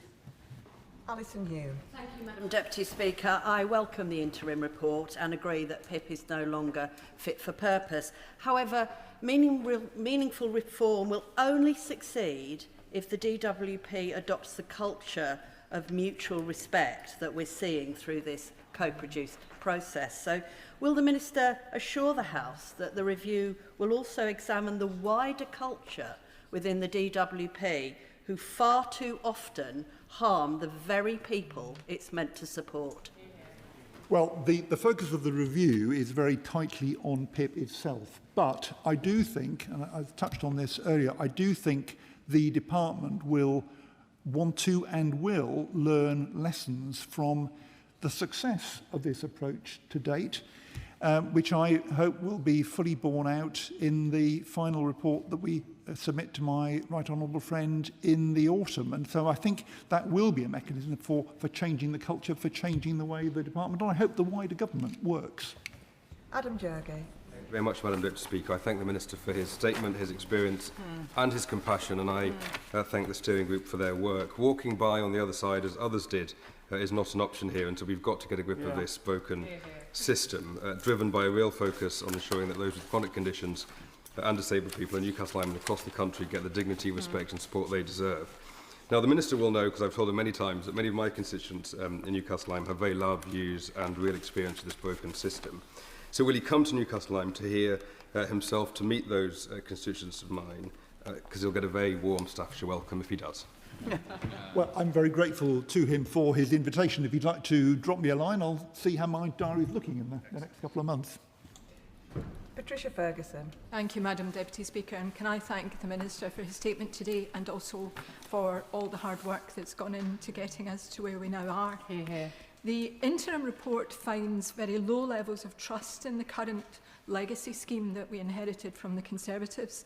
So how will the Minister go about rebuilding that trust with disabled people and with people with long-term conditions, but also with the general public, to make sure that there is that understanding and that respect that we all think should be part of this system? Well, I'm grateful. I think the key first step is to complete this review in co-production with disabled people's organisations, and that we will be doing. But then I think it's going to be a question of people seeing what the new system will be and observing in due course how it works. And I hope in that way we can rebuild trust and confidence in the system, both on the part of disabled people and of taxpayers, recognising my right honourable friend's point that there's a big overlap between those two categories. Sorry, Jeremy. Thank you, Madam Deputy Speaker, and I thank my right honourable friend for his leadership on this issue. One of the leading causes of disability, particularly for working age adults, is stroke. It's a subject I know all too well. My dad had a life-altering stroke at 55. 10 years later, just days after his 65th birthday, it was a stroke that killed him. And during those 10 years, PIP was an absolute lifeline for him. We learned very quickly as a family the importance of rehabilitation, which is why I was so concerned recently when I met with the Stroke Association, who said that 7% of stroke survivors are receiving the rehabilitation recommended by the National Institute for Health and Social Care, just 7%. So does my right honourable friend agree that investment in rehabilitation will not only improve people's mobility, their independence, but also reduce their reliance on PIP? Well, I do agree with my honourable friend that rehabilitation is very important, and I think perhaps the point that he's raised with me, I should refer to the Secretary of State for Health and Social Care, who I know will be very interested in it as well. But he's absolutely right that when the Health Service is doing the job that we all want it to do, then I think there will be a lower need to call on PIP. Because those needs will be dealt with by the Health Service. But I'll certainly pass on the important point that he's raised. The final question on this statement, Sam Rushworth. Thank you, Madam Speaker. I also declare an interest as a father of a child in receipt of DLA. Not fit for purpose, degrading, dehumanising, stressful. The findings of this report reflect what I hear from constituents in Bishop Auckland.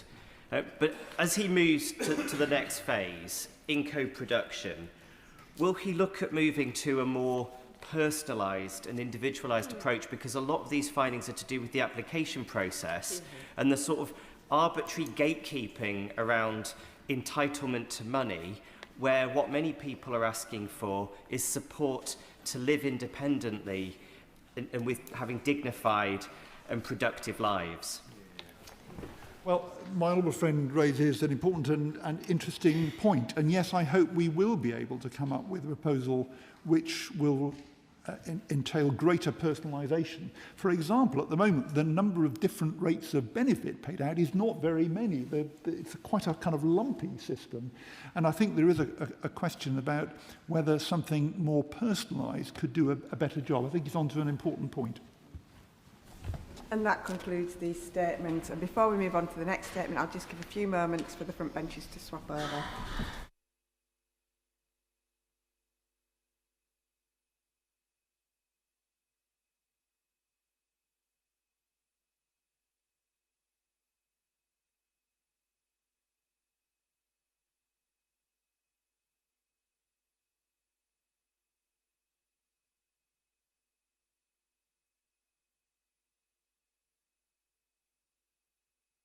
We now come to the Select Committee statement on behalf of the Science, Innovation and Technology Committee. Dame Chionwara will speak for up to 10 minutes, during which no interventions may be taken. At the conclusion of her statement, I will call members to ask questions on the subject of the statement. These should be brief questions, not full speeches. Can I emphasise that questions should be directed to the Select Committee Chair and not the relevant Government Minister? Front benchers may take part in the questioning. I call Dame Chionwara. Thank you so much, Madam Deputy Speaker. And I'm grateful to the Backbench Business Committee for allocating time for this statement of the Science, Innovation and Technology Select Committee on our report, Science, Diplomacy, Sovereignty, Strategy and the Global Race. And I'm pleased to see members of the committee in the chamber. I want to put on record my thanks to the committee clerks and specialists who have supported this inquiry, as well as the many witnesses who gave evidence. Now, I may have mentioned before that I am proud to be a chartered engineer with over 20 years' experience in industry and 16 years as an engineer in the House. But as my friends, family and perhaps too many of my colleagues can tell you, I am not a diplomat. In chairing this inquiry, I have learnt much about the essential work of our diplomatic services and the international work of so many organisations and institutions, from the Royal Society to our armed forces, and I want to thank them for their contribution. My committee found, and I want to emphasise that this football analogy was in the report even before England's amazing win over Mexico, we found that the UK is in the Premier League when it comes to scientific strengths. We are in the Premier League when it comes to our global diplomatic network, but we do not know where we stand when it comes to science diplomacy. Madam Deputy Speaker, we launched our inquiry in April last year to examine how the UK government should leverage scientific research and innovation to support its diplomatic goals, growth missions and national security. We held 5 public sessions and received over 50 written submissions. Because the topic is so broad, we chose to look at the issues through 3 lenses: health and life sciences, quantum and space. We also chose to focus on the UK government strategy for science diplomacy and its implications for sovereignty and research security as part of the wider topic. So, firstly, we found that the UK has failed to adapt to the pace in geopolitics. The geopolitical landscape has been turned upside down in recent years. Alongside rapid technological advancement, this has made science diplomacy more important than ever. 3 quick examples to illustrate this. The Global Talent Fund was the UK's attempt to capitalise on the US retreat from science funding, but without addressing the huge upfront costs faced by researchers, it is unlikely to have the impact that the government desired. As of June this year, just 18 researchers had been announced in taking up new roles as part of the fund. That is not going to move any dials. Second example, while the committee recognises that the overseas development assistance spending has been reduced to allow the wider defence budget to be increased, our report highlights the short-sighted nature of some of the cuts which followed and its impact on ODA for research and development. And our third example, the UK-US pharmaceutical agreement has secured benefits, notably exemptions from tariffs, but it also appears to involve significant commitments affecting core elements of UK domestic policy. Now, although the global nature of the pharmaceutical sector inevitably means trade negotiations will have an impact, surely decisions about NHS spending, pricing, and access to medicines should primarily be driven by the needs of UK patients, balanced with the sustainability of the life sciences sector. So our second key finding was that there is a lack of overarching strategy. Witnesses consistently cited the strengths of the UK's research base. With less than 1% of the worldwide population, we have 6% of global publications and receive 1/12 of global citations. But we found that the government has not articulated a coherent strategic framework for science diplomacy, despite these strengths, which should set out our priority partners, technologies, and intended outcomes of partnerships. For the 6 frontier technologies in the digital and technology sector plan, and for space, the government should bring forward detailed cross-governmental strategies accompanied by clear delivery plans. And the forthcoming plan for space provides an important opportunity for this. The report also describes the government's approach to international scientific agreements and science diplomacy as opportunistic. So thirdly, in close with the broad themes, we found that in a geopolitical landscape turned upside down, as I said, the UK, whether it acknowledges or not, is in a global race for sovereign capability. The US's decision to ban foreigners from access to Anthropic's most powerful AI models was a watershed moment which proved, to mix metaphors perhaps, which proved that there is actually a kill switch. The government must reflect on this when considering our ambitions for secure sovereign capability. And whilst the Own Collaborate Access framework provides a useful foundation for prioritising the UK's approaches to critical technology, it is currently applied at too high a level to actually influence and guide decision-makings. And there are so many definitions of sovereignty circulating that impedes our ability to give our international stakeholders clear signals and also prevents businesses getting the signals they need to apply their resources, skills, investment, research and development to the technologies which we will procure, or government will procure, on a sovereign basis. So the UK is highly successful at generating world-leading research and innovation. It's less successful in turning that strength into the growth of high-tech domestic companies. Too many UK-developed technologies are forced to look abroad to scale.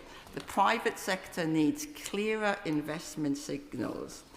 Now, yesterday at the Science, Innovation and Technology Select Committee's evidence session, the Secretary of State emphasised frontier models, computer chips and compute as parts of the AI tech stack she would like to have sovereign capability in. We need more clarity like that. So, to finish, our 3 areas of recommendations.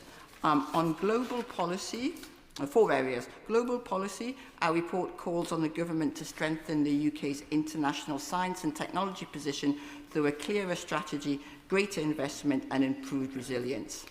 On strategy, we call on the government to publish a coherent science diplomacy strategy with clear criteria for decisions on science partnerships, with explicit strategies for engagement with the US and the EU, Commonwealth partners, other middle powers and competitors such as Russia and China. And on sovereignty, the government should define what technological sovereignty means in critical technologies, particularly AI, identify key dependencies in supply chains, and use this analysis to guide investment and procurement decisions. To support innovation, we recommend improving scale-up capital, expanding specialist investment funds, and using public procurement more strategically to help UK technology firms grow. And finally, on research security, and with the recent biobank leak in mind, our report calls for stronger research security guidance, improved information sharing between government and institutions such as universities, and a cross-government plan to develop a sustainable domestic skills pipeline in critical scientific and technological fields. So, the UK's excellence in research and innovation is a distinct strategic advantage, but to sustain it, we urge the government to outline a science diplomacy strategy. Through this strategy, we can ensure that science diplomacy remains a driver of progress as well as a pillar of soft power. Thank you. Dr. Ben Spencer. Thank you, Madam Deputy Speaker. And can I start by thanking the Chair of the Science, Innovation and Technology Select Committee and the entire Select Committee for the publication of a very interesting and timely report. Business, academia, the whole tech sector needs clarity in some ways more than anything. Does she share my concerns?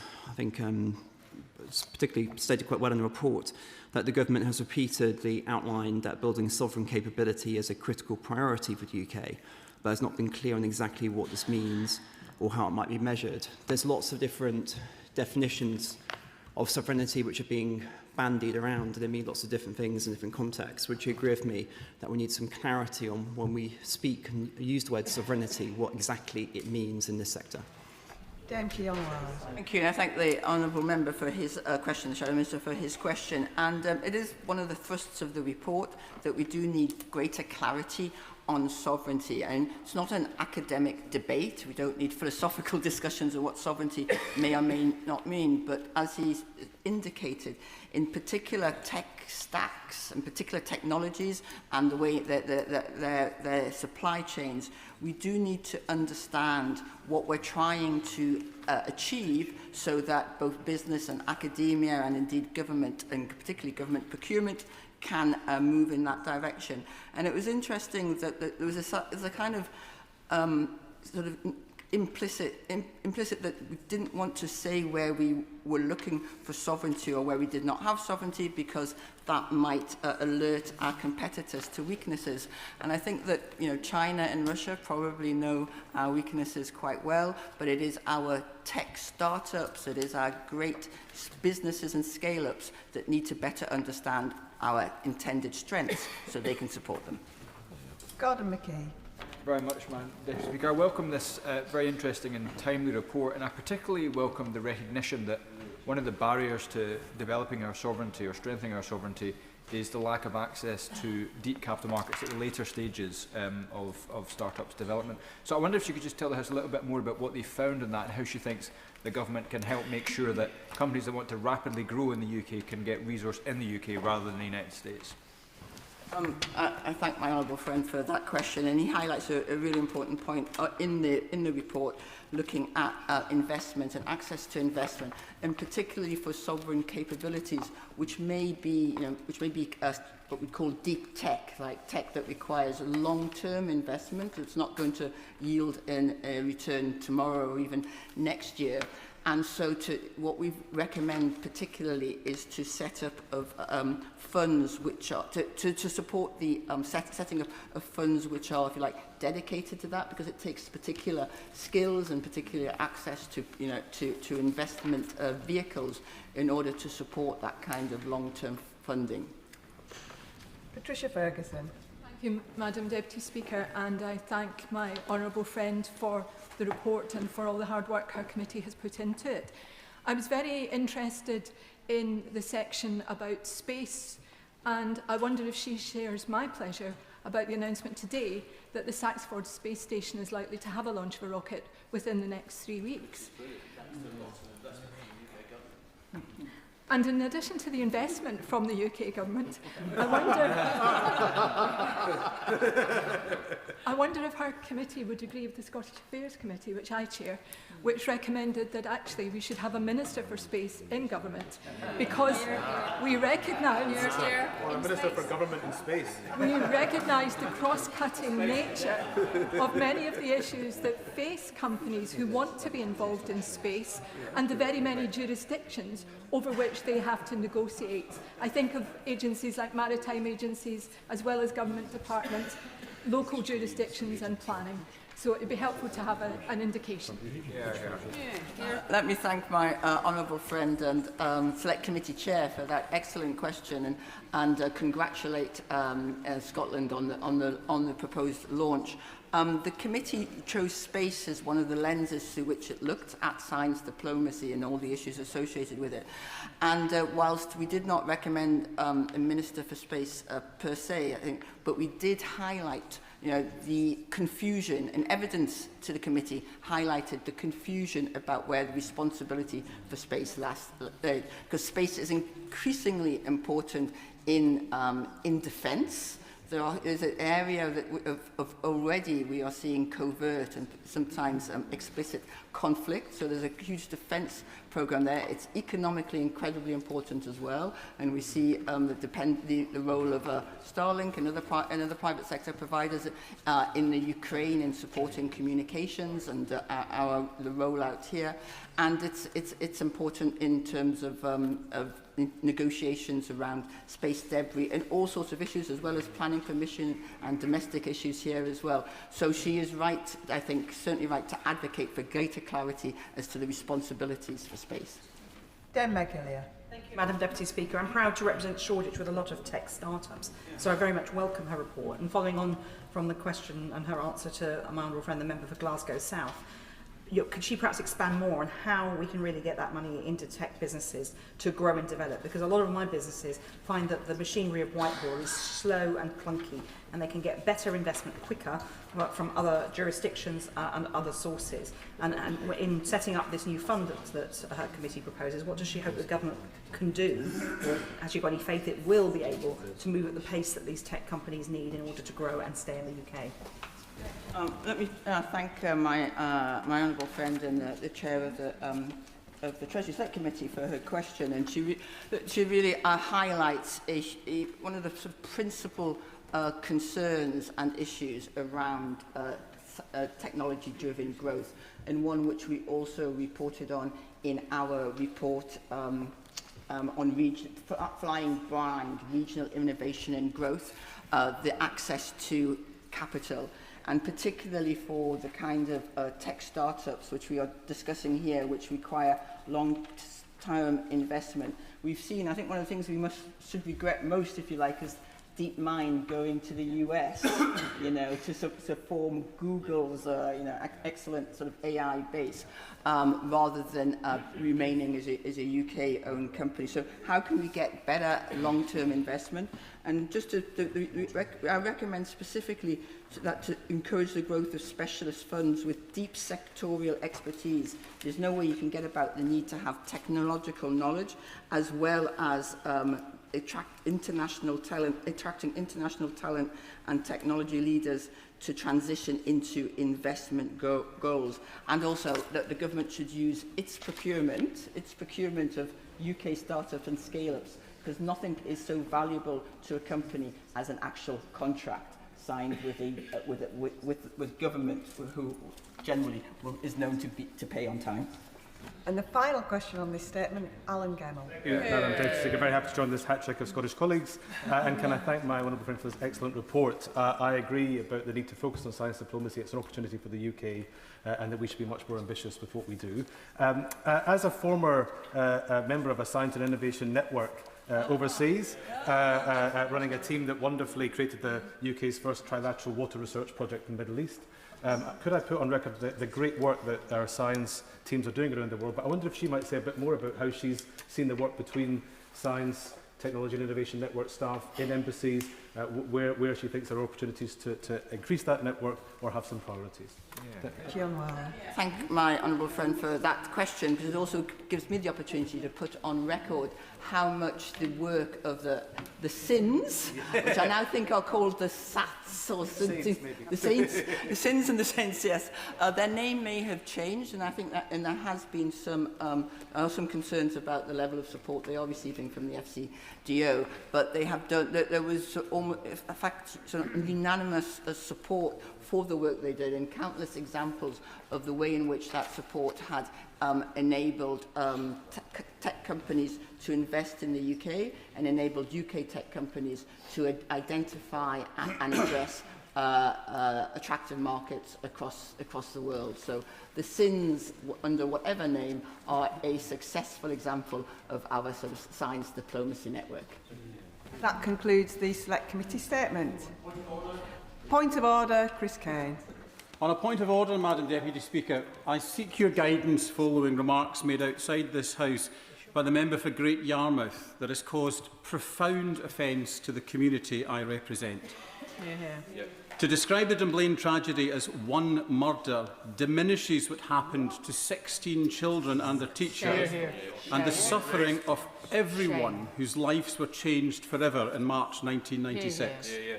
The people of Dunblane responded not with division, but with dignity, compassion and a determination that no other community should endure such horror.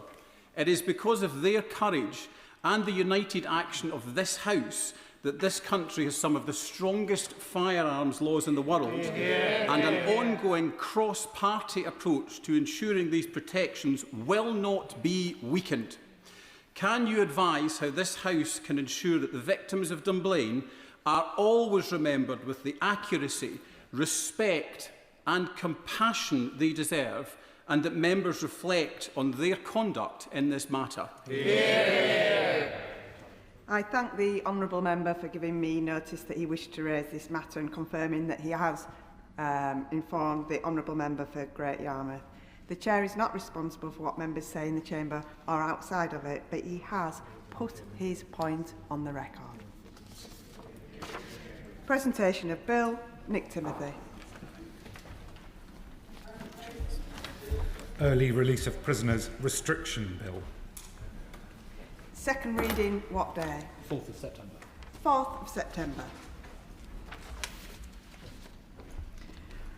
We now come to the backbench debate on the potential merits of a ban on trade with illegal Israeli settlements.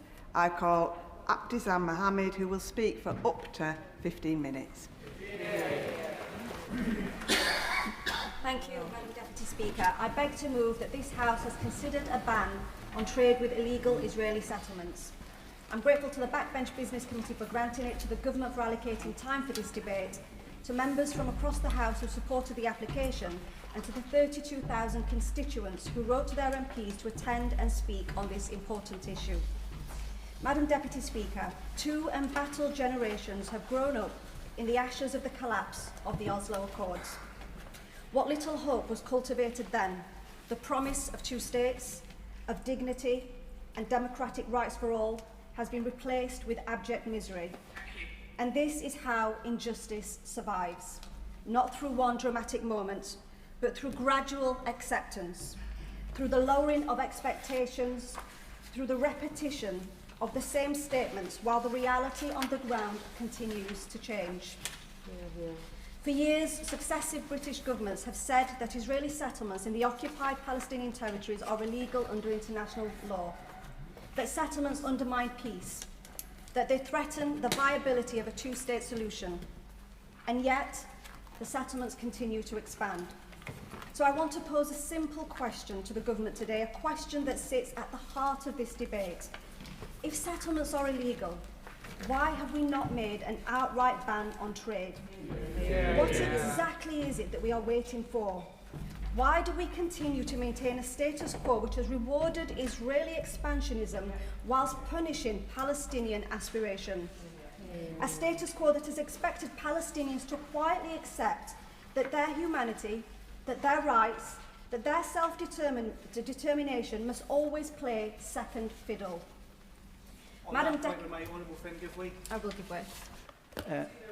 Thank you, Madam Deputy Speaker. I'm really grateful to my honourable friend for giving way and making such a powerful speech. She always holds a moral compass up to us all in this place. Does she agree with me that those that deny young children as young as the age of 4 access to medical treatment, and while waiting for medical treatment to get to the point of near fatal dehydration, those that deny cancer patients in their thousands access to medical care in these settlements are and should be defined as terrorists? And if they should be defined as terrorists, these settlers, is it not incumbent upon us and this government to strain every diplomatic sinew, but also every technological sinew to make sure that not one single pound of our money is spent enabling this behaviour? I agree with my honourable friend with his intervention, and he makes a powerful point. Some time ago, Madam Deputy Speaker, the Palestinian ambassador, Dr. Hossam Zumlot, reminded parliamentarians that Gaza, East Jerusalem and the West Bank are not separate issues. They are all part of the same national story. They may be separated, occupied and besieged, but they are all connected by the same struggle for freedom. Together, they are the beating heart of one state of Palestine, a state that the UK, our government, quite rightly has taken the historic step to recognise. And yet, whilst we may have recognised Palestine in its entirety, we have failed in any follow-up action to make that recognition a meaningful reality. The expansion of illegal Israeli settlements in the West Bank has seen almost 500,000 acres of Palestinian land appropriated since 1967. In the last year alone, over 120 checkpoints and obstacles have been installed to control Palestinian movement. More recently, the E1 settlement plan, which was approved by the Israeli government, now includes just short of 3,500 housing units. It includes the construction of a new neighbourhood, a new employment and commercial zone, and a new bypass road that is just for Palestinians only. I will. She's making a really powerful point. She's pointed out that governments on both sides for decades have recognised these settlements as illegal. And now things are worse than ever. We have recognised, which is a good thing. But the expansion plan, the further occupation being promised, surely it's inconsistent if we're not having a complete ban on illegal settlement goods. If not when? If not now, when? My honourable friend makes an excellent point. The new bypass road for Palestinians only will reroute Palestinians and seal the E1 corridor off permanently. This is a statewide strategy, using every civilian and military means to appropriate land, to isolate Palestinians and to make a Palestinian state impossible to realise. I will give way. I thank her. She's making an incredibly powerful speech. As somebody who first voted in this place to recognise Palestine in 2014, it is absolutely imperative that we are able to realise a two-state solution if we are ever to see peace and prosperity for either Israel or Palestine. Does she agree with me that the very conduct she's talking about puts that two-state dream at risk, and that is why it must stop? I agree with my honourable friend, and this is essential why we're having this debate today and why there must be a ban on trade. I am going to limit interventions now because I do have to make progress. The annexation, Madam Deputy Speaker, has accelerated so fast that today there are 750,000 settlers believed to be living on occupied Palestinian land. Their presence each year robs the Palestinian economy, largely agricultural, of over £38 billion. Water in the West Bank is extracted to disproportionately sustain Israeli settlers. 70% of grazing land in the occupied territories is systematically denied to Palestinians. Olive orchards are regularly set fire to. Toxic waste is dumped on their crops to destroy their economic future. I could go on. Between 2009 and 2020, Israeli settlers in Area C received 22,000 building permits. In the same period, for Palestinians, it was just 66. When Palestinians build their homes, their presence is rendered illegal and often slapped with demolition orders. Settlers, however, can have their illegal outposts given full legal status by the Israeli government. In the last 2 years alone, 3,500 Palestinians have been displaced in the West Bank. That's over 80 communities. This is an Israeli government-backed policy reaching far and wide across the West Bank. I will, and it'll be my final intervention.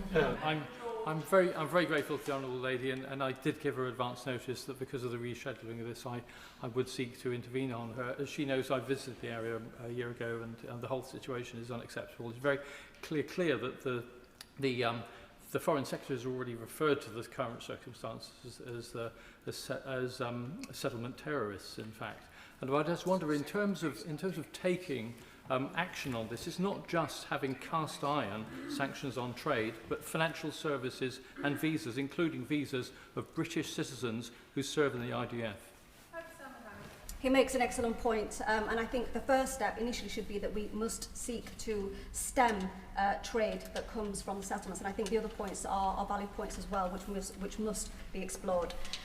Madam Deputy Speaker, imagine two children born today in the same land. One is born in an Israeli settlement, the other in a Palestinian community, perhaps in one of the 58 refugee camps scattered across the region nearby. They may be separated by only a few miles, but they will grow up under entirely different systems. One will enjoy unrestricted freedom of movement, infrastructure investment, dependable access to healthcare, free-flowing water, the right to be educated, legal protections and state support. The other may face military restrictions, checkpoints, demolitions, land seizures and profound uncertainty about their future. They will both have the same dreams, the same hopes, the same potential. Yet one will grow up benefiting from a system of privilege, while the other experiences the consequences of occupation. These two children will be governed by two different sets of laws, one civilian and one military. And I'm sure you will all be able to guess which child is which. These waves of injustice will keep flowing over families, over communities, over generations. How can it possibly be that two children in the West Bank have such different experiences, and for there to still be any denial that this is apartheid? Across Europe, action is starting to take shape. Ireland has moved forward towards a ban on settlement goods. Spain has already implemented a ban. The Belgian Council of Ministers is expected to agree the detail of a ban tomorrow and for it to be in place by the end of this year. Belgium has also asked the European Commission to bring proposals to the Foreign Ministers meeting on the 13th of July. The Netherlands has begun moving beyond a policy of simple discouragement and has tabled a legal instrument to ban settlement trade. These countries have looked at the same legal questions, the same settlement expansions. They have the same international obligations as we do, but they have concluded that words alone are not enough. The UK remains hesitant, and that should concern us all because our government does have the tools to act. The issue is not capability, it is political will. Hear, hear. Hear, hear. Some will argue that it is too complex to enforce a ban and that our system of not allowing tariff preferences for settlement goods works perfectly well. It doesn't work, and it puts us on a collision course with our international legal obligations. Ministers cannot in good faith say that it's impossible to ban settlement trade, not when the UK's current trade agreement with Israel already depends on identifying whether goods qualify as Israeli origin. Complexity is also not an excuse to hide from our international obligations. In fact, the complexity is why a ban is needed. Settlement goods are routinely mislabelled, mixed into supply chains, and rerouted to obscure their origin. According to a major global eco study, 17% of goods that are either sold, supplied, or advertised in the UK are actually from illegal settlements. In the last week alone, my office has identified products from 12 different companies based in the occupied territories being sold online or physically in our shops and markets. Most of them are marked as Israeli products. So the differentiation system we depend on does not stop the goods entering this country.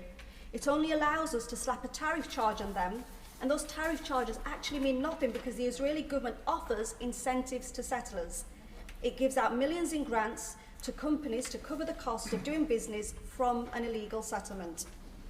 I remind the Minister of the ICJ's advisory opinion of July 2024. It includes an obligation not to aid or assist the illegal occupation and to take steps to prevent trade and investment relations that sustain it. When I've written to companies like Barclays or JCB about their links to Israeli settlements, they offer very little concern. But if our government were to take stronger action, compelling them not to do business in illegal settlements, we would see that action. We would see them sever their links with illegal settlements. Others say that European countries find it difficult to enforce their bans, and this may make our job even more difficult. But the question is not about new enforcement powers, but to utilise existing ones. There are enough instruments already to seriously disrupt illegal activity wherever it is happening. I only need to point to the successes of legislation like the Sanctions and Anti-Money Laundering Act. Through SAMLA, much more complex sanctions have been applied in much tougher circumstances. When Russia invaded Ukraine, the UK didn't say sanctions were too complicated. We relished identifying Russian-linked assets. We didn't say that economic pressure was pointless because Russia will just ignore it. We acted because we rightly believed in the principles at stake. So what answer does the Minister have to the accusations we constantly hear of double standards? So if the government believes international law has meaning, it should be applied consistently. In years to come, will we have the words to explain that we saw the warning signs, that we recognised the damage being done, and still we chose to hesitate? Could we really look back and say that we did enough? Madam Deputy Speaker, there are only so many times that members can hear the same holding responses repeated at the dispatch box by ministers. The government says it supports international law, that settlements are illegal, that it supports a viable Palestinian state. So what does it mean if we can identify the problem and yet we refuse to take the necessary steps? We refuse to move beyond discouragement, to move beyond expressions of concern. The time to legislate for a ban on trade with illegal settlements was decades ago. And now it may be too late to do anything. So we must demonstrate that Britain's commitment to international law is measured not only by what we say, but actually by what we do. Because if settlements are illegal, then, Madam Deputy Speaker, Britain should not be trading with them.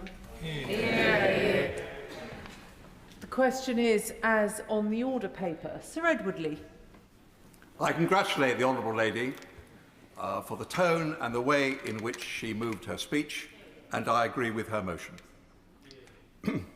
I could give a speech on dry, legalistic grounds, which in themselves are completely obvious of why we should have a trade ban with illegal settlements, because of the Geneva Convention, of the fact that these settlements rely on international trade. The case is absolutely overwhelming. But I want to be more emotional. I'm a Conservative MP. I'm not the sort of person who goes on marches or chants from the Palestinian to the sea. I'm also realistic. I'm realistic about the fact that Israel is surrounded by enemies. I am profoundly philo-Semitic, profoundly immersed in Jewish culture, reading the Old Testament every day and that sort of thing. I've been to the music festival site. I've wept at the appalling pogrom against our Jewish brothers. So I am emotional, and I am entirely in favour of the right of Jewish people to defend themselves. But this is so different. I've been to the West Bank. I've seen what is going on there. This is profoundly wrong. People who have merely tilled their land for 2,000 years are being bullied, forced out. Even when we went there, we were confronted with armed settlers. This is outrageous, and the whole House should cry out against it with one voice, and the government should take action. And this is why this motion is so important. And I'm appealing to my Jewish friends. So many good, honest, reasonable people who detest what is going on at the moment, who are entirely in tune with Jewish culture. But unfortunately, the Netanyahu government is bound by right-wing extremists, people who care nothing about human rights, who have this sort of weird and ridiculous notion that perhaps because 2,000 years ago this land was held by Jewish people, perhaps, we're not even certain of that, that they have a right to go in and force out people, destroy their lives. So I want to appeal to moderate Jewish people. This must stop. And just imagine, dear colleagues, if we had a government, and the Israeli government could stop it tomorrow, couldn't they? And if the whole world acted with one voice, I think we could put sufficient pressure on it to act. But just imagine if it stopped tomorrow. I leave you with this thought.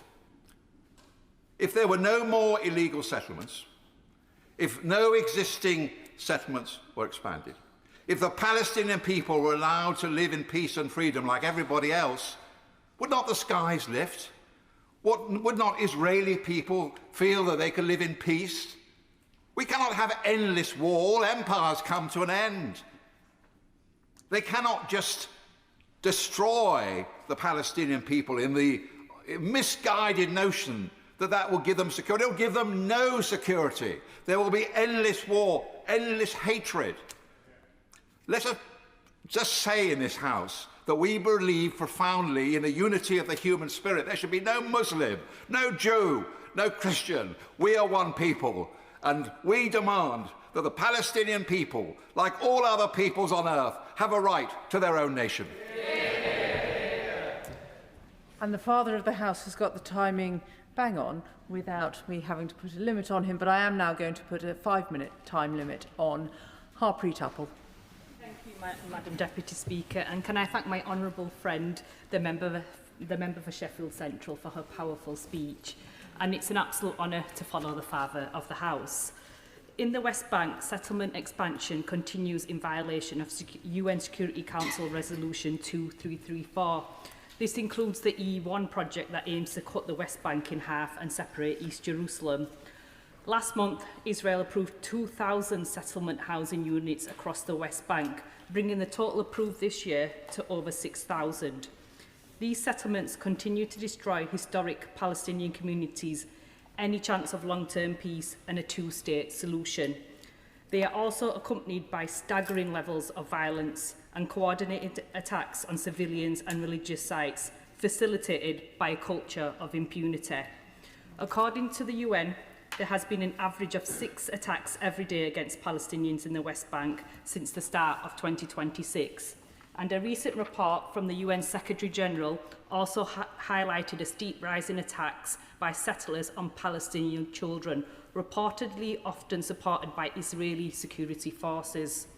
It's part of a surge of settler aggression across the West Bank, driven by the dynamics of Israeli politics. We know that elections in Israel must be held by the end of October at the latest, and as things stand, Benjamin Netanyahu's far-right bloc is facing the prospect of defeat. The radical settler elements in the coalition are scrambling to impose facts on the ground in the West Bank before the elections. Throughout 2025 and the first half of this year, the creeping de facto annexation of the West Bank has increased greatly, driven primarily by farm outposts. They require none of the planning and construction work of older settlements. And according to a report published on Monday by Karim Navot and its fellow activist organisation Peace Now, farm outposts now control more than 100,000 hectares, 18% of the entire West Bank. Would my honourable friend give way? I will. I thank my honourable friend give way, and I too pay tribute to the honourable member for Sheffield Central for laying out so clearly and so much better than I could, every thing that she said, and to the Father of the House. It is emotion does come into this quite rightly, and we are not just legislators, but we need to bring that sense of feeling. But I think my honourable friend is right to highlight not just that the settlements are happening, but this aggression backed up by the Israeli government That exacerbates the issue. Does she have any hope, though, that realistically any election in Israel is going to change this? And does she perhaps not agree with me and clearly the member for Sheffield Central that we need to act internationally to resolve this? Because I don't have faith that an election in Israel will stop this happening. Thank you, Madam Chair. And I do agree, and I'll be coming on to that in a moment. Nearly a third of that wholesale seizure took place in 2025 alone.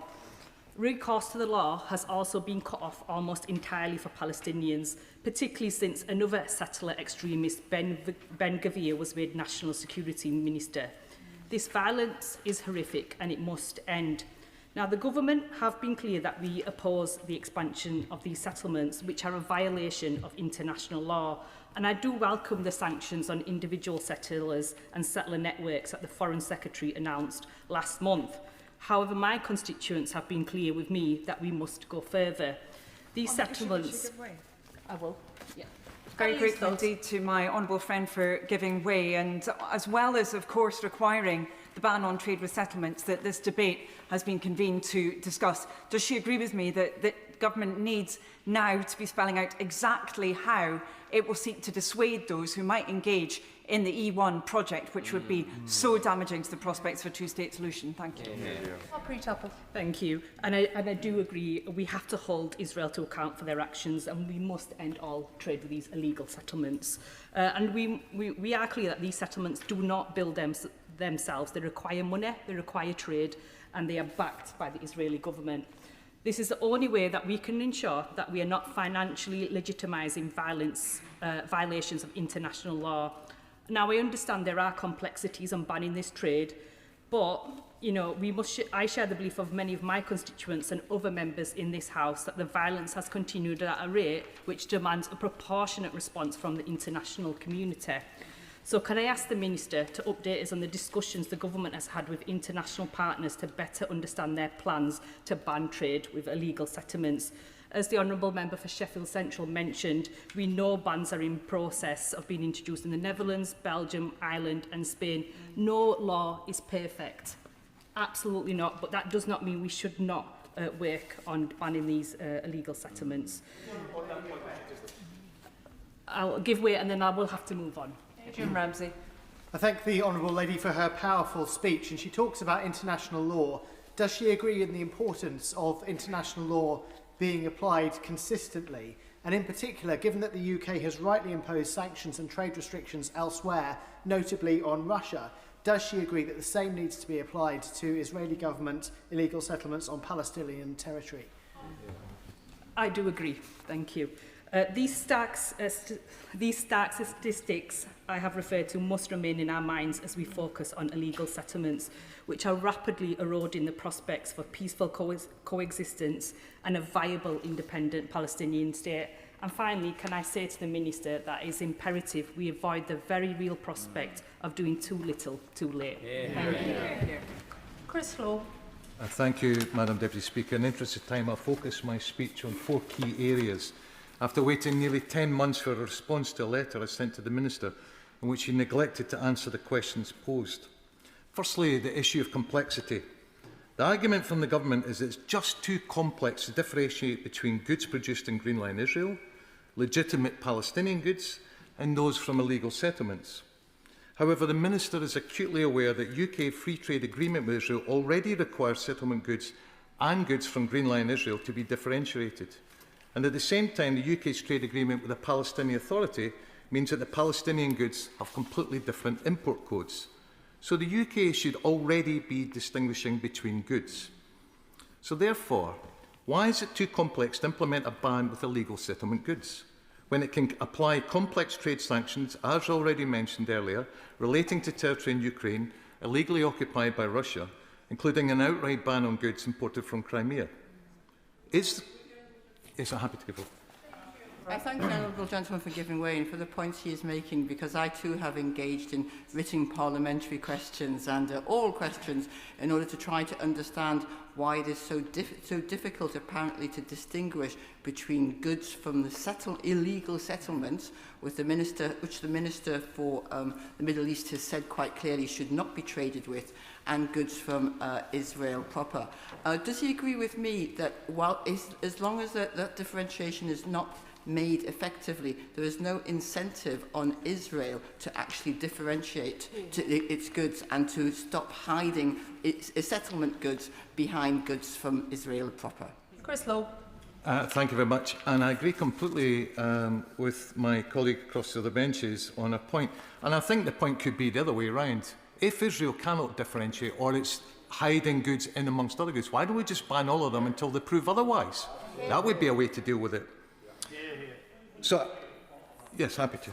Thank the honourable member for giving way, and assure the Father of the House that the passion he feels finds a strong echo in my part of the world, where the cultural memory of being driven off your land is still very strong. And the Father of the House said he would avoid dry legalistic points. But I agree with my honourable friend across the chamber that that is what the UK government is doing, dry legalistic points.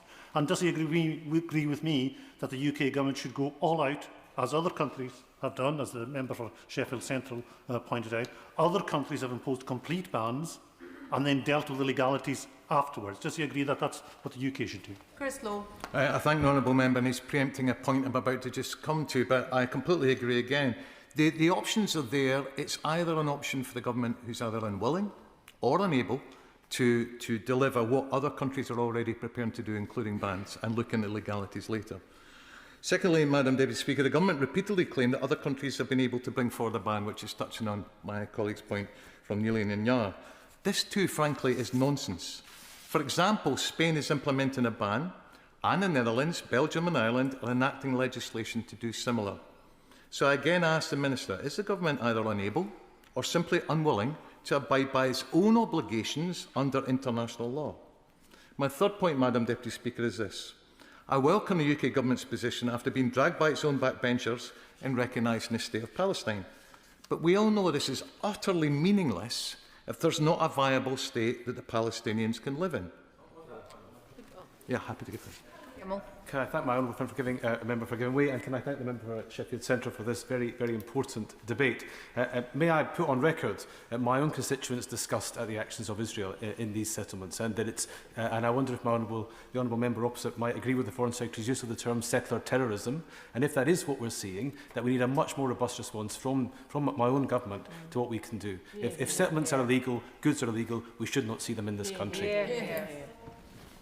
I'd like to thank the honourable gentleman for the points raised. I actually represent the city of Dundee, which is twinned with the city of Nablus in the West Bank. I'm also a member of that twinning association. I've had literally thousands of constituents write about their disgust at the continued illegal trade we do with illegal settlements and the continued expansion. So I thank the honourable member for raising the point. My third point, Madam Deputy Speaker, is, as I've said already, welcome the state of Palestine, but it's meaningless unless there's land to live in. While the government permits the existence of illegal settlements and continues to trade with them, it must also acknowledge that this makes their stated policy of a two-state solution unachievable. After all, Israel's Defence Minister, in case there's any doubt, Israel Katz stated that settlement expansion was, and I quote, a strategic move that prevents the establishment of a Palestinian state. Would my honourable member give I'm happy to way? Thank you so much. The International Court of Justice ruled 2 years ago that Israel must end its occupation of Palestine, yet this is increasing, as you mentioned, before our very eyes. Given that the UK is still supplying arms to Israel and has not introduced Russian-like sanctions, are we doing enough? We're not obviously doing enough to stop this. What else can the government do in order that we give the Palestine people their land back? Slow. Well, I'd like to welcome my Celtic cousin's remarks and agree with them. And maybe one suggestion perhaps would be, when we're talking about arms sales, is the recommitment that once we had to a Committee on Arms Export Control, of which I spent 7 years serving on, and which was dissolved 2-3 years ago and needs to be reinstated. And what an opportunity than now, when we're really needing to scrutinise and examine what is being exported and in whose name. So I would just go back to the Prime Minister, who also suggested, when we talk about a two-state solution, that he declared as a result of the E1 settlement expansion plan, I will quote, "There will be no Palestinian state. No need for clues, no need for second guessing. So I put it to the Minister yet again. Is the government unable or unwilling to take action? Their inaction only emboldens further settlement expansion and makes the UK complicit in Israel's criminal behaviour against the Palestinian people. My fourth and final point, Madam Deputy Speaker, is it's all very well to the Minister to issue the condemnation, for the UK to, quote, call on the government to reverse these decisions, and for the Foreign Secretary to be very clear with Israeli ministers. But without actions, as a result of the Israeli government repeatedly ignoring these words, nothing ever will be achieved. Dithering must end and action must begin. What we are witnessing is the trading in misery, mayhem and murder of Palestinians, with the homeland continuously being stolen from them. When we do nothing, Madam Deputy Speaker, we're telling Israel that we support it wholeheartedly and that it's our value, and it shows how little our value is of Palestinian life. This is unconscionable, and it's certainly not in my name or my party or for the many thousands and indeed millions across these islands. Thank you. Patricia Ferguson. Here. Thank you, Madam Deputy Speaker. And I would also like to thank my colleague, the Honourable Member for Sheffield Central, for securing this debate and speaking with so much passion about an issue that concerns us all. The ever-increasing number of Israeli settlements in the occupied Palestinian territories are illegal, each and every one of them. Their purpose is clear. They're a means by which the Israeli government can encourage land grabs, separate one Palestinian village from another, prevent the villagers accessing water and other utilities, and make it more difficult to map out a contiguous Palestinian state. And they are also a way of intimidating Palestinians who find themselves surrounded by these fast-growing and well-defended settlements. The level of violence being instigated by the settlers has increased, with more than 1,700 settler attacks causing casualties or property damage recorded across 270 Palestinian communities in the West Bank in 2025 alone. On a recent visit to Israel and Palestine, our delegation saw the scale of the encroachment, the plans for further larger settlements, and heard about examples of violence and intimidation for ourselves. We visited the village of al-Khair, where Uda Kathleen was shot and killed last summer. Now, eyewitness and body cam footage suggests that the perpetrator, who has never been charged, was a settler already sanctioned by the UK government. While we sat in the open, speaking with villagers and playing football with the children, an IDF vehicle stopped outside our meeting, and two fully armed soldiers got out, had a casual look as they passed by, and slowly walked on before returning the way they came. Now, that was a minor incident, but imagine if that was your life, and you knew that the people living at the end of your street wanted your house and your land and would do whatever it took to get it, with the full backing of your government. Vicky Slade. I thank the Honourable Member for giving way, and having been to the West Bank myself many years ago, this is not a new thing. But would she agree with me that the use by the IDF of AI machine guns that are trained on people using sponge-tipped bullets and tear gas is a way of dehumanising Palestinian people and an attempt to basically make people abandon their homes, and that we should be working with international colleagues to stop the use of this technology in civilian spaces? I would absolutely agree with the Honourable Member, and I know that there have been such examples in Gaza too. I actually raised that in a Westminster Hall debate possibly almost 2 years ago now, and I was reassured by the Minister's assurance to me that none of those drones are being produced in this country, which is at least something and a start. But it's also clear that sexual violence is being used as a method of intimidating and humiliating women and girls in Palestinian villages, with some 70% of displaced families citing sexualised violence as the decisive reason for leaving their homes. Some 41 new settlements in the West Bank have been approved during 2025, with smaller, unauthorised outposts becoming an increasing feature on the landscape. Now, let's be clear, the settlements we are talking about are an integral part of the Israeli economic system. European imports of settlement products outweigh imports from Palestine, and we cannot as a country allow this situation to continue. We are out of step, as we've heard. Thank you. I thank my honourable friend for giving way. She's setting out very clearly the illegality of the settlements on the West Bank, and the Geneva Convention is very clear on this point. Therefore, the reports that properties are now being advertised for sale on the West Bank is absolutely despicable. Does she share my outrage that the ASA has been silent on this point until now? Patricia Ferguson. Yeah, I absolutely share that outrage, and I actually will mention it a little later in my contribution. But we cannot allow, as a country, this situation to continue. We are out of step with so many of our European partners. We've declared Palestine statehood, and that's great. But we owe it to the people of that state to ensure, in whatever ways we can, that the state can function as a state. And increasingly, we are seeing the economy of these settlements moving out from agriculture and into tourism, real estate, financial services, construction, transport, digital platforms, and logistics. So any action we do take must be applicable across the entire range of goods and services, and must cover any goods and services that facilitate, support, or benefit economically these illegal settlements. A ban that simply covered agricultural products, for example, would just encourage the movement of activity into these other areas. We know that existing restrictions on trade have been neutralised in effect. The Israeli government operates a reimbursement scheme in respect of EU customs duties, and settlement goods are often being routed through Israel for repacking. So, as colleagues have said, what we need is an outright ban on the importation of settlement goods and on advertising such goods too. And if we can't do that, then, as others have suggested, what we do is we ban Israeli goods until they can prove that they don't come from settlements. And as my honourable friend, who's not in her place at the moment, said earlier, if not now, when? Kip Malterhouse.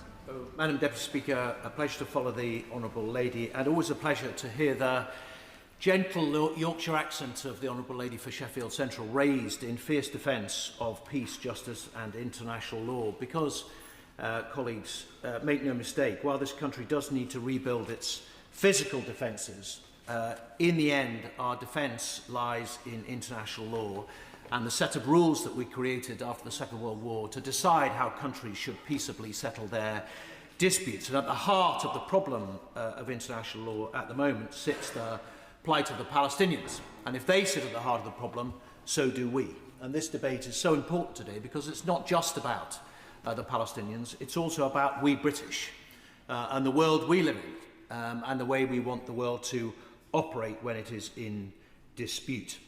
Now, nobody in this room, as has been illustrated by members so far, believes that the way the Palestinians have to live at the moment is acceptable. Nobody who's stood in the middle of Hebron and seen Palestinians living in cages, or has watched them being dragged from their homes, their olive trees uprooted, run over with cars, detained without charge. Nobody who's seen the guns, the checkpoints, the walls, the signs saying where you can and can't go, or seen these enormous so-called settlements makes them seem somehow quaint, little house on the prairie, but they are fortresses forcibly invading and stealing other people's land. And more recently, nobody who's watched the psychopathic settlers, if that's what they are, more like terrorists, roaming across the West Bank, terrorising innocent Palestinian families on a daily basis and setting ablaze entire villages, can think that this is acceptable. And yet still, as a country, we sell them bulldozers, we buy their goods, we sell them financial services, we, by whatever means, financially help to support and sustain this appalling situation, hiding as we do behind the fig leaf of complexity. And therein lies a mystery that I have to confess to you over the last couple of years I've still yet to understand. A third of the Labour Party has now put its name to a letter calling for a ban on trade with the settlements, and yet still the government does not move. Other countries across the world are instituting or have instituted bans. The complexity argument falls away, as the Honourable Lady said, when you look at Crimea. It's not too complex for Spain or for Ireland or for other countries. Presumably, it wasn't too complicated for the civil servant who drafted the trade ban for Crimea, or indeed for any of the other trade bans that we've used with effect over the years. Now, we've insisted, for other reasons to do with trade, and the Trade Minister will know this, we've insisted on the labelling of goods for reasons of trade. We've warned gently businesses off them even. The last statement, stentorian words about take care in trading, there may be legal risk. We've done everything, or the government's done everything, except the obvious, which is just to ban them. And the question I'm left asking is why? Why the reluctance? Why the hesitation? Nobody's buying the complexity argument. We don't buy it in any other circumstance of trade. If we want to ban modern slavery or goods that are produced by forced labour, we put the obligation on the businesses that are importing to prove that they have not acquired the goods that way, by all means. Thank the honourable member for his speech. And maybe I could answer his question. Perhaps it's because of a nostalgia for an Israel that no longer exists, an Israel that made the desert bloom. And yet we now have a state of Israel which routinely breaks human rights, busts human law, and basically, in effect, creates a situation where it is now before the ICJ accused of genocide.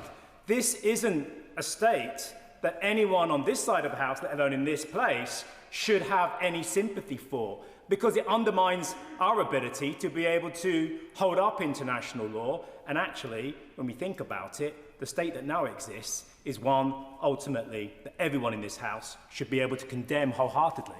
Kit Malthouse. Well, strangely enough, I agree with the Honourable Gentleman, probably the first time in our political careers that we have agreed, and he puts his finger on the point I'm trying to make, that this dispute involves our own security as well. Right? You don't even have to be pro-Palestine or pro-Israeli. You can be pro-British, which is what everybody should be in this House, first and foremost, and that means you should be pro-international law and peace and justice, and this dispute sits at the heart of it. And he puts his finger on the point I was coming to at the end of my speech, which is, if the argument is not practical, no one's buying it, Minister, that the argument is practical, please, I know, but please, don't stand up at the end of this debate and patronise us all by pretending this is all too complicated, which I'm afraid is what his ministerial colleagues have said to us before. We know it's not legal. The argument against isn't legal. That's been proven time and time again. And indeed, we've supported resolutions through the UN and our position on the Security Council to say it's not legal. So I'm left with the only other option, which is the decision must be political, with a capital P. And I'm afraid that's the most appalling thing to contemplate. That either our fear of consequences from other countries, the United States or whatever it might be, or we believe it's in our national interest to recognise that Palestinian self-determination, Palestinian lives, frankly, are disposable in the face of that political decision, or even worse, that we just don't care. That at the higher echelons of political command, whether that's in Number 10 or in the Foreign Office, they really just don't care. If we squint a bit, we do some statements from the front bench, we do a couple of sanctions here and there, in the end, the caravan will move on and nobody will care. And I'm afraid, Madam Deputy Speaker, that until ministers realise that this is not just a matter of some kind of complicated chess game across the world, this is about our security and our interests and our morality, we won't make any progress. Chris Murray. Thank you, Madam Deputy Speaker, and can I thank the member for Sheffield Central for this debate and for the powerful speeches we've heard from all parties in this chamber. There's clearly cross-party support for the proposition here. I want to recognise the work the government has done in supporting the Palestinians, whether that's targeted sanctions, aid and the recognition of the State of Palestine. But we must be clear, the UK already recognises that Israeli settlements in the occupied Palestinian territories are illegal under international law. We would oppose the illegal occupation by force of any country, and we must do so in Palestine too. As in Russian-occupied Ukraine, so too here. Because more than 750,000 Israeli settlers now live in settlements in the West Bank and East Jerusalem, with continued expansion every week, supported by the Israeli government. The demolition of Palestinian homes, the forced displacement of communities, restrictions on movement and the annexation of territory. Save the Children, a charity I worked for before being elected, warns that settler violence has reached unprecedented levels. 1,600 attacks on Palestinians in 2025. Attacks on schools. Children facing violence, physical violence on their way to and from schools. I remember visiting Palestinian refugee camps, meeting children displaced by Israeli settlers. Those are the victims of terrorism. So the government's recent sanctions against a limited number of settlers are a welcome step. They are insufficient given the scale of expansion we are currently seeing. Because be in no doubt, the objective in establishing these illegal settlements is to render an independent Palestinian state unviable. The method is terrorism, expropriation, violence and intimidation. And the outcome will be that a two-state solution that this House has long called for will be impossible. Let me make two final points. Trade is important. Bans should not be undertaken lightly or as a gesture. We all recognise the value of deep and complex trade relationships with other countries for our own economy and prosperity, and for our societies engaging and understanding with each other. But trade relies on rules. It relies on rules that are respected and that our system is rules-based. Our constituents are consumers, and in a free market, they rely on the government to ensure that trade rules are observed and that their purchases are not profiting terrorism and instability. Yes, I'll agree. I wonder whether the honourable member has seen the news today that the EU is now considering a trade ban, and if it's good enough for the individual countries and now it's good enough for the EU, it should definitely be good enough for the UK. I wonder if he has a comment on that. I thank the Honourable Lady for that intervention. I completely agree. It is not just in the UK that people are recognising that Israel is crossing multiple lines. It is across the world. And so we must act, as others have said, other countries like Ireland and Spain are taking this decision. We must too. This is the time to do so. I just finally want to make one final point, which is it would be impossible for me to overstate the importance of this issue to my constituents in Edinburgh East and Musselburgh. In my 2 years as an MP, I have never been asked to speak in a debate on as many times by constituents as I have today. I make the speech in their name. The time is long overdue for a ban on trade with illegal Israeli settlements. The UK must comprehensively ban all trade in goods and services with the occupied territories. Dr. Ellie Chance. Thank you very much, Madam Deputy Speaker, and I warmly thank my honourable friend for Sheffield Central for securing this very much needed debate. And it is very much needed because despite the fact that we have discussed the need for a ban on settlement trade on numerous occasions in this chamber, despite the fact that colleagues from across the House have repeatedly called on the government to ban settlement trade, for the past 2 years, we have heard nothing from this government except excuses on this matter. And this is simply unacceptable because we are complicit in this country. Failing to ban settlement trade means that money from Britain is actively supporting the perpetuation of the illegal occupation of Palestinian lands. And this is a matter where the clock is ticking. We debated just last week the E1 settlement expansion.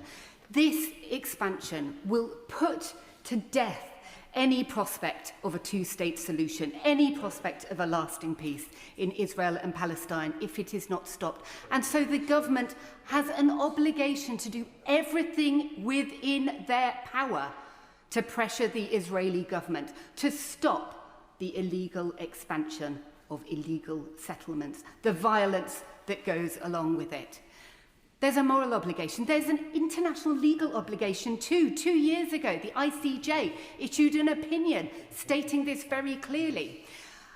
But one of the excuses we repeatedly hear from the government is that this is only advisory. But we have UN resolutions, we have UN commissions of inquiry who state this is a very clear legal obligation on the UK government to do everything possible to not provide material support to illegal occupation.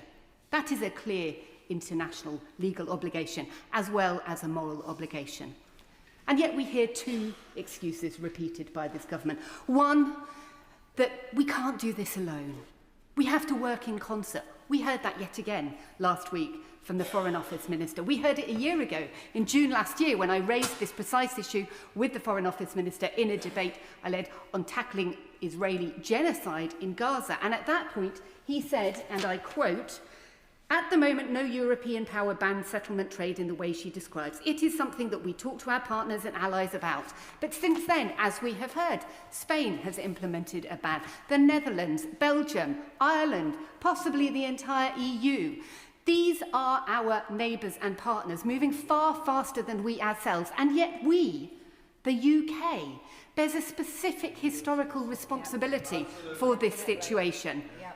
How is it that our government is abdicating this responsibility and enabling the perpetuation of a situation that will actively counteract the thing they themselves did last year, i.e. declare their recognition of the state of Palestine?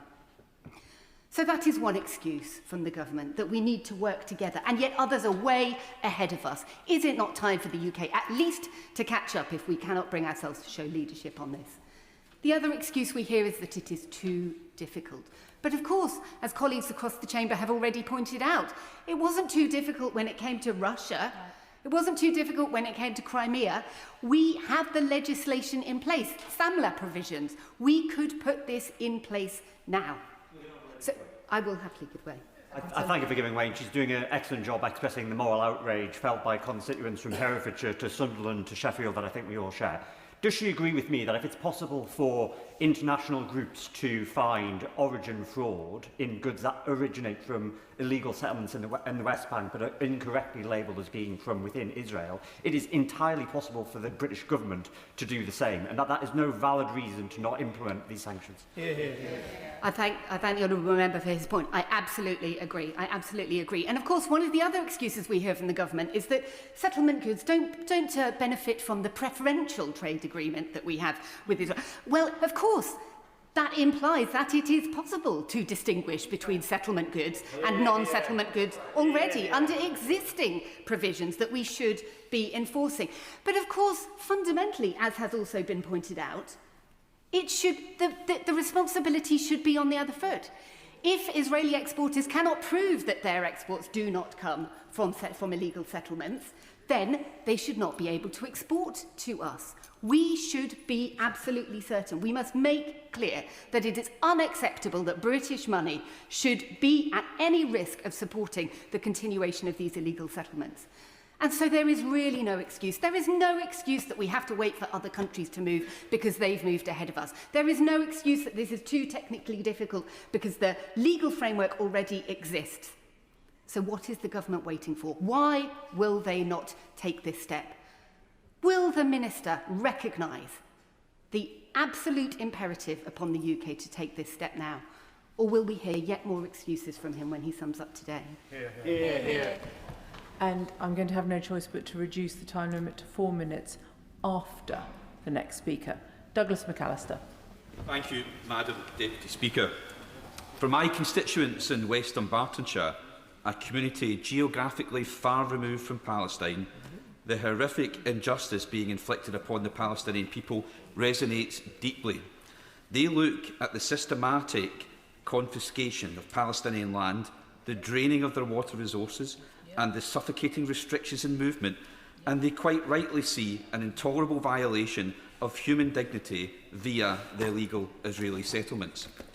In 2009, when I was a councillor, my local authority, West Dunbartonshire, became the very first council in Scotland to pass a unanimous trade ban on anything made or grown in Israel.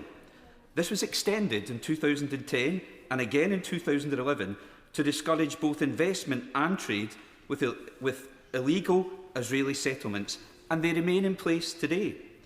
Later as provost during the 2014 Gaza war, I made the decision to fly the Palestinian flag from Dumbarton Town Hall, the municipal buildings, and we were the first council in Scotland to do so. And yes, it was met with a backlash, but it was a message of hope and to raise awareness of the suffering and deaths of people in Gaza and the West Bank, and it showed that they were not forgotten, and we must not forget them here in this place either, 12 years on. It was a simple act of solidarity from a small local authority thousands of miles away from the occupied territories. But a combination of acts can make a real difference, and that's why I'm supporting today's call for a ban on trade with illegal Israeli settlements. Yes, of course. Thank you very much for giving way, and he's just mentioned there about small acts that are being taken. Last week, 3 of my constituents, Mike, Fiona and Mary, travelled to Parliament and came here and green carded me so they could talk to me about the situation in Gaza. They join around 40 constituents who have written to me ahead of today and over 800 constituents who have emailed me on this issue since I was elected. Does he agree with me that when so many constituents are moved to act, the least that we can do is make progress on ending trade with illegal settlements? Thank you, Madam Deputy Speaker. Yes, I do. I agree entirely with my honourable friend. He makes a very good point. I think all of us in this House have had that same volume of correspondence from our constituents, really emphasising the strength of feeling up and down our United Kingdom. And I thank him for his intervention. Today, the situation in the West Bank and East Jerusalem is at breaking point. Settler violence has reached an all-time high, displacing entire villages in blatant abuse of human rights. Yet, as the crisis rages on, the UK is not doing enough. I appreciate that we finally recognise the state of Palestine, but we need to go beyond that and take decisive action. The Charity Commission is being urged to investigate 32 British charities that have funnelled at least £28 million into these illegal territories, boosted even more by the British taxpayer through gift aid. We are inadvertently helping to fund infrastructure on stolen land. We should be funding peace, not funding obstacles to peace and apartheid. Furthermore, the settlement enterprises know exactly what they're doing. They know it's wrong. We know this because they're routinely mislabelling Palestinian products as being produced in Israel to sneak them into international markets for trade and bolster the settler economy. Any goods or money that are obtained via trade with these illegal settlements will be tainted by criminality, and that is not something our country should be associated with. They are proceeds of crime that underpin Israel's illegal occupation. I welcome the actions of our UK Labour government that it's taken so far. We have sanctioned extremist ministers and violent settler networks, and we updated business risk guidance. And in May last year, we rightly suspended negotiations on a free trade agreement with Israel. But guidance and warning are no longer enough. We must ensure these illegal settlements have no viable economic future. On the 7th of June, Madam Deputy Speaker, I proudly signed a letter coordinated by my honourable friend, the member for Cowdenbeath and Kirkcaldy, calling on the Foreign Secretary to introduce a ban on trade with illegal settlements. By delaying, we are falling behind our international allies, Spain, the Netherlands, Belgium, Ireland, and we hear even the EU. Yes, of course. Very generous in giving way, and I just want to place on record that my constituents feel as strongly as his constituents in Dumbarton about this, that we have to ban trade with illegal settlements. And does he agree with me that the government, although they have made welcome steps, as he referenced, has to go further in making sure that this isn't allowed? Douglas McAllister. Thank you, Madam Deputy Speaker, and I thank my honourable friend for his intervention. I agree entirely with him. I'm sure his point hasn't been lost on the Minister today, and we await with great anticipation what he'll say from the dispatch box on that point. Madam Deputy Speaker, I will conclude. Trade with these settlements is fundamentally incompatible with international law. It's time to turn our solidarity into decisive action. cut off the economic lifelines of this illegal occupation and implement a total trade ban? Thank you, Madam Deputy Speaker. Iqbal Mohammed. Thank you, Madam Deputy Speaker. I would also like to thank my Yorkshire colleague, honourable friend, the member for Sheffield Central, for securing this debate and for introducing it with the passion and power which he did. Every single pound that goes from Britain to Israel, in one way or another, is helping Israel perpetuate its illegal occupation, apartheid system against the Palestinian people. Just this week, Haaretz reported that Israeli nationalist crime in the West Bank is up by 560% since 2019, according to official police data. And we know that the vast majority of the crimes by these terrorist settlers goes unreported and unpunished. So 500+% officially just shows that there'll be thousands of percent that have gone unreported. These settlements are illegal colonies. For years, ministers have stood at the dispatch box and rightly described these quote-unquote settlements as illegal under international law. This government has done so more times than I can count. Yet condemnation rings hollow. If settlements are illegal, why are we still treating their products as legitimate? Every shipment from a settlement carries a human cost in the displacement, the deprivation of income, and the death that it constitutes. It is the economic bedrock of a system of apartheid. Up to 110,000 Palestinian families rely on the olive harvest as their source of income. For generations, olive trees have sustained communities economically and culturally.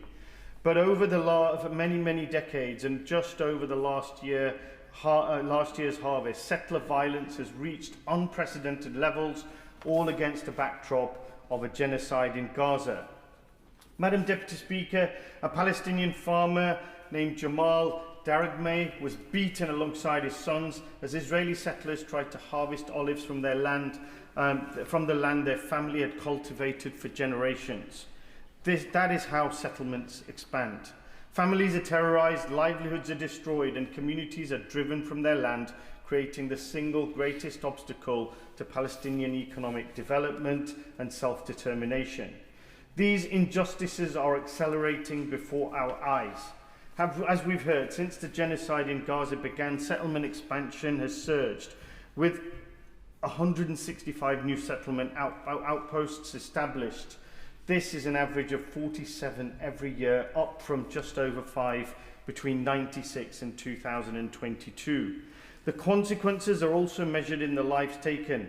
According to B'Tselem, Israeli forces or civilians have killed 4,000 Palestinians since 2000. In the past year and a half, 70 Palestinian children have been murdered in the West Bank at an average of almost one every week.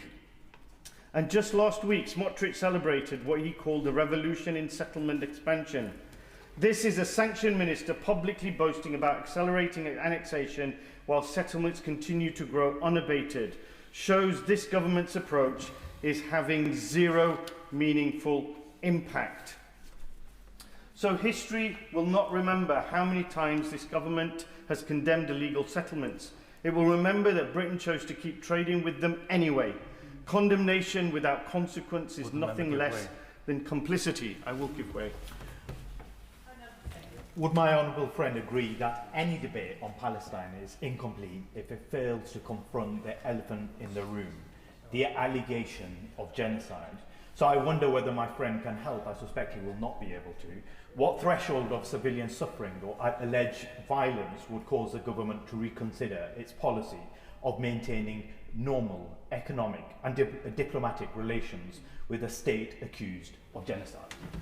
I thank my honourable friend for his intervention, and as a barrister and a lawyer, he and many across this House who are not in that profession know that it is incumbent on us, it's an obligation on the UK government to take any and all practical steps to prevent and to stop a genocide happening anywhere on any people, and that includes the Palestinians. So, Madam Deputy Speaker, to conclude, history will not remember how many times this government has condemned illegal settlements. It will remember that Britain, for decades, has chosen to keep trading with Israel anyway and the settlements anyway. Condemnation without consequence is nothing less than complicity. Israeli settlers, aided and abetted by the IDF and Israeli government, have taken away the rights of the Palestinians to live. Instead of sanctioning all of these settlers, successive British governments have actively facilitated and allowed goods and services from these settlements to be sold in the UK. Why do the British government despise Palestinian life so much? Jeff Smith. Thank you, Madam Deputy Speaker. It's not often out against the situation in the West Bank, and he's right. I think that's what is happening in the chamber today as I look around. I'm not sure anybody, apart from possibly the front bench, is going to disagree with the motion so brilliantly moved by my honourable friend from Sheffield Central. I support a two-state solution, but every day, that two-state solution, the only real hope for a peaceful, sustainable peace in the Middle East, gets less likely as a result of illegal settlement expansion, driven by violence and supported by the Netanyahu government. Every day there are violent attacks on Palestinians in the West Bank, homes demolished, farmland seized, roads blocked. Every day Palestinians are blocked from accessing healthcare, water, employment, education, the basics of life as a result of their inability to move freely across their land. The settlements make the situation more intolerable and intractable every day. Of course, they're a breach of the 4th Geneva Convention. They're condemned as illegal by the ICJ, the UN Security Council, and the vast majority of member states, including the UK. And if we accept that settlements are illegal, we can't just stop there. Many of my constituents in Manchester Withington have contacted me, calling for the UK to do what international law requires of us, to ensure that our trade policy reflects both our values and our legal obligations, to do everything we can to stop the Israeli government's actions in supporting settler violence. And that means, as a bare minimum, a ban on trade with illegal Israeli settlements in the occupied Palestinian territories. Now, I'm not naive enough to think that what the UK does alone will change the Netanyahu government's policy, but the international community working together has to use every lever we have in this situation.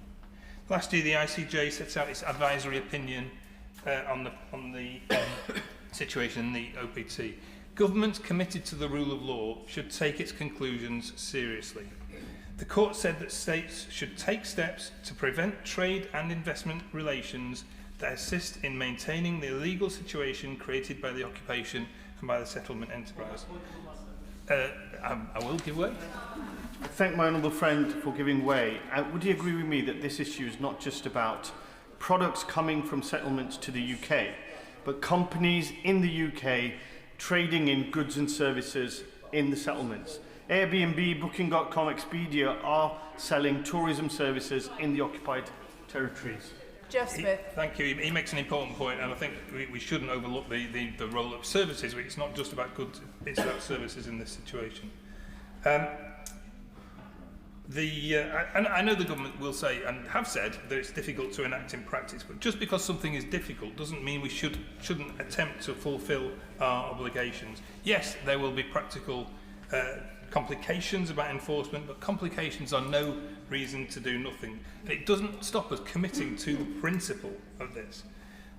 And then we can work out how we make it work. And we've heard a number of examples of how we can make the situation work. Yeah, I'll give way.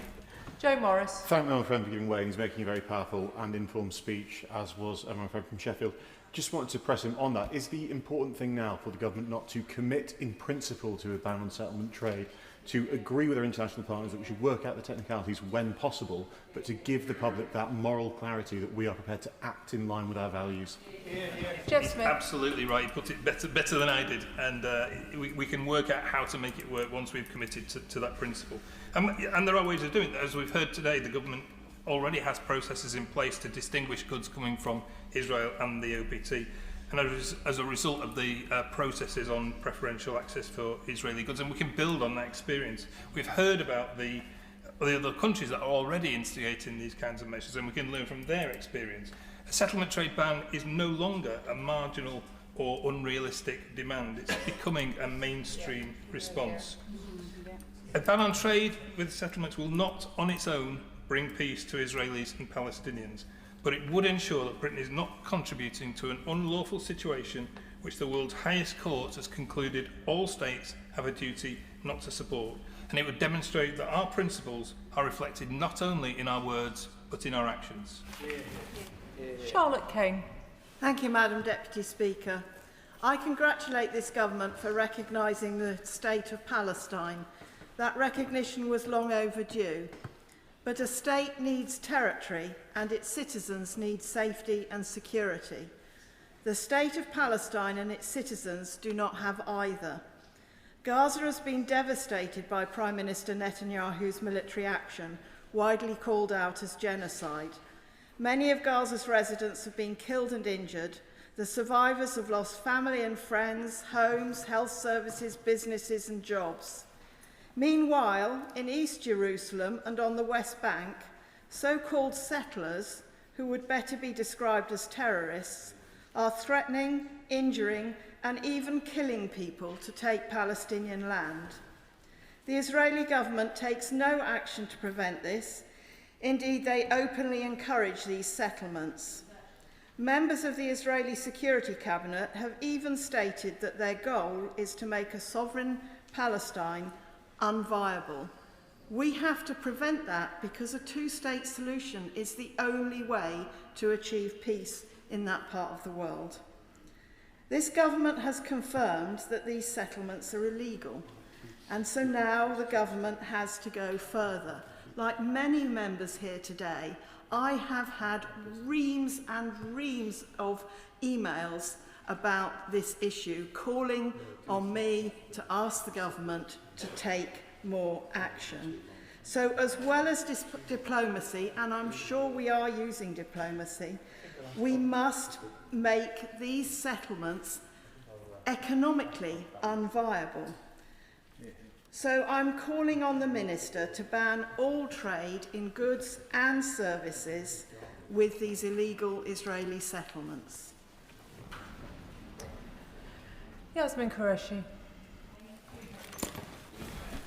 I want to congratulate my honourable friend for Sheffield Central on securing this very important debate. Somewhere today, a shopper in the UK will put a box of dates or a bottle of wine in their basket, and a fraction of what they pay at the till will travel back to the hilltops built on stolen land, land bulldozed, fenced, and armed against the families who farmed it for thousands of generations by the illegal settler violence. Let me be clear, when we speak of settler violence, it's not as if it's the work of a lawless fringe group. It is very much something that the Israeli government support, the state, the army, and its ministers. And Israel's own basic law declares settlement development to be of national value. And we heard Prime Minister Netanyahu declare last year that there would be no Palestinian state when he was describing the government's plan of the E1 plan, which cuts West Bank into two parts. And his finance minister has published plans for annexation of the West Bank. Many Israeli leaders have said that they don't want a two-state. And we've seen the fact that the terrorists who are torching olive groves and the ministers signing annexation maps are not a separate problem. This year alone, 2 communities, Kibbutz Yanin and Ras al-Najjar, have ceased to exist. We have seen more than 1,100 Palestinians killed. Settler violence is at record level high. 350 Palestinian children remain Israeli military. And we've seen that the illegal settlers have swimming pools, but their neighbouring Palestinians can't even get water. The International Court has looked at this and actually has said there has been an international violation and that this is racial segregation and apartheid. Yet, nothing has been done. We in this government did recognise the state of Palestine and restored the UN funding to UNRWA. And we also have said that we would accept the International Criminal Court's decisions. However, they have also said that we should honour the International Court of Justice, which ruled that the occupation is unlawful and the state must not help to sustain it. And by not banning trade, by not prohibiting trade with them, means that we are effectively not abiding by what the international criminal courts have said. What I would say to the ministers, please, today, promise us that the illegal goods will be stopped from coming to this country. And can I also ask the minister to recognise that over the number of years we saw the devastation and destruction and the genocide in Gaza. We've seen what's been happening in West Bank. What some of us mentioned is only part of what's been happening. We've seen these people come, terrorise old people, young people from their homes. And it's about time that we actually stop overlooking what Israeli governments have been doing. It's really ironic that when it's a country that we are supposed to be allied with, their action nobody criticises or does anything. But when it comes to other countries, we're very happy to do sanctions, armed interventions and everything else to go by the laws. Thank you, Madam Deputy Speaker. I absolutely welcome this debate, and I pay huge thanks to the member for Sheffield Central, not just for getting the debate today and what she said today, but the enormous amount of work she's done for the Palestinian people since she was elected here 2 years ago. It is very much appreciated across the whole country. The issue is basically one of international law. And if I may just very briefly quote from the ICJ landmark advisory opinion of the 19th of July of 24, it describes the saying that states must not recognise, aid or assist the unlawful situation arising from Israel's occupation of Palestinian territory. It was made clear that all states have the obligation to abstain from entering into economic or trade dealings with Israel concerning the occupied Palestinian territories or parts thereof which may entrench its unlawful presence in the territory, and furthermore calls on them to take steps to prevent trade or investment relations that assist in the maintenance of the illegal situation created by Israel in the OPT. It could not be clearer than that.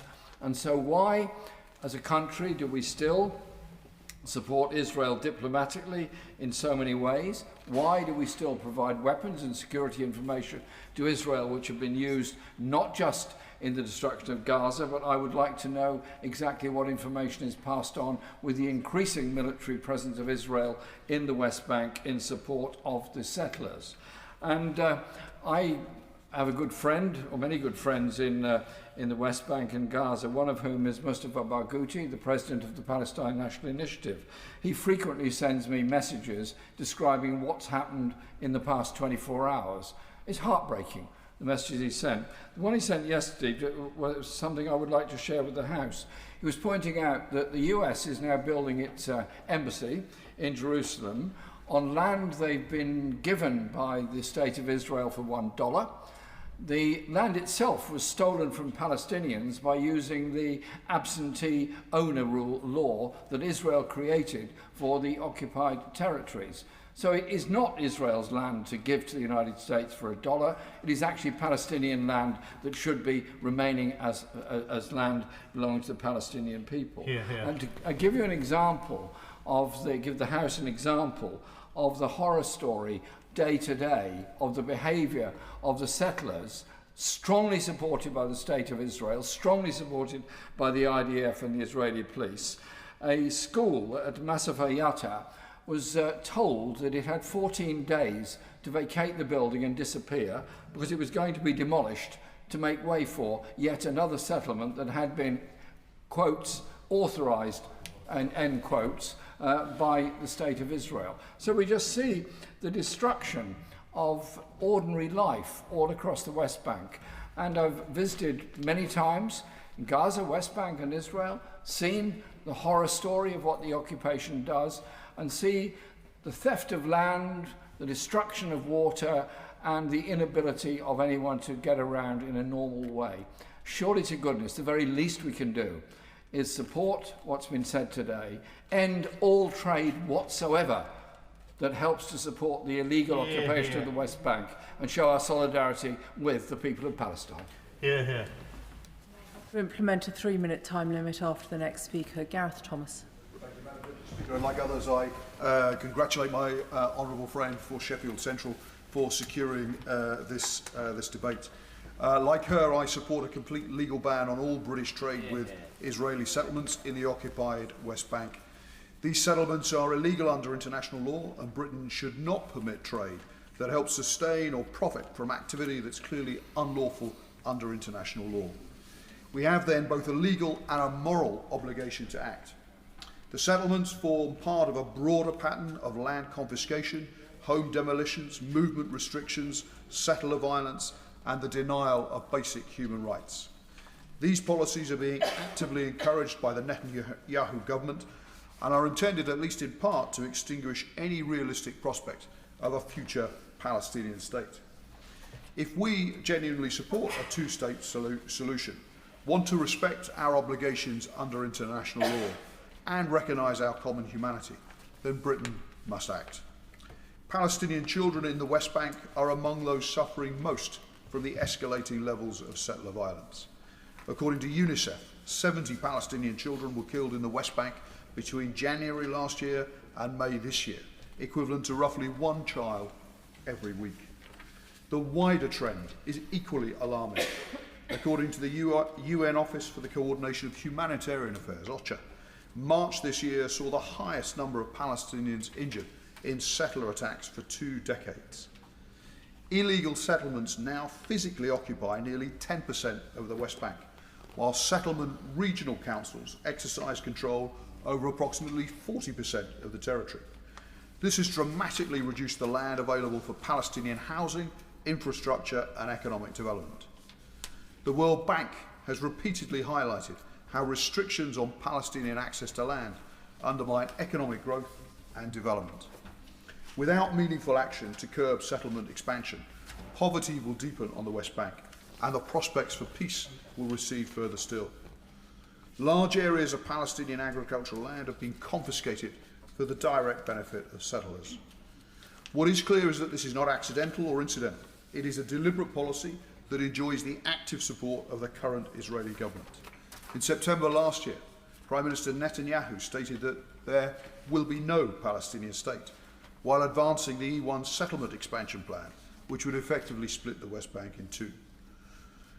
In its 2024 advisory opinion, the International Court of Justice concluded that Israel's policies and practices in the occupied Palestinian territories are contrary to international law, and stated that other countries, clearly including us, have obligations not to support or assist the maintenance of the unlawful situation created by the settlements. So a comprehensive ban on settlement trade would therefore be a practical and necessary step towards meeting those obligations and challenging continued settlement expansion. As others have said, I won't, if you'll forgive me just because of time, Britain would not be acting alone. Spain has already introduced a ban, while Ireland, Belgium and the Netherlands have either committed to or are advancing similar measures. If they're willing to act, why aren't we? Others have already identified the fact that there is a comparable restriction on goods originating from illegally occupied Crimea and other Russian-occupied territories in Ukraine. So the principle of a ban is neither novel nor unprecedented, and with the appropriate care and consultation could take place here in the UK.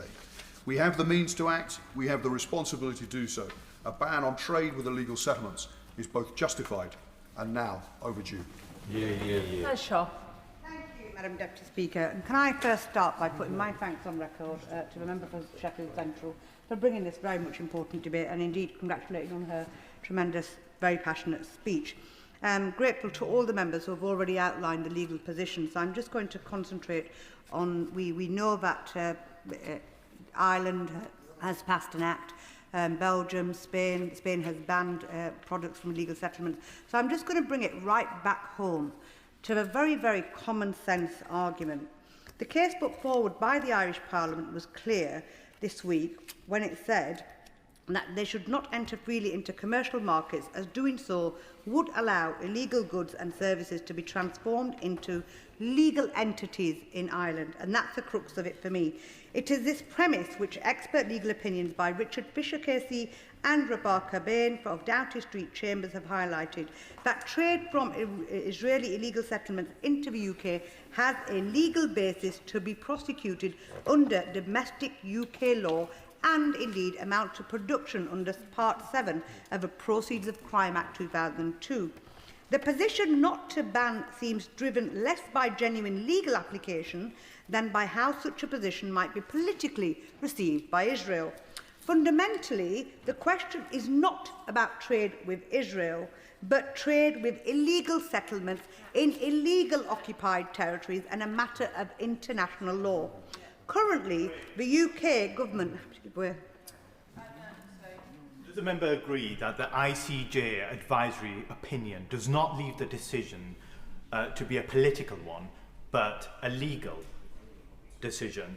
And in respect of domestic law, what we know is the government accepts the illegal settlements, and therefore, under the Proceeds of Crime Act, if the government does not make a firm decision, it risks putting our financial institutions under risk.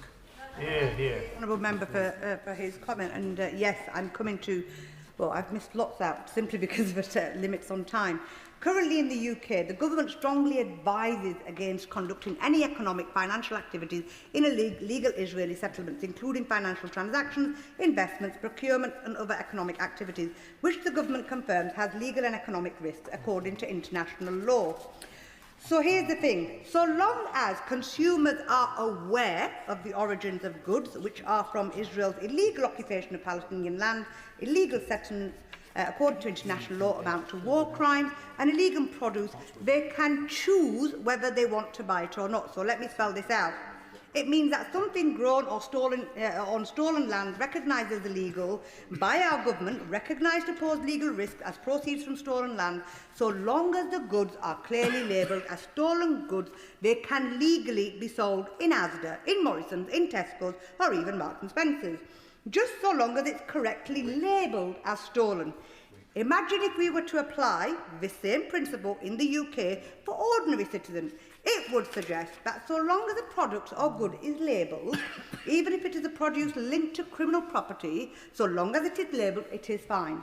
In fact, we could go even further, and one could argue this way, the principle being applied, if Asda, Morrison, Tesco's or even any others were to sell, for example, stolen TVs, so long as they are labelled, possibly stolen, and businesses are aware and warned of a legal and economic risk, it's fine to just buy one from your local supermarket. That's the bottom line. The consumer has the knowledge, and the authorities are happy to turn a blind eye. We cannot continue to turn a blind eye.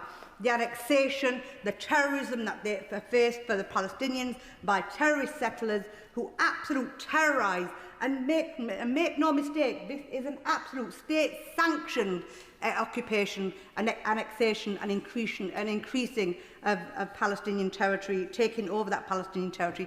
We cannot and must not stand by, because history will not be kind to us. Thank you.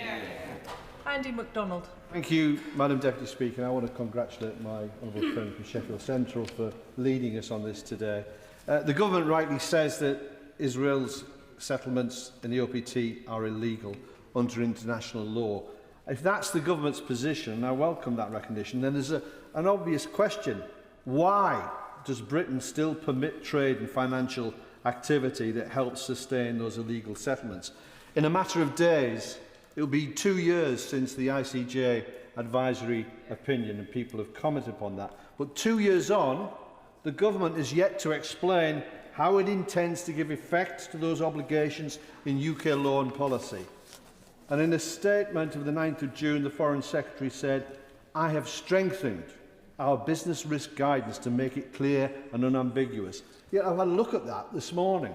It goes no further than advising against economic and financial activity in the settlements. It doesn't say that trading with settlements is unlawful, and it doesn't say that such trade, financial services or investment are prohibited. That contradiction was exposed during the Great Israeli Real Estate event in London, where property in illegal settlements was marketed to British buyers. The government referred the organisers to the Advertising Standards Agency. With respect, this is not principally an advertising issue. It's a question of whether commercial activity linked to illegal settlements should be taking place at all. And if commercial activity connected to illegal settlements is taking place through Britain's financial system, Britain's regulators should be asking whether it's facilitating activity connected to settlements which this government accepts as lawful. And that's why the member for Oldham East and Saddleworth, as co-chairs of the Palestine PG, and I have written to Britain's anti-money laundering supervisory bodies, but they bounce it straight back to the government. And the minister points to travel bans, sanctions on 2 ministers, updated guidance. Those are all welcome, but they don't answer the wider question of whether Britain is using every available tool to uphold international law. The government says it lacks the powers. We've heard today they don't. But they can't occupy 2 positions at once. They cannot say settlements are illegal while allowing British commerce to help sustain them. They can't condemn them in speeches and maintain those positions. So today's motion can't change the law, but it can tell the government that Parliament expects the law to reflect its own state position. This country has a history of having betrayed the Palestinian people since 1915 with the betrayal of the Sharif of Mecca, the 1917, the 1936 put-down of the uprising and the creation of the Nakba, the facilitation of that. It's about time we discharge our legal and moral responsibilities to the Palestinian people. Nadia Whittam. Deputy Speaker. The continued expansion of illegal Israeli settlements in the occupied West Bank and East Jerusalem is having a profound impact on Palestinian communities, where military violence and attacks by extremist ideologues are spiralling. Poverty is pervasive and economic development almost non-existent, thanks to Israel's systemic abuse and seizure of Palestinian land and resources. Palestinians are being forced out of their homes, while road closures and checkpoints prevent them from accessing the services they require. Israel has committed ethnic cleansing and war crimes, as well as genocide in Gaza. Children have been targeted, maimed and killed. It's right that the government has recognised the state of Palestine, that it's introduced sanctions on certain individuals and groups, and that it suspended some arms licences. But, Madam Deputy Speaker, this is nowhere near enough. The time for expressing concerns and taking limited action was over decades ago. But to continue with this strategy now, when Israel has committed and continues to commit genocide, it beggars belief. We must stop looking the other way. We must not allow financial support towards Israel's crimes. There have long been calls to ban trade with illegal Israeli settlements, and the government must heed those calls now. Spain has already implemented a package of import restrictions on Israeli settlement goods, and earlier this week the Irish Parliament approved legislation banning imports from settlements. The proposed law states that it's designed to abide by Ireland's international legal obligation as identified by the International Court of Justice in its advisory opinion, and this specifically includes taking steps to prevent trade relations that assist in the maintenance of the illegal situation created by Israel in the OPT. The government agrees that Israel's control of the West Bank, East Jerusalem and Gaza amounts to occupation under international law. So why are we refusing to comply with international law by failing to ban trade with illegal settlements? This is the bare minimum. And also be implementing much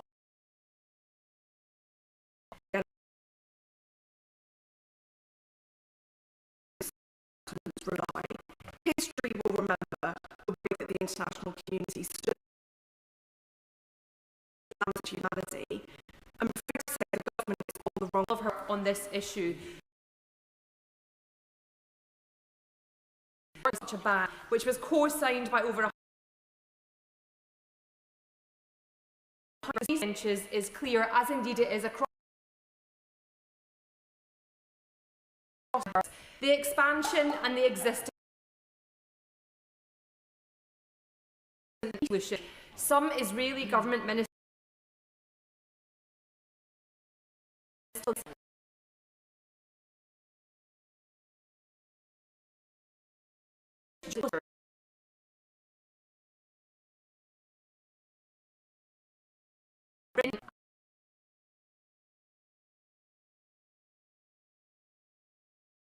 we must follow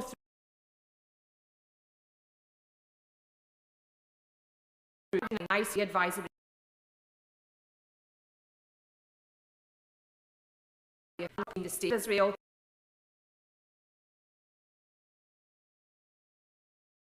Yes, but they are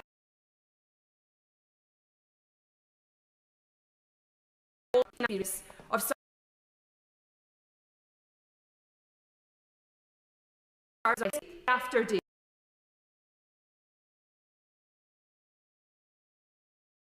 by Israeli settlers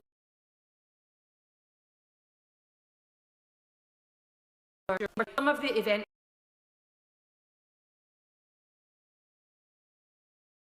at a point for our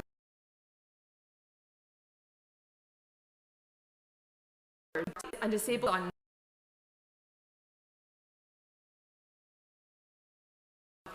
set out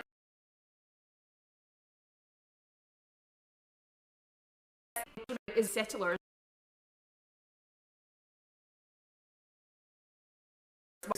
international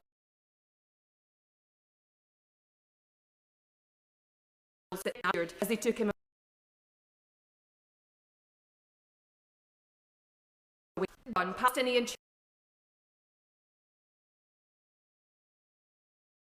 builders, Palestinian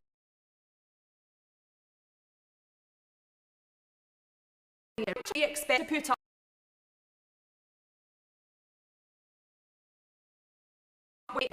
governments year after year issue statements about this situation. It's time we got on with a ban on settlement trade. It's no use the government dragging its feet. We've had to do that on too many issues. Can we please just get on? Polly Billington. Thank you, Madam Deputy Speaker. And I refer the House, I'm particularly honoured to follow my honourable friend, the member for Cowdenbeath, and congratulate my friend, the member for Sheffield Central, for securing this debate. Earlier Israel and the occupied West Bank as part of a cross-party delegation organised by Yakad, survivors of the October 7th attack and Palestinian families driven from their homes, daily intimidation from settlers. Let us be clear, illegal settlement is an obstacle to peace, but a deliberate strategy to make a viable Palestine impossible. I welcome the government's decision to recognise the state of Palestine. Not simply symbolic. We have a responsibility to make that state viable. Start with banning trade with illegal settlements. The UK should not allow goods to enter our markets, nor should British businesses profit from activity that our own government. We should also suspend trade concessions and sanction any company bidding for design, finance or construct illegal settlements such as E1. There needs to be greater scrutiny of British money flowing into settlements. No UK charity should be while facilitating settlements, and no companies sustaining settlement expansion. Is destroyed. In Kirbet Zanuta, I saw the remains by UK aid, destroyed under force the community to flee. The British government should see the destruction of infrastructure funded by UK taxpayers. The institutions of the Palestinian state itself represents a financial crisis caused by Israelis' and revenues. Their continued withholding weakens the Palestinian state will depend on. If we are serious about nation huge pressure for those revenues to be released in full. Measures around Israel, they're pro-peace. They're about defending resistance and preserving. Your friend is a man of principle. I urge him to apply these principles in determining. Here, here. Come on. Successive governments of every political persuasion Palestinian territories are unlawful. And established legal consensus. A resolution of the United Nations Security Council with exceptional clarity by the international collaborate is that despite recognition of British ops, and just last month Madam Deputy Speaker, when settlement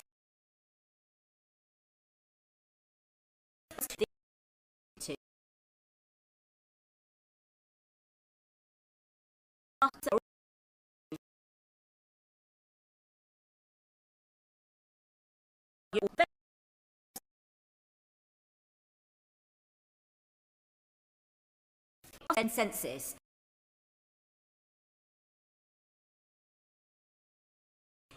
delay in on Israel's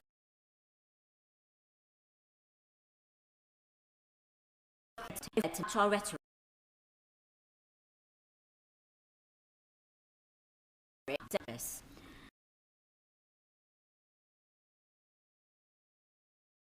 Its importance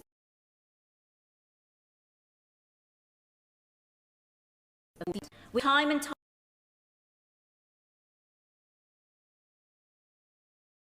Ukraine.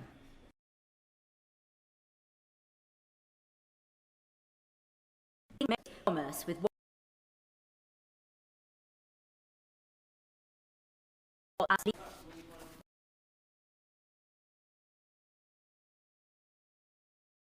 sovereignty over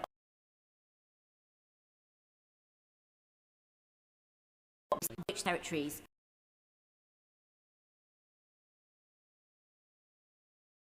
attacks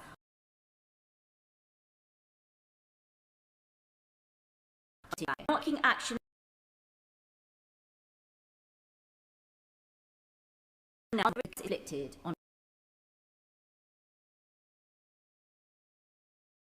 the force that stands behind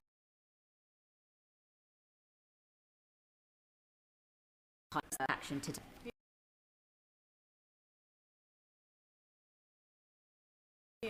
My own friend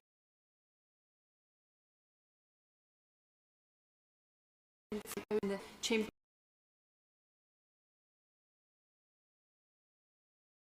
out this.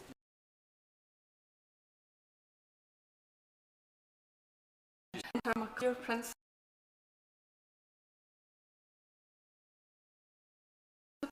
Activities make it less achievable with every passing day.